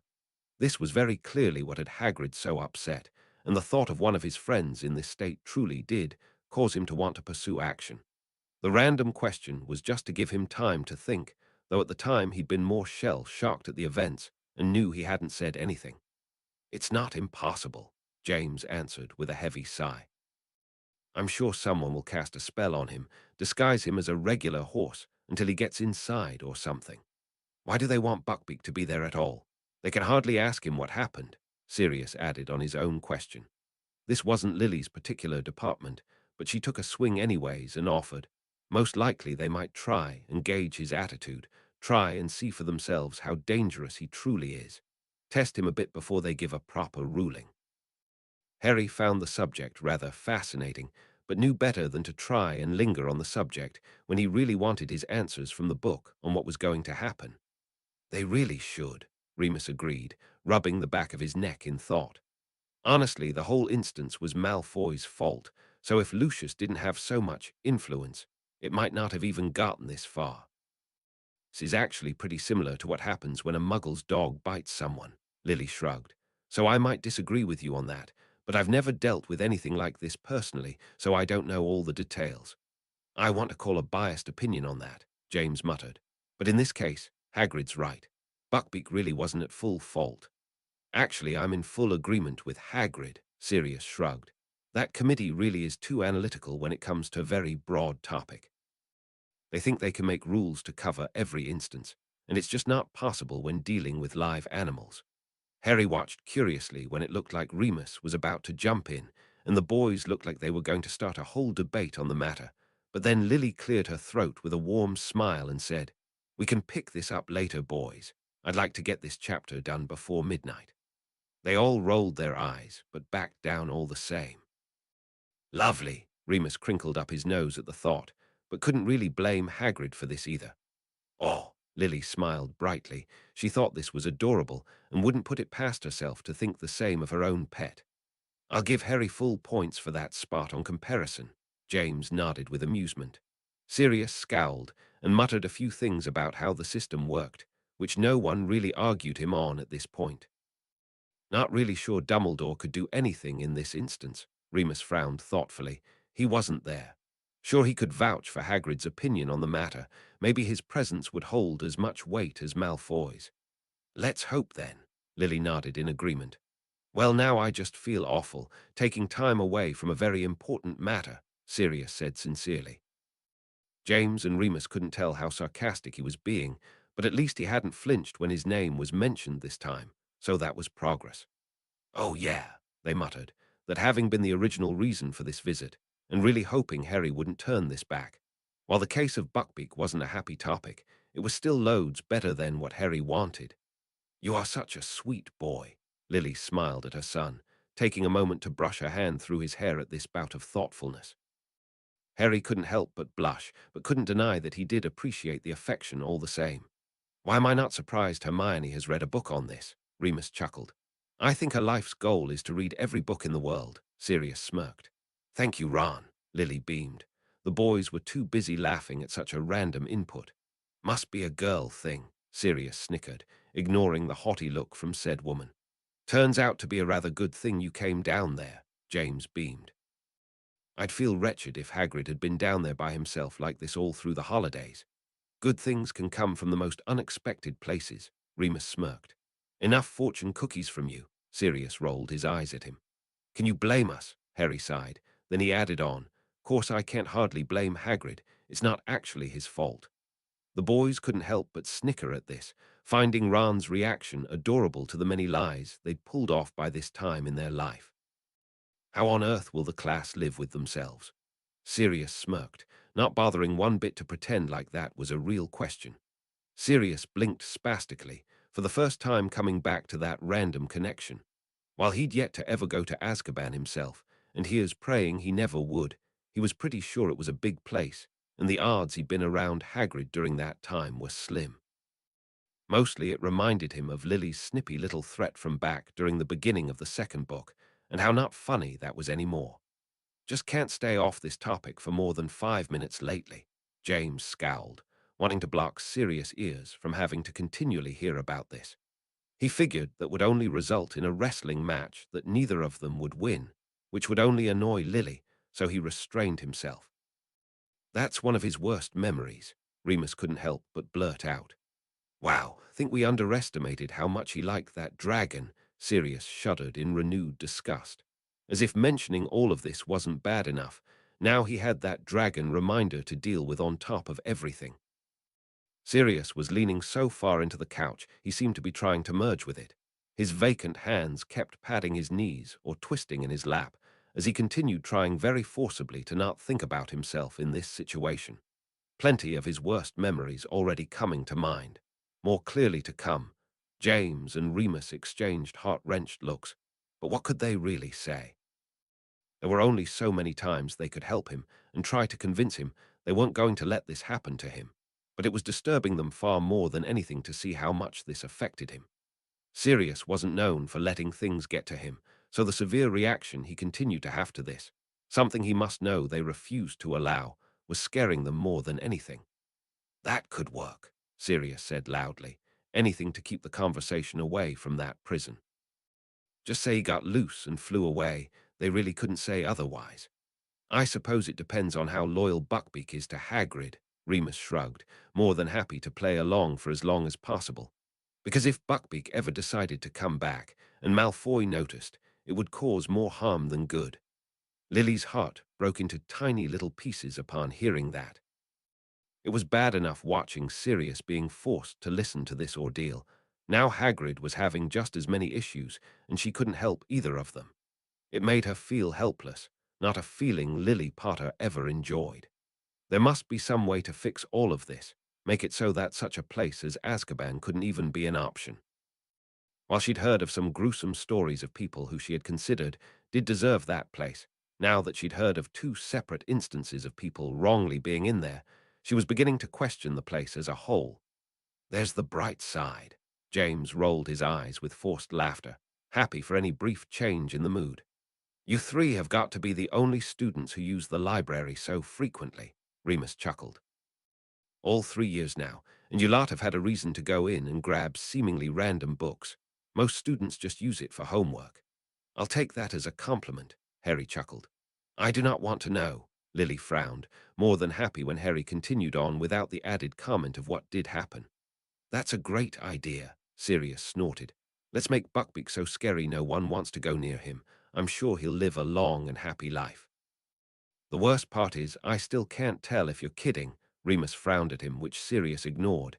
Equals, they'd put those up if no students stayed, James shrugged.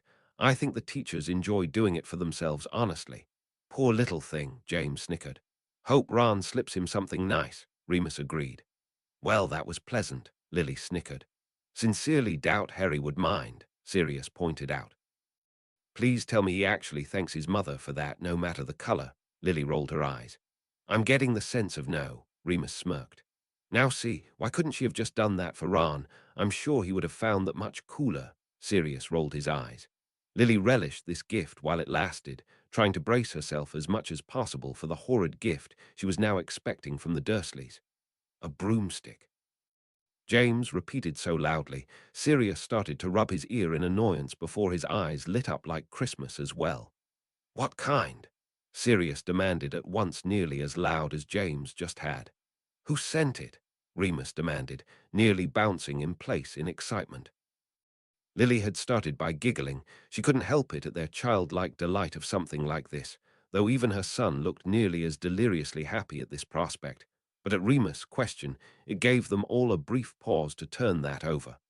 Must have been me, Sirius shrugged. I really can't think up anyone else. I'll buy that, James nodded eagerly. No, think about it, he persisted when Lily didn't look convinced.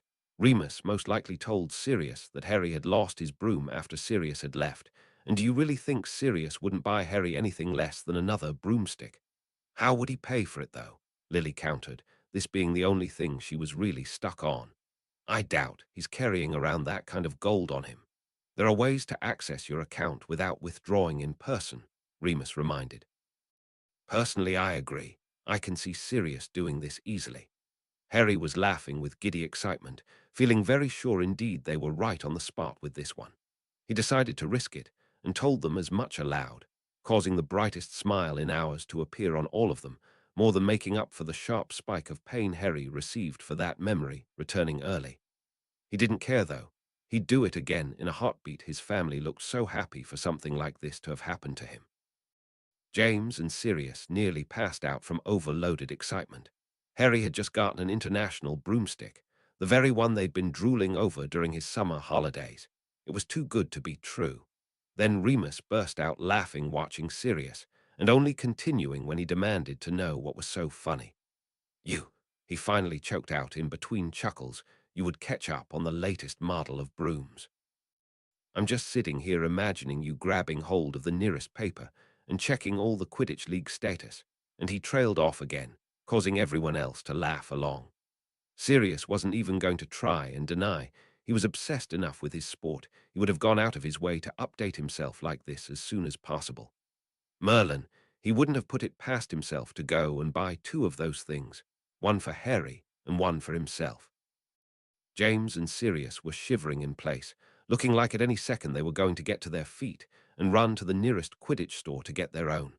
Lily was still giggling from before, doubling up now at how enthusiastic they were being. Remus restrained himself from reminding them this hadn't actually come out yet. "The best godfather in the world," James hooted, clutching Sirius up and hugging him tightly. Sirius made no point of denying it. He was still laughing too hard.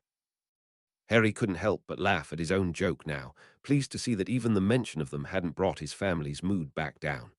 "I don't see that happening," Lily disagreed, "or any of the teachers like McGonagall. Otherwise they would have done it not long after you lost your broom. Sirius would have waited until now, less publicly so there's not as much scrutiny of it." "That's not the same thing," James shook his head. "That was yours by birthright." "There's that too," Remus nodded. "Can't be showing favoritism like this." All four boys lost it again, laughing raucously at the thought of such a prat like Malfoy, and the way he'd acted last year about having a superior broom, and now Harry was going to outstrip him by a mile. He hadn't even done anything like ask for it. Lily very dearly wanted to make a comment about how Sirius was spoiling Harry just a bit, but she couldn't bring herself to do it. One, she was still giggling too much to sound too intelligibly. The foul mood from before being gone like this now left them all slightly in hysterics. Two, she honestly believed Harry did deserve it, if for no other reason than she thought this may have been Sirius' way of trying to give back a lot of missed presents on his part. "I wouldn't put it past you to give me the idea," Sirius reminded him, still snickering away like a fool. "So I think that means it technically came from both of us." "Can't deny that," Remus muttered, refusing to let the good mood be dampened again by this kind of comment, so saying that with as much good humor as he could muster. "I doubt he would have been doing much traveling at the time, but I like what Ron was trying," James shrugged. Yet another thing to hate Snape for. Sirius finally started to frown again, more than annoyed at that pompous git. It seemed to him like he was just trying to set Harry in particular to figure this out, which made him want to punch that greasy git in the face. Remus couldn't help but smile, glad to see Harry hadn't read into that too closely, unlike his father. Whenever he'd used the excuse that he really had felt sick, and James had gone and seen he wasn't in the hospital wing, well, that had taken some explaining to do. While Harry had reacted just fine now to him, he still couldn't help the mounting fear of what Harry may have thought of him at some point. "Makes any pet grumpy," Sirius snickered. "And what if Seamus doesn't appreciate that?" James randomly commented. "I swear, she's the most pessimistic kid," Remus rolled his eyes, "who wouldn't be bouncing around in sheer joy at finding out something like this." "Be nice," Lily sighed without any real heat. "Quite good indeed," Sirius wiggled in pleasure, finding that the understatement of Hermione's life. "Fair comparison," James nodded in agreement. "If I didn't know otherwise, I'd rightly be as suspicious as Hermione in this instance." Lily defended her when it looked like one of the boys were going to say something again. "Harry will be the worst kind of person in the world if you say no," Sirius told him with a straight face. Harry pretended like he was deliberating for a moment, but it didn't last when James snorted and said, "Please, we're talking about the same kid who bought a cartload of candy and split it with Ron before he knew him. Have you ever actually seen him be selfish about anything?" Sirius hadn't really meant it anyways, but he was still snickering in amusement all the same. "Well, not in the dorms, obviously," Remus rolled his eyes, knowing what Hermione had meant, and beginning to feel a pit forming when he realized this might start going in a bad direction. I'd have heart failure. James shuddered in disgust at the very thought. Oh, the room muttered as one, knowing this couldn't be a good thing. Sirius continued reading in a rather harassed tone, very concerned indeed this may not play out as well as last time.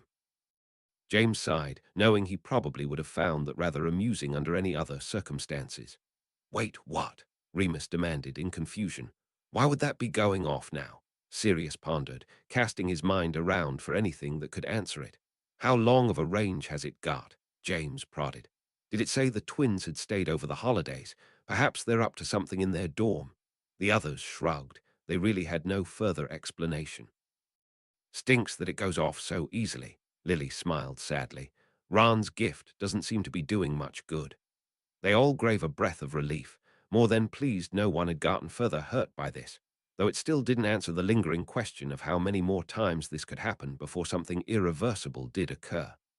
Poor little guy, Sirius muttered in sympathy, feeling rather awful that at this rate, Scabbers might not even make it to Easter break.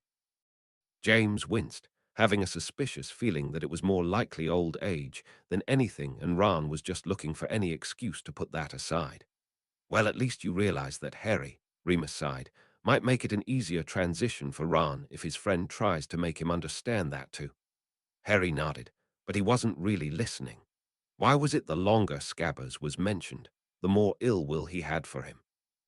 When he'd initially thought this, he'd always wondered whether Scabbers had bit him at some point, and he just resented it, but now he wasn't so sure. There was yet another something he was missing, a piece to a huge missing puzzle that would continue to drive him crazy until he had a full answer. He tried testing his feelings on it, but all he got was a comparable feeling he'd had for Sirius at his age of 13. This made no sense whatsoever. He must be confusing the two. I'm sure you're right indeed, Lily sighed in trepidation for the moment that was sure to come about. Really, Hermione, really? James ground out. What on earth made her think it was even a good idea to bring him up there when she knew full well what that cat would try? A worthy use of time. Sirius nodded in agreement, looking for any excuse to get the good mood back in swing. One chapter, that's all he wanted, one chapter where he could actually enjoy the whole thing. Everything annoys Hermione this year, James scoffed. Homework overload, Sirius offered in his wise old voice, causing at least Harry and Remus to chuckle. Now that'd be a nifty trick, Remus smirked. While Lily agreed Hermione may have been going about her actions the wrong way this year, she still didn't really appreciate her boy's attitude towards her any better. Yet she couldn't come up with a way to tell them off for it that would actually make a difference. James let out a low, throaty whistle in surprise as he said, "Not even that many people left Hogwarts last year. Castle used to be this deserted some years for us." Remus shrugged in remembrance. "We personally found it entertaining." He finished with a gesture at Sirius, who nodded enthusiastically. "Ugh," Sirius muttered. "Rather he just go casual then." Remus randomly noted that it couldn't have been the twins who had made the sneakoscope go off then, if the twins weren't there, and apparently Harry, Ron, and Hermione were the only ones there. But then what on earth would cause the thing to go off now? It couldn't be set off by an animal, could it? Had it been set off by Crookshank's untrustworthy attempts to eat Scabbers? No one else really seemed to notice this, and he wasn't even sure if this was what really was going on, so he decided against saying anything and might have really put it down to a faulty one. "I think it would have been more of a sight," Remus shrugged. "Get to stretch out a bit more." "Oh boy," James whispered, brows shooting up in excitement as all kinds of possibilities for that scenario played out in his mind. The five of them lost it all over again, the abrupt reminder causing quite the laughing fit for a moment before Harry gained his breath back and kept reading with a wide, stupid grin still in place. "You lot have much more control than us," Sirius gasped, still massaging at his now abused ribs. Sirius refused to let his sour mood be ruined then, but he couldn't help but grumble when he realized he once would have loved Dumbledore's random reaction to this, but couldn't shake the reminder that Dumbledore hadn't trusted him. He doubted that smarting would go away any time soon. Sirius and James perked up, having noticed one teacher in particular being absent, and more than pleased if it said Remus would take a seat near Harry. Rats! James sat back with a pout, this not having been the teacher he'd had in mind. Sirius didn't bother to smother his amused chuckling at the description one bit. She saw herself doing something she would decide to do, Remus demanded, rather puzzled by the whole thing. I don't question her too deeply, Lily rolled her eyes. Wow, Harry blinked in mild surprise at such an advanced level of magic to him. James released a surprised snort of laughter at all of the hilarity this could cause. Then again, it was a wonder those two were sitting beside each other in the first place. How do you softly scream? Lily snickered. I'm sure it's just as dramatic as it sounds. James smirked right back. I've never heard that, Remus said with mild interest. I have, Sirius said with amusement. It's a superstition I heard years ago. Don't know how real to take it. About as real as her whole subject. James rolled his eyes. Lily's shoulders started shaking with suppressed laughter as James spoke out loud with just as much amusement. Don't know what she's so worried about. If she's that freaked, her solution is just to not rise first. I'm sure she can manage that. Lily couldn't help but wrinkle her nose up at the thought of that particular food item, but couldn't deny she was intrigued by who at the table was eating it. Rude, Remus sniffed lightly. Or Remus, are you her dear now? Sirius demanded at once with unsuppressed glee at this new opportunity. Oh, please, he scoffed with a roll of his eyes. She called Neville that too, don't be thick. Hush you two, I want to hear this, James snapped at the pair. All five of their faces fell, pity welling up in them for Remus for this to happen to him on the holidays, while Remus was simply wishing no one had mentioned it at all. I'll say, Sirius frowned, though personally thinking that at least he was probably around him for company now. Oh, wow, James spluttered, going wide-eyed at this prospect. He'd recognized McGonagall's opinion of Trelawney back during that first class of this year, and now watching them beside each other should only get better. I'm so sure that's it, Lily muttered, brushing her hand across her mouth to try and hide her twitching lips. Sirius didn't bother one bit, and even released another snort of amusement for his old teacher's wit. Looks like we know how to push her buttons, James chirped. Looks like Remus cares about it as much then as he does now, Sirius countered, as Remus rolled his eyes at the very thought. Lily couldn't hide it any more and outright laughed with the others at this continued verbal exchange. Oh, here we go again. James immediately switched from joyed amusement to a scowl at this still unexplained phenomenon. Relax, James, Remus said, leaning forward eagerly. Since Dumbledore's the one who brought it up, maybe they'll explain more properly this time. Still thank my lucky stars he's not poisoning it in the meantime, Sirius grumbled. And that explained nothing, Remus scowled, leaning right back into his seat in agitation again. James and Sirius, however, couldn't help but exchange a hopeful look all over again. What on earth were the odds that this mysterious potion was being given to Remus 2 times in a row when it was obvious to them these were the times of his full moon? Maybe they'd been a little too quick to dismiss their original theory. Maybe it did have something to do with his lycanthropy. Still, neither of them spoke this to anyone, far too anxious they really might get their friends' hopes up for nothing. Poor kid, Lily nodded in sympathy, knowing that could be quite intimidating. Oh boy, Sirius grinned lightly. As if she wasn't convinced enough you were going to die. James rolled his eyes in disdain that Harry had so happened to be the one to make this come up again. A double murder it is then, unless them doing this undermines the terms of her prediction. Sirius rolled his eyes good-naturedly. Never thought I'd see the day, but I miss her. James cackled at her continued commentary of this. Can't rightly blame her, that was a little rude. Lily shrugged, still smiling along. Now what's she up to? Remus asked curiously. Probably looking for a way to keep Crookshanks somewhere else, or I should hope. Lily rolled her eyes, hoping someone would step up and put better measures in place so that scene before wouldn't keep happening, which gave them all a little snicker of amusement all over again, only hoping Ron was just joking. Well, thank Merlin for that, Lily nodded seriously. That really was giving me a fright. Well, at least no one's going to be guessing that, Remus grinned. Well, I should hope so. You haven't even ridden it yet, Sirius beamed. Why not take it straight down to the pitch and try it out? James demanded, as if he found it ludicrous Harry hadn't already thought of this. We'd just eaten a full meal, Harry reminded. We were going to head down there after the food had settled a bit. He trailed off with a bit of a frown in place, wondering why on earth he was getting a bad feeling about this, like he hadn't gotten the chance to do it. Someone needs to give that advice to Percy, Remus muttered in Sirius' ear, causing him to snort with laughter all over again. I'm going to turn green here soon. I'm so jealous, James sighed, already trying to count down the minutes when he could get his own hands on such a beautiful object. Wait, what? Remus yelped in shock. Why?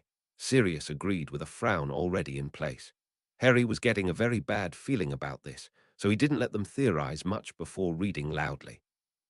That's usually the only time she comes up there, James said with a sudden spike of concern. She couldn't possibly be up there to tell him that Sirius had been caught, had she? That would be newsworthy enough, but it would probably make him faint from terror. This thought clearly hadn't crossed anyone else's mind. Harry was still reading on more in curiosity and a touch of confusion than outright fear. Oh no, Lily frowned in confusion. What did she do? Sirius suddenly growled, narrowing his eyes in fury. Remus licked his lips and looked ready to say something, but Harry forced himself to keep reading loudly over them to get a real answer. She did, Remus groaned, placing his face in his hands. Don't. Lily cut in when it looked like James and Sirius were going to get truly upset at what this could imply. Don't you lot sit around badgering on about this. Hermione did what she thought was right. It's not her fault she doesn't know any better. She did what anybody afraid for their friend's life would do, and I'm sure McGonagall won't chuck it in the fireplace. Sirius still muttered something under his breath, but James did marginally relax. Compared to what he'd thought was fixing to happen, this almost seemed mild in comparison. Must be a very interesting read, I'm sure. Remus rolled his eyes. Under any other circumstances, I would have laughed at that, Sirius sighed, knowing how much of a Quidditch nut their old teacher could be, but knowing what this could imply, he'd rather hide that out of her sight for the rest of his life. If there had, you'd only freak out all the more, James rolled his eyes. Not sure what kind of note that would have been anyway, Sirius huffed in annoyance. Merry Christmas from your long-lost godfather. Here's a kind of apology for missing every other one of your holidays.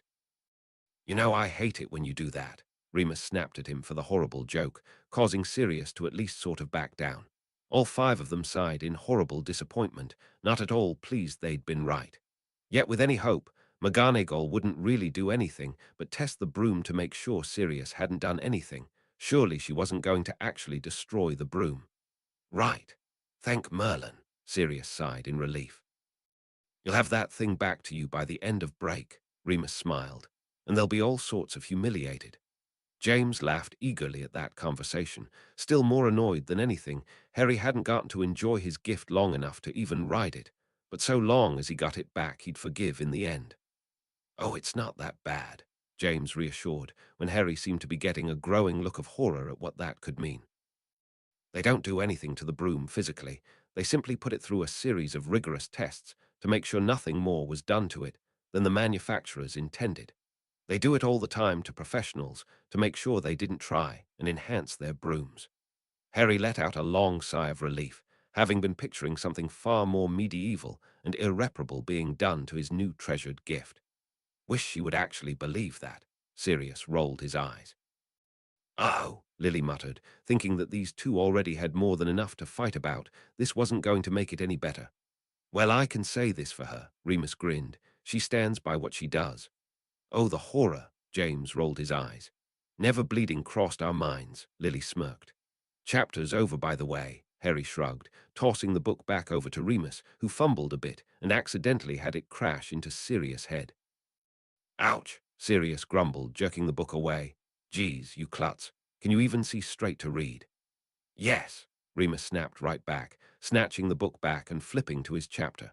It's never explicitly stated that Ron still has Scabbers in his pocket at this time, but assuming he did, that would actually put 13 in attendance before Trelawney joined.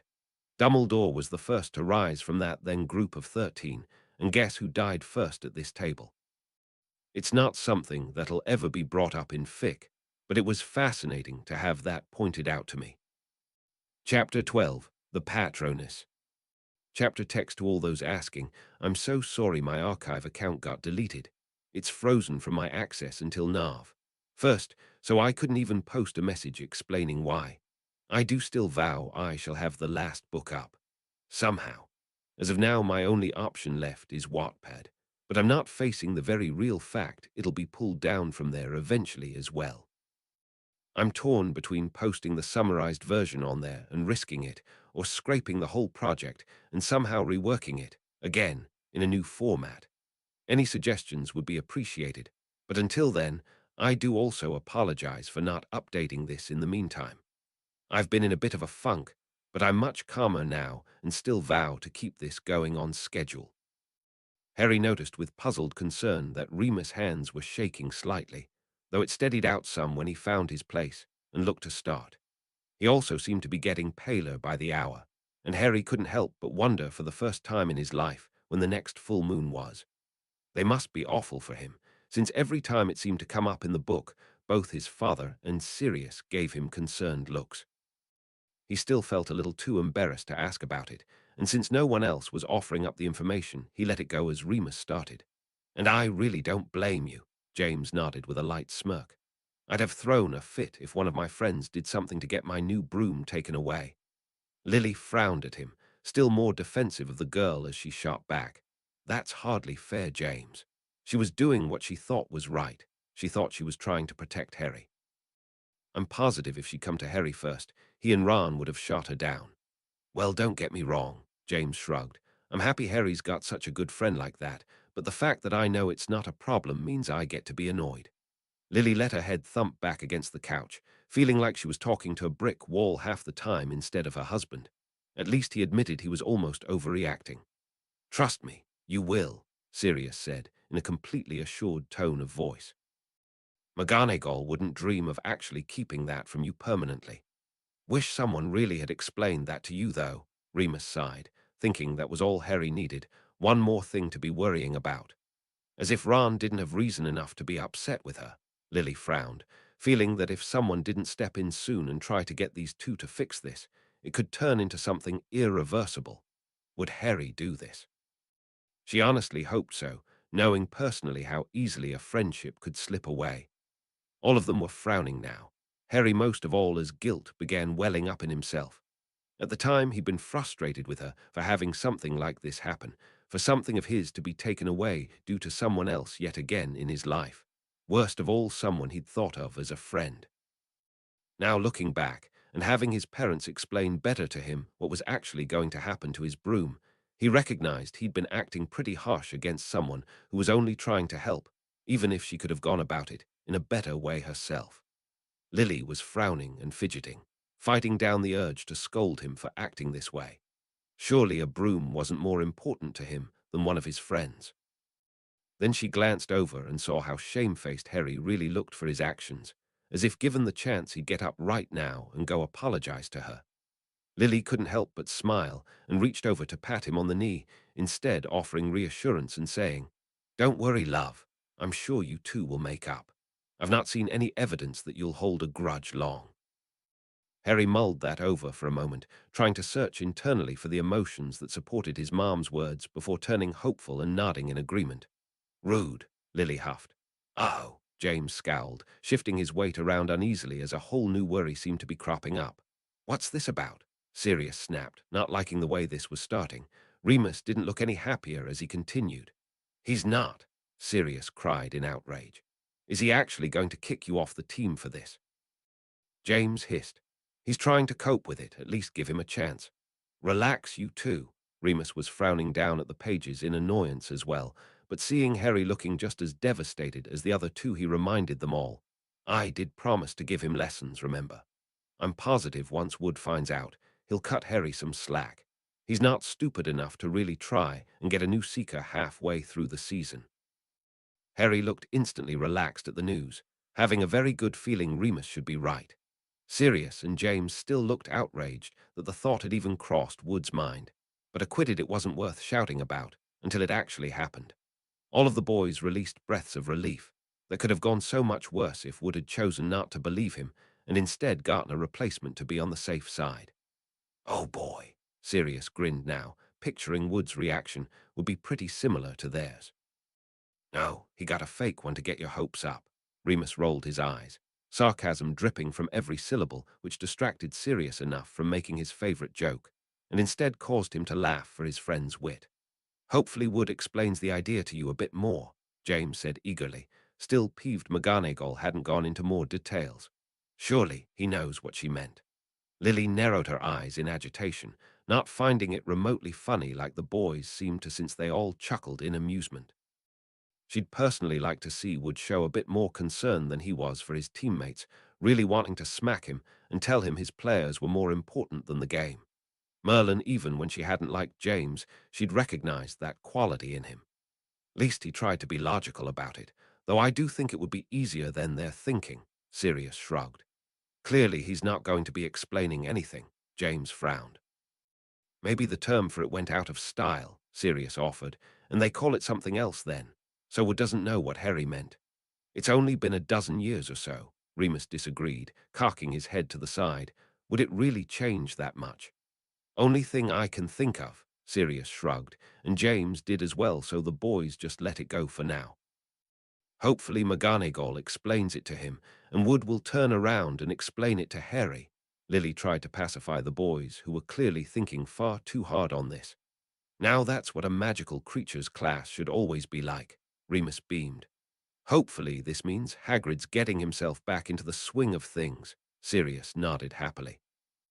Lily couldn't help but notice the book had yet to mention Harry helping any more about Hagrid's and Buckbeak's case, but surely that was just because he hadn't found anything of note yet. Here we go again, Lily groaned. Sirius couldn't help snickering a bit. He may believe the woman might be a true seer, but it didn't stop him from marking the woman one bit at Harry's annoyed look for her efforts. The mention of their favorite class this year had them all wriggling in pleasure now, absolutely positive Remus was going to nip this matter in the butt. As if Harry had to remind him, James mentally scoffed, having no doubt in his mind Remus must be looking forward to this, just for the chance of getting to spend some time with Harry. Hadn't thought about that, Lily nodded in agreement. I've actually been thinking on it, Remus admitted with his head cocked to the side, and I've an idea, but I'm not sure if I'll think of it then. Well, that couldn't have been more vague if you tried, Sirius rolled his eyes. Just tell us. Remus debated for a moment, stalling and annoying Sirius further, but it wasn't worth the headache in the end, so he explained. Well, Harry's already told me what he would have seen as his greatest fear was, a Dementor, so I'm wondering if I wouldn't try and hunt down another boggart for him to practice on. Of course that would mean finding one again on such short notice, but I like the idea. Brilliant, James agreed with a nod. The effects wouldn't be nearly as awful as the real thing, but worse enough for him to gain experience and be realistic enough to practice.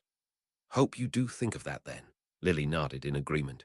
Harry couldn't help but nod and say the same thing as his mother, having a fairly good feeling about this as well. Remus had gone from smiling faintly that he really was on the right track to helping Harry out with this, to frowning just a bit. If anyone could figure it out, Ron was a pretty good candidate. The fact that he, being Harry's best friend, kept noticing all of this didn't bode very well for him. Surely, though, if he did figure it out and tell Harry, his reaction shouldn't be any more mild than now. Right. Remus, Sirius asked in concern when he saw how hard his friend had flinched at that. Well, clearly he'd been pinning this on the wrong friend. Hermione's reaction made it perfectly obvious that she had figured it out. Relax, Moony, James offered with a faint smile. You said it yourself. You weren't surprised when Hermione had done that assigned homework. She really is rather bright, so I'm not too surprised she put the pieces together, but that means she's known for how many months now and hasn't said anything. Not even to Harry. Doubt she's going to now, nor has she shown to be acting any differently in your class. To their relief, Remus did nod and looked relieved by their words, enough to go on without continuing to freak out. Thankfully not too obvious, Lily muttered with a frown, knowing she'd be just as outraged as anyone if Remus' secret did get out. The Malfoy-type parents, and even just some uneducated and afraid people would have a fit, and none of them would be able to do anything about it, which might force Remus to leave, and that would make every one of them angry. Most all of them were still banking on the fact that Remus really might be able to get rid of that stupid curse and really keep his job there for as long as he pleased. Only Harry and Remus didn't really believe that, though kept it to themselves for personal reasons. Now that I'll disagree with, Sirius shook his head sadly, already wishing these kids would stop arguing over something he'd already forgiven Hermione for. Remus, you're just late to everything lately, James snickered. Remus rolled his eyes, but didn't acknowledge the jab enough even to look up. Good to know some things don't change, Lily said affectionately at how pleased Remus looked he'd guessed right this time. Started slacking a bit, though, James snickered, remembering Remus would usually prefer to get his homework done sooner rather than later, and finding this a bit odd that he wouldn't have been doing this since Harry had asked, but perhaps the idea had just occurred to him. Sirius couldn't help but release several surprised gasping noises that might have been laughter if he wasn't trying to talk at the same time. James looked just as amused, but seemed more able to talk as he explained, just unable not to laugh at the mention of Remus winding up in there for any reason. "Oh, Merlin, I would have just left it in there," Sirius gasped, still looking far too giddy than what Lily thought was called for. "I'm just impressed I referred to him as Mr. Filch." Remus rolled his eyes, knowing he probably wouldn't have been able to do that with a straight face a few years ago. "I'm sure that was working out for you just fine," James snickered. Harry leaned forward eagerly, knowing there was something very important he should remember about this spell, almost as if it held some kind of personal attachment to him. He'd been wanting to ask for ages what the exact name of this spell was that got rid of Dementors, but had been pretty well distracted by other things, so he was more than happy now to get full information about it. "No need to be nervous, pup," Sirius said bracingly. "I'm sure nothing too awful could happen." That was the opposite of reassuring, James grumbled to Sirius, knowing full well Harry may have been picturing the same thing as him was fixing to happen. James chuckled in amusement as he paternally corrected, "Not quite, son. It produces an animal that will defend you. In fact, this was the charm we'd mentioned. If you can produce your Patronus, it will actually be a good indication of what your animagus will be." "Really?" Harry asked with high interest. "I've never heard that," Lily disagreed, and she liked to think she was rather proficient with her charms. "It's not proven, or 100%, Sirius shrugged, but I've yet to see it otherwise. So if I chose to be an animagus, there's a good chance I'd be a doe," Lily insisted with an amused smirk. "That would be our best guess," James nodded in agreement. Harry couldn't help but notice Remus was being quiet now, his face rather twisted with a look of annoyance, and he did want to ask why. But then Lily had continued by turning to Remus and asking, "You know, I've never thought to ask, but does that mean if you turned into an animagus, you would be a wolf?" Remus huffed and grumbled something that made Sirius flick him in the ear. He glared hotly at him before answering with a still sullen voice, "Don't know. Not like I can test the theory." "Ignore him, Harry. He's going to be grumpy for the rest of the night, and tomorrow, too." James rolled his eyes and explained for Harry's puzzled look. Remus scowled heavily at the pair, and while Harry wanted to continue asking for specifics, he thought he worked it out on his own. Hadn't they mentioned before that some things don't work on werewolves? Could this be one of them?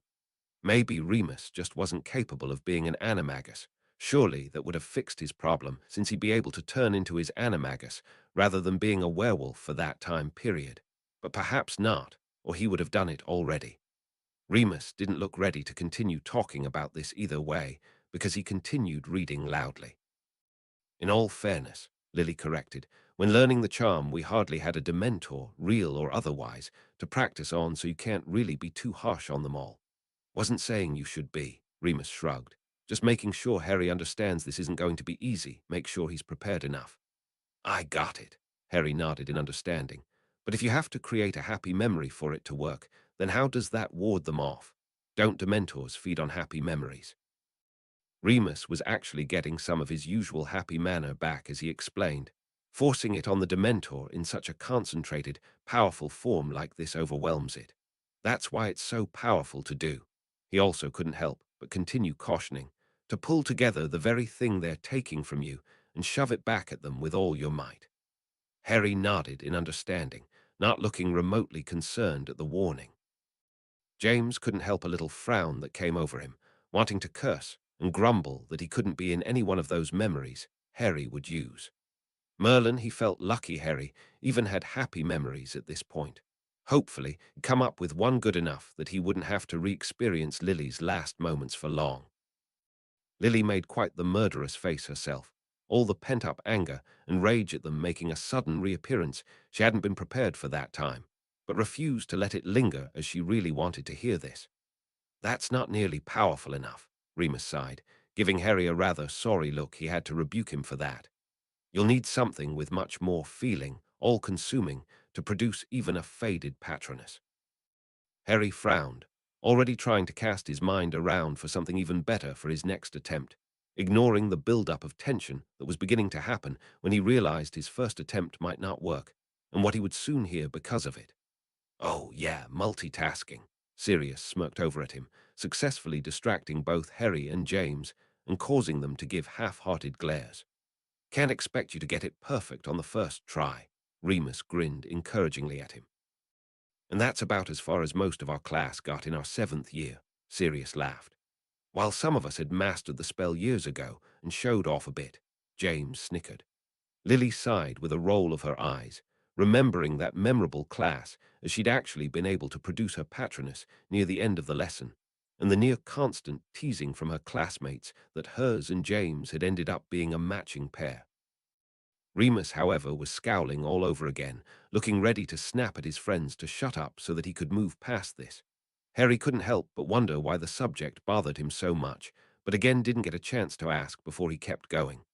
Now's not the time to be distracted, James gently chided with a light smirk in place. Wasn't that a bit early? Lily couldn't help but worry. He'd only done the barest of it once.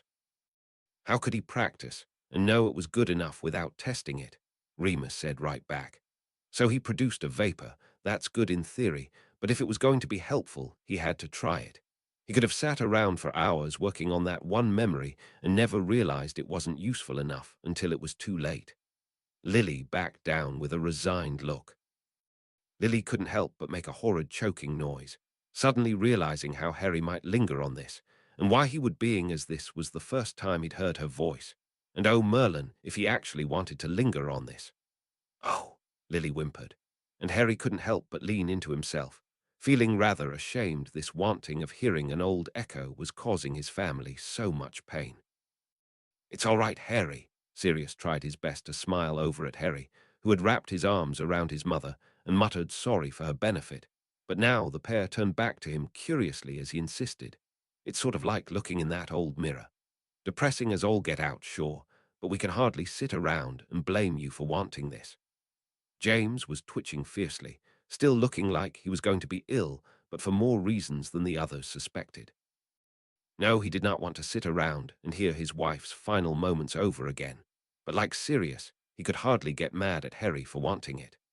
No, what he was truly afraid of was that if Harry continued to experience this, continued to want it, well then, maybe Harry wouldn't even be bothered to fight off the Dementors. That could lead to some very horrible possibilities that he had no desire to think on long. Sirius was taking it in stride that it was his turn to comfort his friend now, and delighted in giving him a sharp poke and reminding him, I'll say the same thing to you. Don't linger on something you can't fix. Remus is there. I'm sure everything will be fine. What's got you in such a good mood? Remus grumbled at him, noting James did look slightly better as he rolled his eyes, but at least seemed distracted from whatever he'd been thinking, and Harry and Lily did look marginally better as well. Who says I'm in any kind of good mood? He demanded right back in a hushed whisper, and Remus did note that his hands seemed to be shaking, and he did look almost as pale as Remus himself at this prolonged topic. So he decided to press on, and hope Harry would get a hold of this spell soon. Harry shuddered in remembered disgust, not at all appreciating this boggart Dementor could cause the same effects as a real Dementor, even on something as little as the lights. Remus was frowning and jittering in place. Knowing the spell should have worked the first time, his repeated incantations obviously weren't helping, which meant he'd been right, and Harry hadn't picked a powerful enough memory, which meant he was fixing to have to read something he'd rather gouge out his eyes than do. Remus couldn't help but choke and hesitate for a moment, but if Sirius could force this out, he'd be damned if he couldn't as well so read as swiftly as possible. Lily in no way felt any better about hearing this than any of her boys, but upon the second time hearing this, the shock had worn off some, and she couldn't help but wonder, why was she getting the chance to plead at all? Voldemort had never once been known for sparing his victims, and why her the mudblood? Perhaps he'd taken a moment to gloat. She'd recognized back in the first book that her sacrifice had saved her son's life, but she was still craving for details of exactly how and why. It was all she could come up with on the spot, and she most certainly was not going to bring it up to the others, as they all looked likely to cry any moment now. Lily couldn't help but release a surprised giggle she in no way really felt, but it was better than letting her breath continue to hitch as she forced herself not to cry. Without any prompting, she murmured to Harry, "No need to apologize, love. You've done nothing wrong." Harry just shrugged, knowing his first instinct was always to apologize if he hadn't done something right the first time, and also that old shame reappearing of passing out, especially in front of a teacher he respected so much. "You see," James forced the ghost of his old smile, "you should learn now you probably won't ever have a real reason to apologize to Mooney. He understands." "Can't imagine why," Sirius shuddered, wishing he could be in the room as well to comfort these two then, as he was trying to now. "I'll have Dumbledore fired." James scowled heavily at the thought of this happening again. Someone should take some bleeding precautions to make sure this doesn't bloody happen again. Harry couldn't tell if his dad was kidding about getting the headmaster fired for this, but he looked so furious in that moment he decided against asking. "Whatever motive helps you to get past this," Lily sighed in relief, thinking she'd never knock another Quidditch game again if that's what took Harry to get past this awful memory. "I can't believe his happy memories are even depressing me at this point," James muttered for Sirius alone. Sirius nodded in understanding, knowing full well why James would be so upset about this. Not to say these shouldn't be happy memories, but the boy really didn't have anything outside of school things to be happy for. Nothing involving Ron and Hermione even. The ache of not having been present in his life to make any kind of appearance now hadn't been there for a while, which made it all the sharper the longer they thought on this.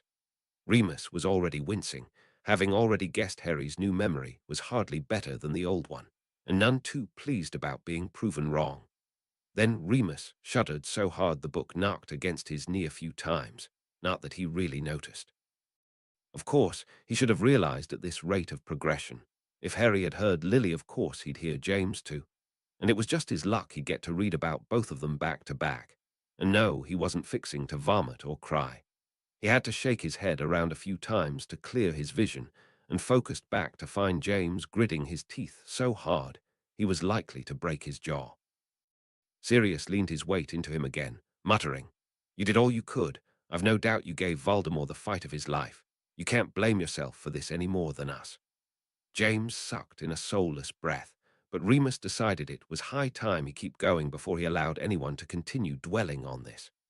Lily continued her own internal monologue at this point, forcefully shaking off that terrible mental image in favor of thinking on why that wouldn't have worked. James had clearly just died trying to spare her and their son. Why hadn't his sacrifice counted for both her and Harry's? What was the real difference there? She despised not knowing the answer, as she'd do anything to make it so that her family would never be harmed by this. "And thank Merlin for that," Harry groaned, rubbing at his temple and trying very hard to comfort his mother, even half as well as she'd been trying to do for him. It wasn't any more pleasant for her to hear James' last moments than it was for her to hear her own. Remus couldn't help muttering under his breath he'd be lucky if he didn't mimic Harry in this future, and only hoped Harry actually admitting this to him would finally prompt himself to tell Harry why this would bother him so much. Credit for trying anyway, Lily offered for him, knowing it was pointless and Remus would have seen. Now all she was wondering was if he was going to ignore the instance or jump on the opportunity to really comfort him. "Strange indeed," Sirius nodded, still concentrating more on bothering James by occasionally reaching over and poking him when it looked like he was about to join Harry very soon in his own tears, though it seemed more out of frustration than anything now. He seemed to be feeling like he'd failed his family and let them down. Sirius was trying all he could, but there was only so much he could convince his best mate of how stupid that was. "Oh, I'm sure he's heard my name in passing or something," James grumbled, avoiding everybody's eyes and returning Sirius' newest prod with a sharp elbow snap of his own to get him to stop. "That's all you've got," Lily snapped, green eyes flashing furiously. "Merlin, what's gotten into you, Remus?" "Would you two quit it?" she finished sharply, causing James and Sirius to freeze in the process of out-smacking each other. "He started it," James said at once. "What are you five?" Sirius demanded with a roll of his eyes. They were both trying their very hardest not to throw accusing looks at Remus all over again, still unable to process one bit how he could simply gloss over this as if they really had just been passing kids. James thought of all three of his friends like brothers. He'd always known they'd felt the same. But now he was beginning to wonder if that feeling hadn't faded out of Remus with time. Remus was rather busy with the Order, nearly constantly going on missions for Voldemort to keep an eye on the opposing sides, werewolves, as well as a few other lone missions. Was it possible his time dead had made him forget? Did he really no longer care for Harry the way he did now? He knew people changed, but he never would have seen this coming, unless there was something else going on. His mind floundered, though, trying to come up with anything that would satisfactorily explain this mess. If Harry had spoken right then, maybe they could have worked it out, but he didn't. Harry kept his feeling bottled up like usual, trying his very hardest to both understand and ignore all at once why he felt like he might know what was keeping Remus so hesitant right then. Something personal, he was sure. Something about the memory of James that really stung. Remus was looking dejected and angrier in himself in that moment than he had in almost all his life. And when no one spoke up again to even offer a word this time, he read on with a lot more venom than intended.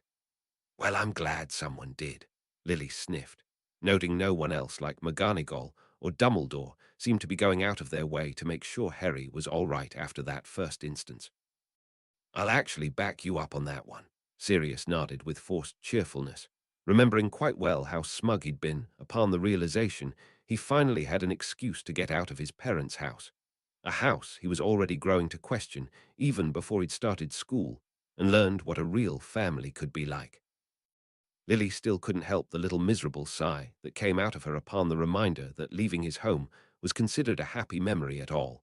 But the fact that her and James were so clearly not in the picture, that anyone decent before Hagrid wasn't there for him, made that combination of anger and depression come back again full force. "Well, I'm beginning to question my own better judgment," Remus snarled against himself, more than sick of his future actions, or lack thereof in this case. "Brilliant," James suddenly beamed, blinking in surprise at what he found an exceptionally powerful bit of magic being shown right then. "Harry's doing it," Sirius now yelped, egging Remus on to see how long his little pup could pull this off, whether he could somehow possibly increase the power behind that and actually create a corporal patronus. It didn't say what the silver shadow was, Lily noted, trying to brush past the fact that this was draining so much out of her son, and Remus really should step in soon. It said, huge, must be something big, James offered curiously. Maybe he'd turn into an elephant or a bear or a hippo. That would be interesting, Sirius offered with a smirk.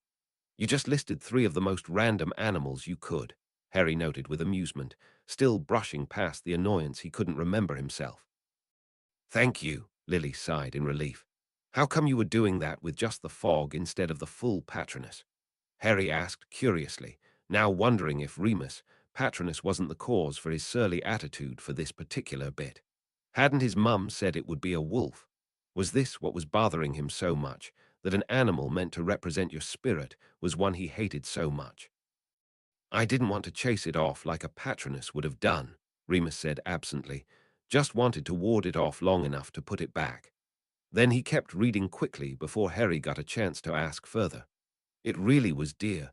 Don't be so hard on yourself, Lily agreed when she saw how frustrated he still looked.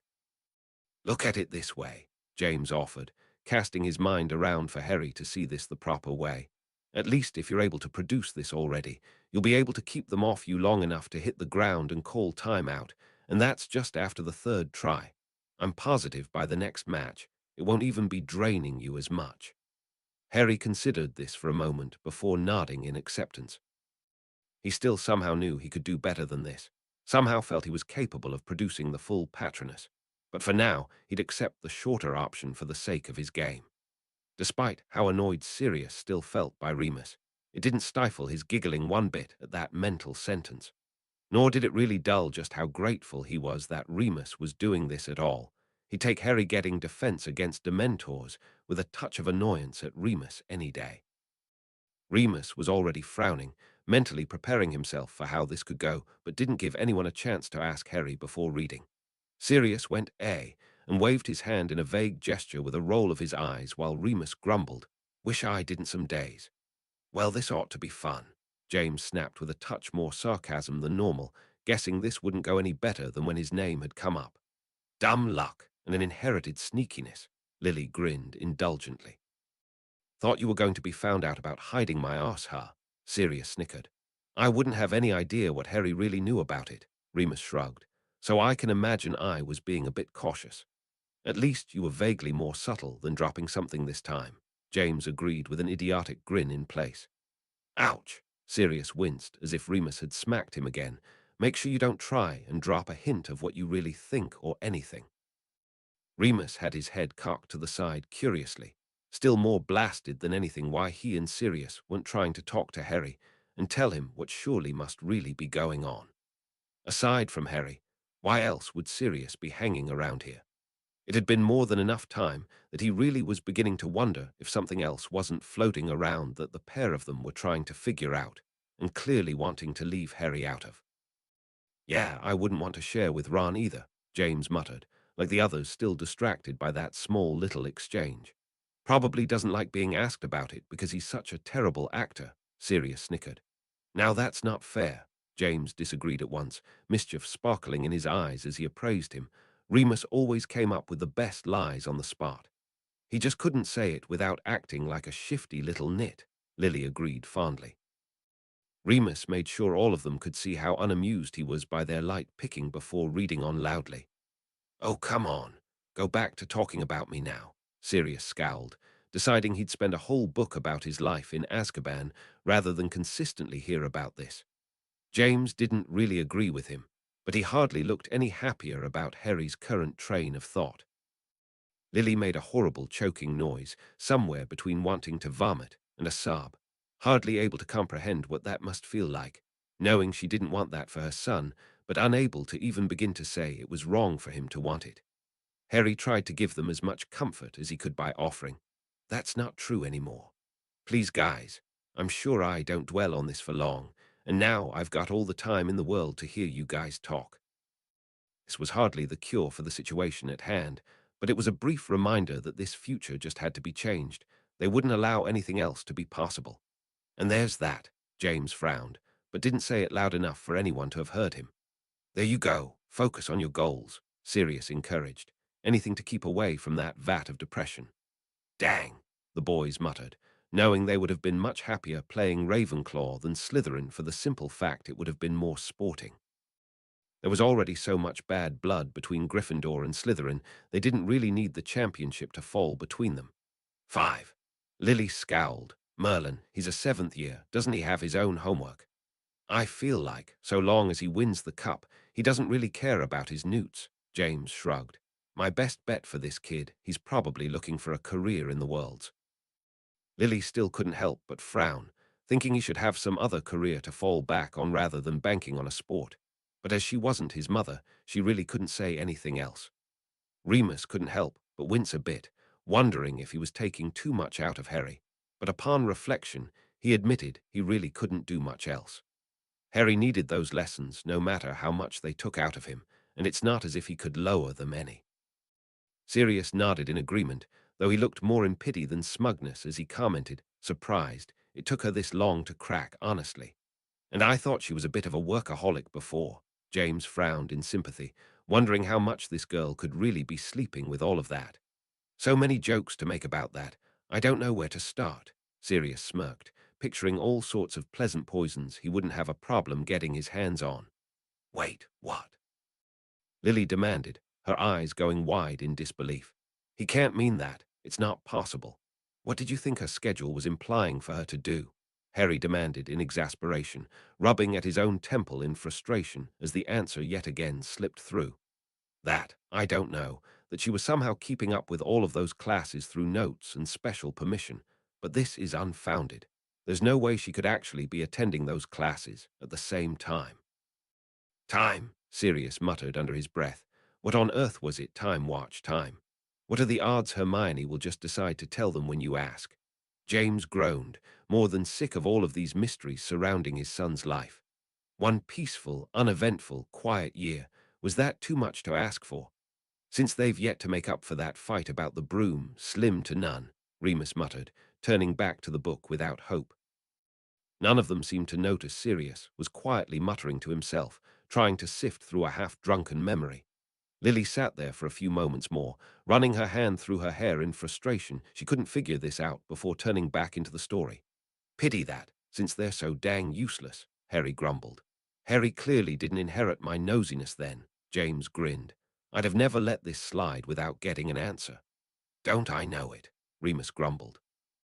What, 5 practices a week isn't enough? He's got to come to you to strategy talk while you're doing your homework, Lily muttered. Gee, wonder where she got that opinion of, Sirius scowled, hoping with everything he had Wood was just joking when he'd made that comment. Lily couldn't tell from Remus' tone whether Wood really had been kidding. She sure hoped that was sarcasm, because otherwise she'd have as much to say to Wood as she'd like to Malfoy. Oh, I'm sure she won't keep it that long, James frowned. McGonagall really does care about the game and Harry's chances of winning. She just happens to care about Harry that little bit more to make sure he's going to be safe, Lily added on, with a touch of venom that made all of them edge away from her in fear. Don't bias your opinion about the broom, Harry, Sirius chided lightly. Just because that brat has one doesn't make the model crappy. If you really had to, James added without really meaning it, you could always just order another Nimbus 2000 if it bothers you that much. But since it won't be necessary, it's a moot point. James and Sirius were both frowning and getting jittery again as they realized the next game would be coming up and what exactly that game would mean to them. They had yet to go one single match without having near heart failure, and it would be an unjust world if the same happened in the next. Surely one of them would get a good sound Quidditch game. Oh, I'm sure she just loved that, Lily scowled, giving her son a very obvious look about how rude she felt that was. Harry looked properly abashed for this, but didn't look any less eager to hear the news. Ooh, getting snippy, I see. Sirius couldn't help but smile, remembering how they'd used to place bets on how hard it was to really test her nerves. Well, Harry's clearly learned how to push at least one of her buttons, James grinned. I'm sure you know the rest of them and have them all perfectly labeled, Lily huffed, not at all pleased how amused her husband was by this. What, why? Their vague amusement had switched right back to concern, not at all pleased if it turns out Harry's strength behind that spell was only weakening with time, which caused them all to release a breath of relief, Remus quickly turning to assure Harry. That's as much progress as you really can hope for in such a time, Harry. You are dealing with a 7th-year spell after all. Plus, if you're trying to use that same memory over and over again, you won't be getting a different result. Harry nodded in understanding, still frustrated but accepting he may be asking too much of himself in this case. Perhaps this feeling was wrong, and he didn't master this spell like he'd first thought.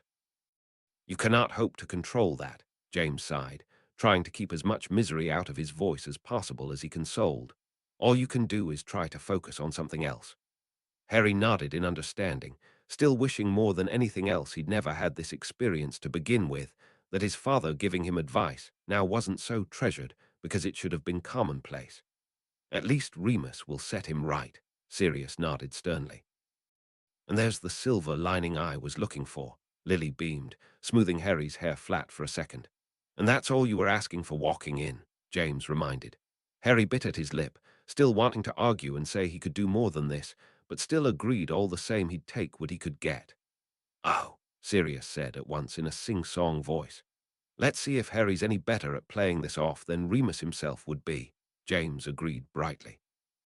Since the only thing Remus would bring Harry would be this one non-alcoholic drink that he had tried, there really was no doubt in their mind.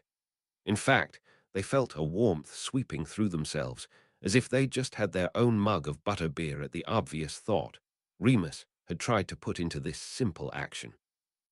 Even sharing a drink with Harry like this was putting more effort into spending time with him than he'd really yet shown outside of these lessons, where he seemed to still be going out of his way to avoid personal talk. Obviously not, Lily giggled at Harry's slip-up. Not impossible, Sirius snickered. But if it's anything like the face you've made before while lying, James smirked, I'm betting Remus would have seen through that. So what? James' grin only got wider. It's not like he's going to do anything about it. He'd be a right hypocrite if he did, Sirius agreed, patting Remus, shoulder to make sure he completely understood what he meant. Remus rolled his eyes at the pair of them, but couldn't help but muster up a grin as he was very sure they were right, and he'd probably laugh if he really found out how Harry had gotten a hold of this drink. "Oh no, not at all," Sirius cackled. "Merlin, Harry, you've got some rotten timing," James sighed, since that had managed to dry up Sirius' humor at once. "Sorry," Harry said instantly, looking beseechingly at his godfather, as he obviously realized he'd just asked a question no one was going to like the answer to. "Don't apologize," Sirius said at once, rubbing his hands against his knees, and more than happy for the distraction of talking to Harry rather than think about the answer he knew Remus was about to give. "Unless you're really telling me that at 13 you somehow knew this was going to happen." He finished waving his arm around vacantly. Harry laughed lightly for a moment at how absurd it sounded, relieving a bit of tension. "Thoughtfully, eh?" Lily grumbled, shivering in disgust, and almost hoping Remus would skive on the details of this answer. "Understatement," James mumbled, keeping a protective eye on Sirius as he continued losing color at this topic. He was clearly picturing himself surrounded on all sides again by these monsters. "You sure seem to be taking this lightly," Lily scowled at him. "I'm positive I find it just as funny then as I do now," Remus rebuked, using the same deadpan tone to make sure she understood how awful he really felt about this. Harry couldn't help but startle a bit, leaning back into his seat and turning slightly green at this. "Please, Remus, butter that up a bit more. I don't think you quite hit impending doom just right." Sirius scowled outright now. Remus couldn't help but chuckle at his friend, showing such a sense of humor now, when he was very clearly disturbed the most by this whole thing. Remus hadn't been able to choke out his whole name before he jolted like he'd just been electrocuted, and the book flew across the room. "They what?" Lily screeched, getting to her feet and going as red as her hair. "They why?" That sentence hasn't been used on the worst of the Death Eaters. What in Merlin's beard made anyone think it was okay for this to happen? James looked on lockdown, blinking spastically as if he was hearing the news about Sirius, crime all over again, and finding it just as disturbing now as he did then. Sirius was the last person on Earth who deserved that fate. What on earth was going on that someone had approved of this? Sirius was actually wavering a bit. For a moment he truly looked like he was about to pass out right there. Remus wanted to, he really did, to reach over and grasp his shoulder, make sure he understood that they would die before letting that happen to him. But he was a little lost in his own mind this time, because what was disturbing him more than anything was the absolute careless way he seemed to mention that to Harry. Of course he wasn't there right now. Harry may not be seeing it for how he was feeling now, like a 5-ton weight was crashing his innards at the mere mention of this, let alone the thought happening. Still, Harry should have noted how hard that should have been for him to say, to go pale and lose color, even shift around slightly or possibly drop his butter beer. Anything to indicate what he just said should show some bloody discomfort to himself. What in the name of Merlin could have happened that of all the reactions in the world, he'd define that one as almost careless in regards to one of his closest friend, someone he'd regard as a brother. Surely, he may have just been acting. He'd have to play it off like this to make sure no one suspected him of helping Sirius. There just wasn't any other explanation, not a one that didn't end in him really believing Sirius deserved this. But that would mean Sirius had really done all of this. "James, I think he's really gone into shock or something." "Merlin, you know it's bad when he freaked out more than I did." "Sirius, don't do that." To late Remus had phased back into the conversation, and Sirius was already giving him a very hard poke in between his ribs, which did have the desired effect of having him jerk and rub at the spot, and have reality slam back into his brain with a harsh slap in the face. "What's gotten into you?" James demanded, pushing Sirius out of the way and giving them both stern looks, and making them both unsure who he was demanding that of until he turned to face Remus with his arms crossed to continue. "Remus, I am positive it doesn't happen, just like I was telling Sirius. Harry would have reacted much worse than the pair of you."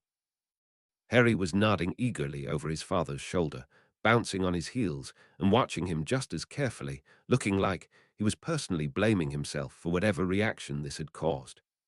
"Aye," he stuttered, giving his head one more shake to clear away any and all poisonous thoughts. Yeah, you're right, of course. Just caught off guard is all. He tried to prove he meant it by taking to his feet and going to fetch the book, but couldn't deny he did a rather crappy job of it, as he couldn't quite meet anyone's eyes. The words kept echoing in his head over and over again, the fate that awaits Sirius. But no, James and Harry were both right. Nothing was going to happen, and Harry was surely just not watching him well enough, still distracted by the information he'd been given. That must be it. The others had settled down enough again and were returning to their seats, and Remus made quick work of finding his place again and reading on very loudly to distract himself more than anything. Lily still mumbled a few foul things under her breath about what she thought of this, but Remus clearly wasn't going to stop for that. "I'm sorry," Harry said instantly, looking close to tears because those words had ever passed his lips.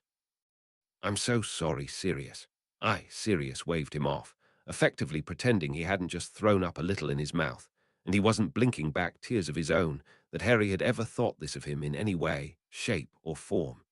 Remus did take a small moment to look pitifully at the pair of them before trying to read on without a wobble in his voice. "I'd like to think I was more offended, or heartbroken, or anything." His mind screamed at him, begging Harry to pick up some detail that Remus had been any kind of distressed at this conversation. But Harry was still busy watching Sirius, and he could never explain himself if he asked for that kind of thing now. "Subtle, Harry. Nice and subtle," Lily murmured, wrapping her arm around his shoulders for a moment to comfort them both, since Harry was still twitching in agitation, that he was the cause for so many of the depressing feelings circling through the room. "I take that bet," James offered with forced amusement, still trying to watch both Sirius and Remus at the same time, since both of them still looked so out of it, and at any given time might faint or bolt from all of this pent-up stress.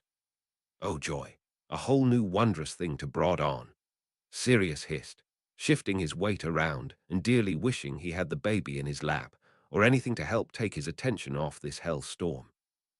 "Well, she must not have been paying attention to where she was going either, otherwise she wouldn't have run into you," Lily pointed out, in a vain attempt to find some humor again.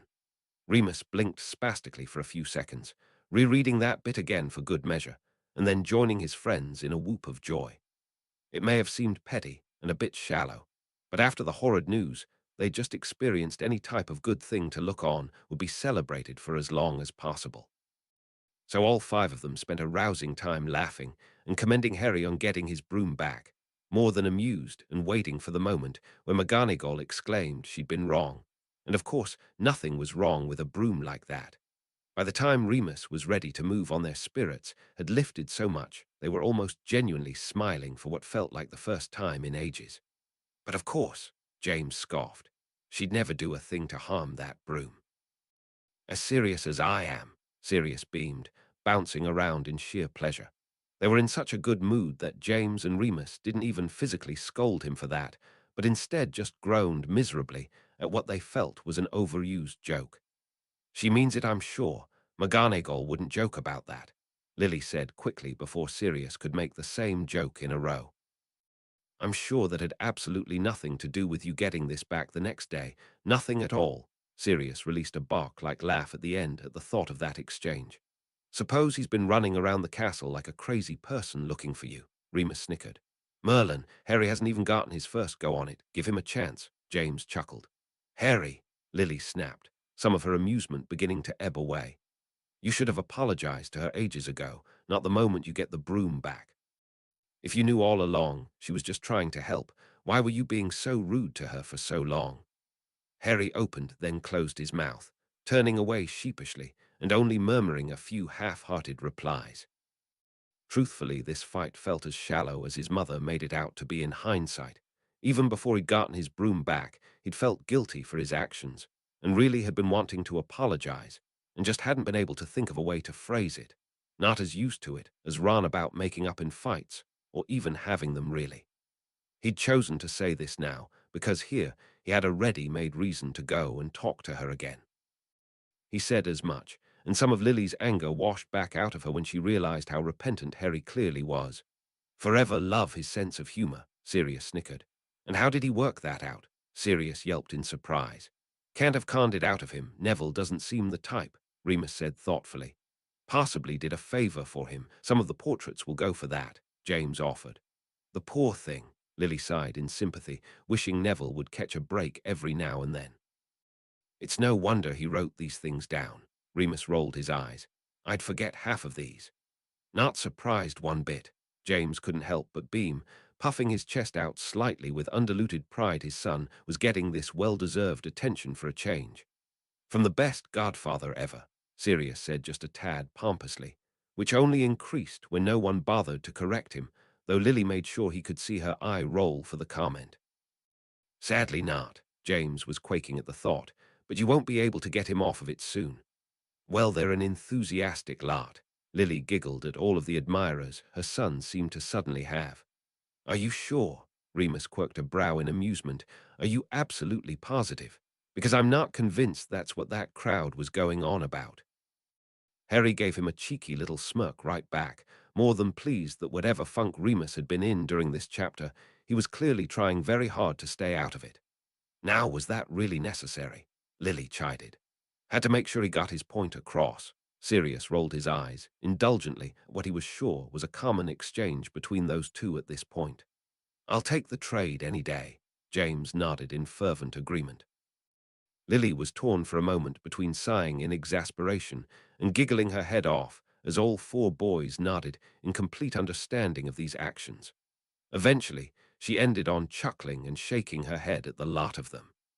I get the feeling she's not trying to outdo herself and do double the length that's required anymore, Remus noted lightly. Lily blinked in surprise for a moment at what she considered such an odd and obvious topic, but then she looked over at Sirius, who was nodding and explaining. I'll tell you more about it later, but it really is one of the main ways they've survived without magic in their life. James was nodding with a very curious look in place, but didn't pester more of an answer out of him. James let out a low and throaty whistle. Hermione really must look bad for that kind of comparison to be taking place. Oh no, the thought of having a life again is too much for her, Sirius marked lightly with a rather concerned frown still in place. It's not so bad, Lily disagreed at the same time James was nodding vigorously and saying, yeah, she should drop that one. The couple took a small moment to exchange amused looks for disagreeing over something else again. That was ominous. Sirius frowned in concern, already trying to lean over Remus and find out why. Remus budged him out of the way at once, fighting back the temptation to chuck the book back across the room again. They were in such a good mood now. Surely nothing too awful was about to happen. Bed, James began stuttering more in shock and confusion, but Remus was still reading in a fevered haste to find out what could possibly cause that kind of reaction. Oh, bollocks, Sirius muttered, now leaning as far away from the book as possible, his face twisting into quite the look of fear at what this could mean. Oh, now, he didn't, Lily whimpered, shaking her head furiously at what this could imply. Remus was looking down at the book, dumbstruck for a moment longer before reading out what felt like a harsh blow to his gut. Why do I have a really, really bad idea? James hissed, drumming his hands furiously on his knees to help alleviate what he could already sense was coming. Crap, the room muttered as one. Oh, poor Ron, Lily whispered, shaking her head miserably. I really can't believe no one ever tried to do more to stop this from happening, Remus sighed, placing the book gingerly down in front of him in agitation. Harry was frowning right along with the rest of them, but for a completely different reason. Something about this felt wrong. Almost off, he supposed, because that wasn't right. He tried for a few moments to understand why he would think this. It seemed perfectly obvious this is what had happened. But then he received a sharp spike for his trouble and made no protest as his mum made to go and pick up the book.